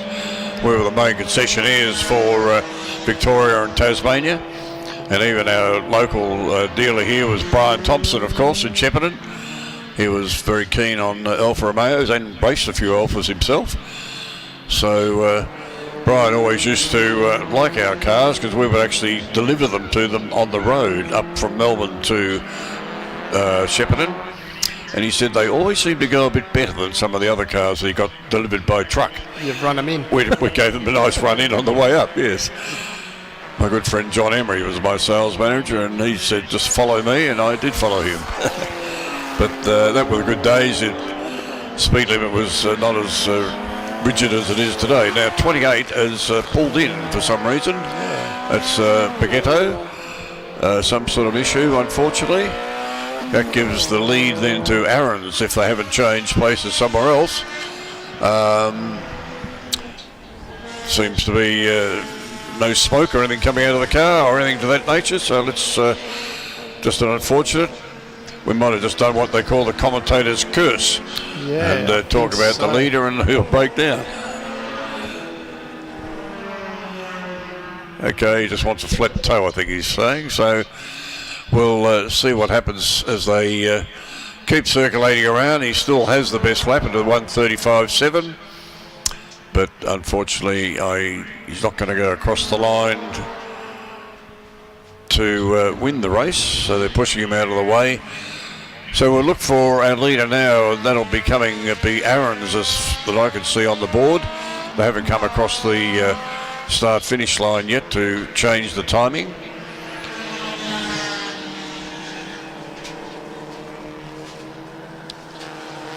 Some of the little hatchback Alphas, Robert, what model are they? They're a 147 Twin Spark, also part of the Twin Spark Cup. They're really tight racing between the guys. They're always like mid-pack, but they race amongst themselves, and they've got their own, at the end of the race, they've got their own class winner. So it's very, very tight racing with these guys. They don't give each other much room. It's exciting to watch. That's good. No, it's a good variety of the Alphas running.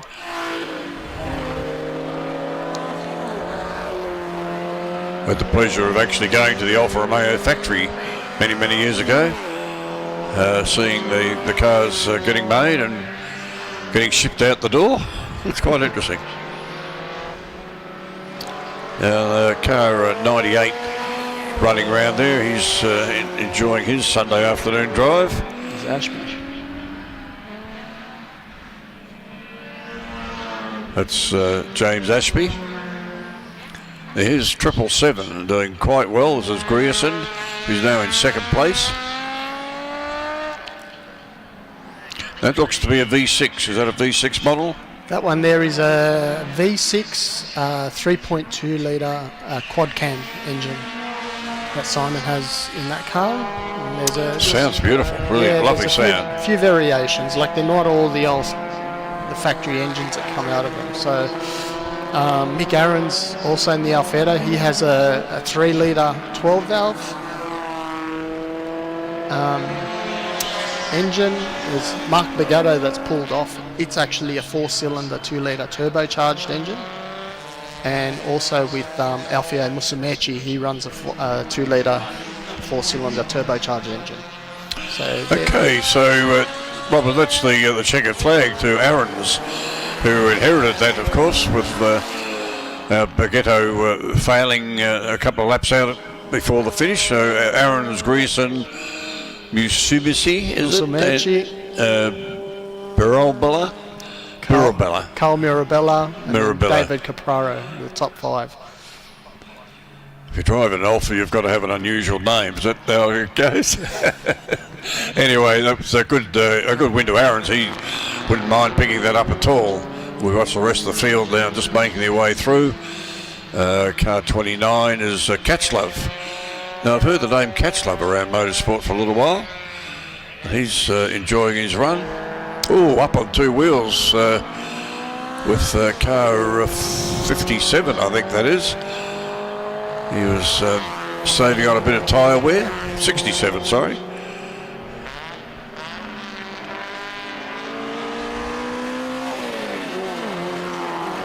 Bruce Field that was saving the tyre wear.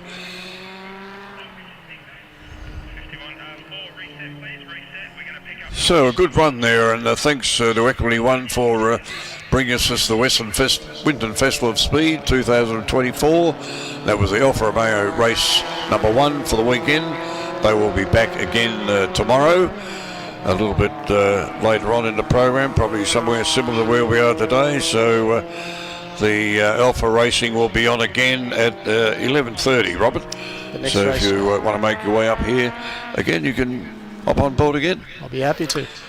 Okay, well, thank you very much, and thanks to Rapid Smash Repairs and EW Spares and Machinery. Thank you for coming on board as sponsors for the event. Thank you.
I knew she was the one. The heart's going a million miles an hour, the mouth's dry. It's love, mate. Pure and simple. In 71, this was the fastest 4-door car in the world.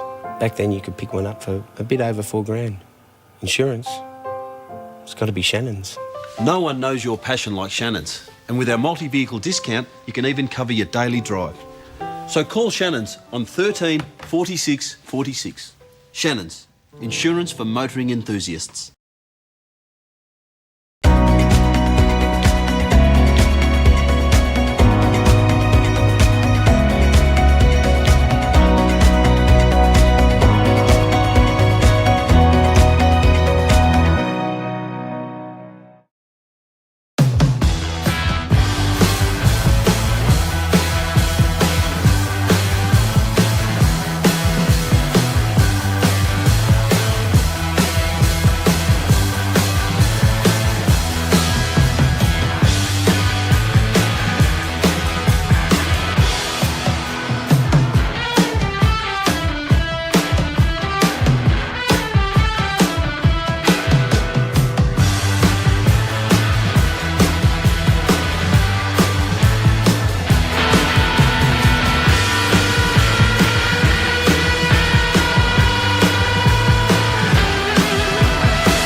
The venerable HQ's out on track. They're going to bring home day one of the Winton Festival of Speed, brought to you by Equity One, Wonderland RV, Shannon's Insurance, Cool Drive, and Grays.com. Darren Smith and Phil Memory in the booth. We're going to see it out. The sun setting in the distance.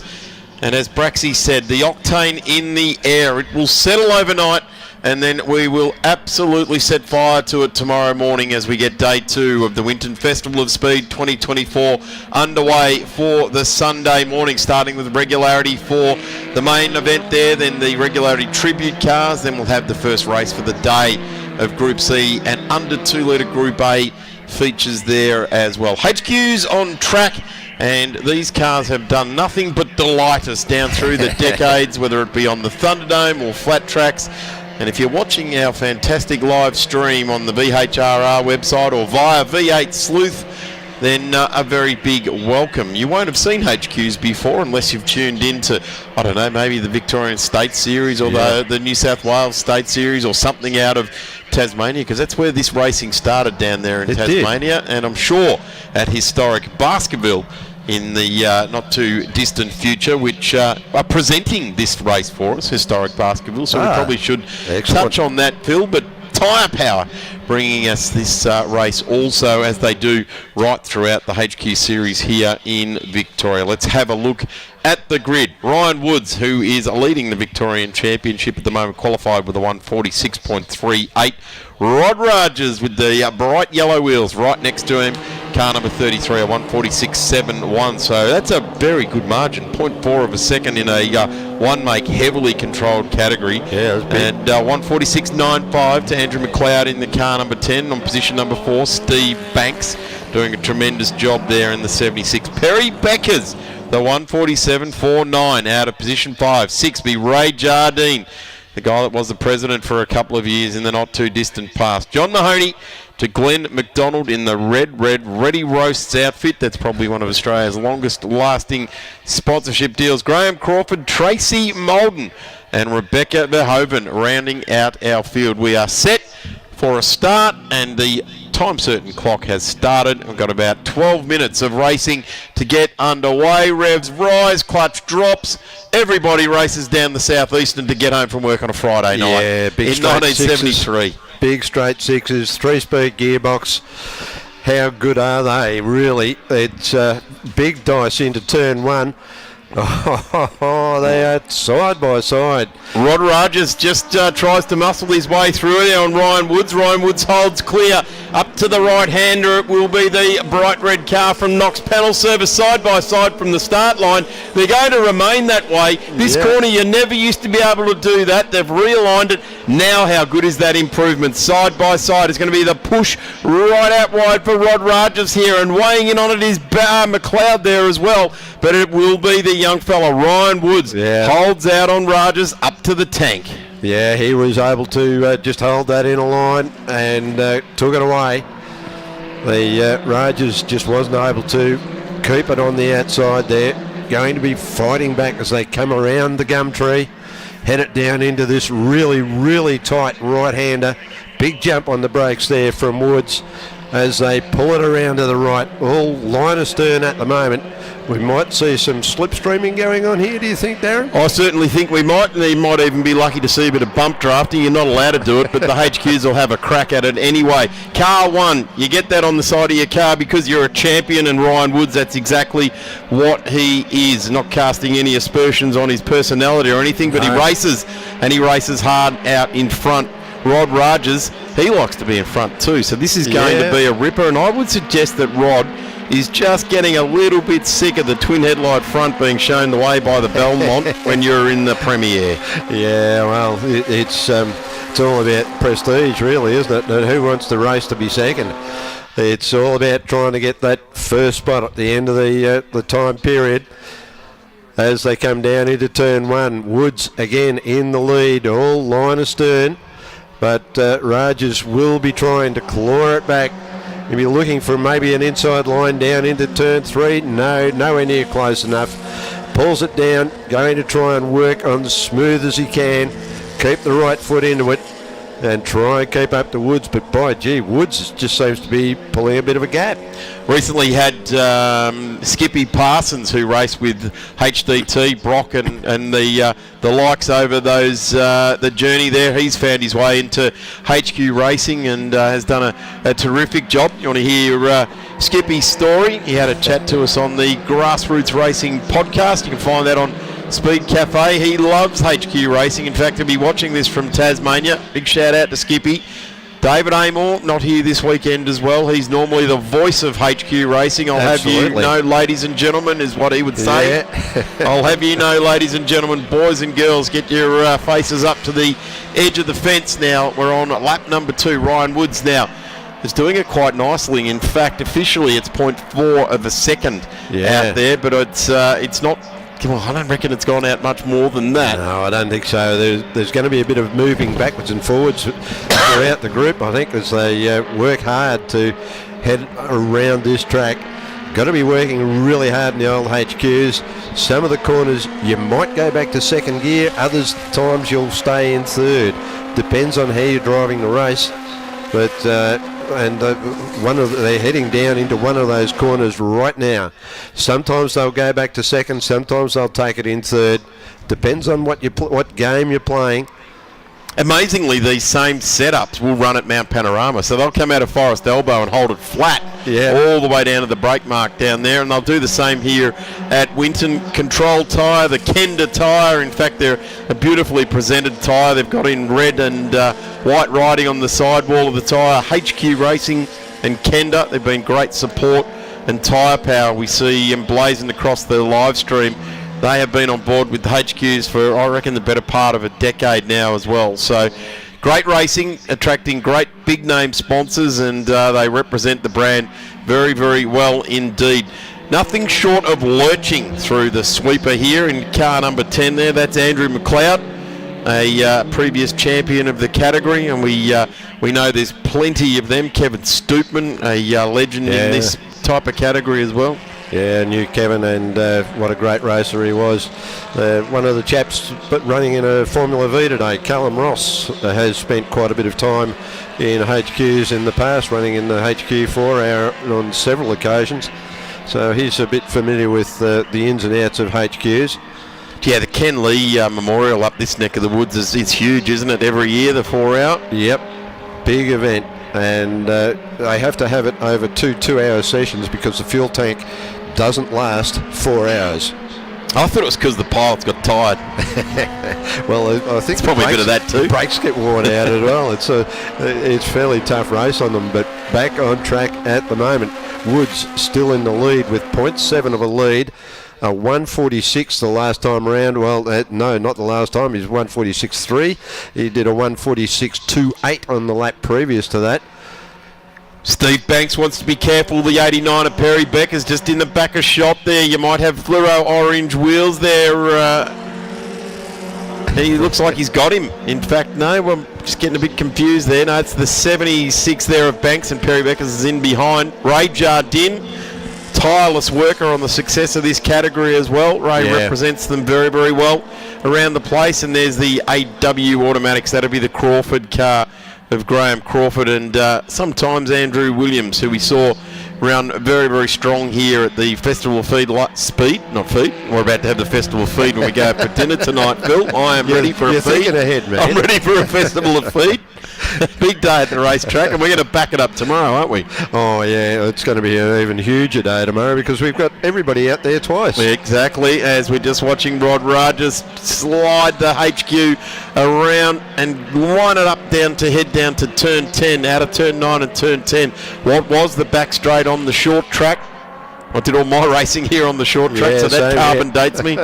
Absolutely shows me not the young racer I was back then, but Graham Crawford right in now behind Perry Becker's, or is it the other way around? The 76 there of Steve Banks with Perry Becker's in behind. Ray Jardine is next down the road.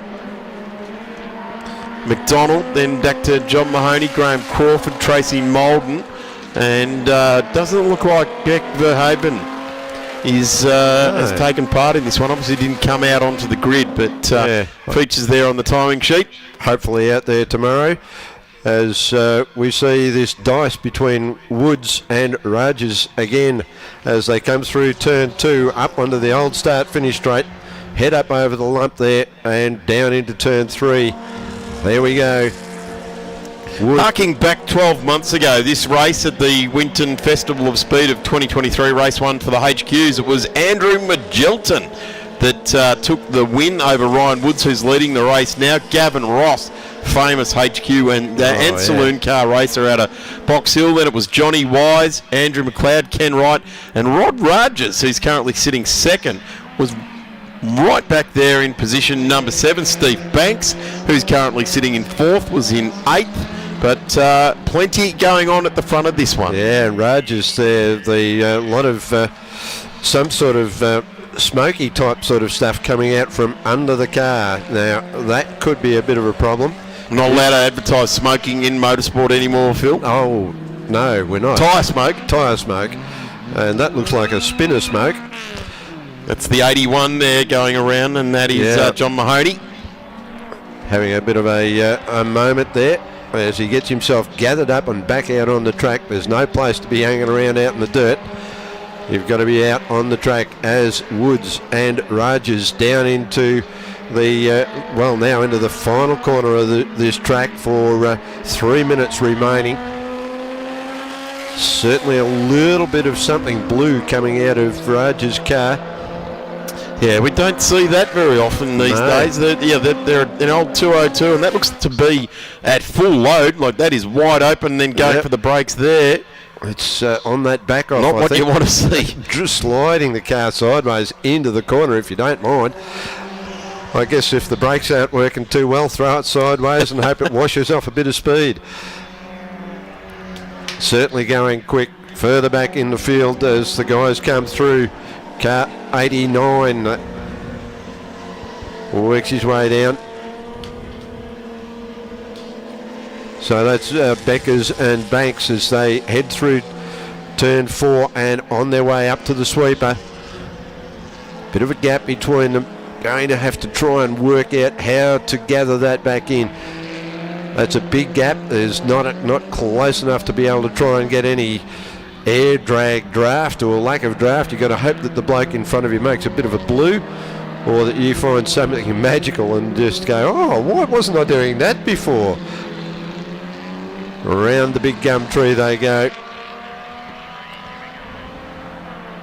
Down onto the tight right-hander to come out onto the old back straight.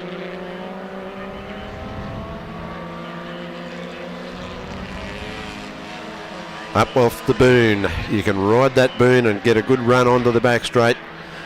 Heading on up there, turning left. Now this corner is more than 90 degrees, so it's an awkward corner, and there's the cambering in the corner isn't such that it gives you any sort of an advantage at all.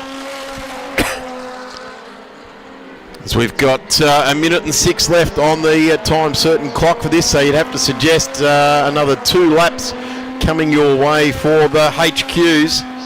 They have forever remained entertaining. Rogers up the inside, looks to put the prem in place. Trying for the under and over. And missed out on it. Not going to work unless he manages to pull it off down here. Not close enough. That was a good dive. Oh, that's not good smoke. In fact, that almost, it's not coming out the exhaust pipe there. I reckon that's like a diff or maybe an extension housing seal or something like that that's leaking onto the exhaust. Yeah, I think it's more some sort of a spillage coming from somewhere that's managing to get onto something hot. They'll know all about it. You'll get that either gear oil smell or burning. Yeah, look at that. He's starting to crank sideways. I hope he's not getting it onto the tyre. That's the only problem. No, that's not coming out of the exhaust. That's somewhere in the middle of the car. Yeah, it's out of the middle of the car, so flames out the exhaust. Yeah, you gotta like that. What do they say? Red cars and flames, 20% faster. Just red cars, 10% faster. That line before, but I like it. 10% faster for a red car, but red car with flames, 20%. Yeah, which is interesting because Ryan's still managing to hold him back there, and he's got 20% more power than him. Yeah. Don't tell the scrutineers. No, we shouldn't tell them. But as they come onto the extension now, heading down the back straight, Rogers closing in. Is he going to be able to make a bit of a dive down the inside? He's having a look, but not close enough. Woods is able to maintain the distance on break, very close into the penultimate corner. They're going to cross this line. There it is. Really close. Checkered flag. And that was it. 6 laps of glory for the HQs. How does it end? It's Ryan Woods, 0.15 of a second to Rod Rogers. Andrew McLeod next to the line.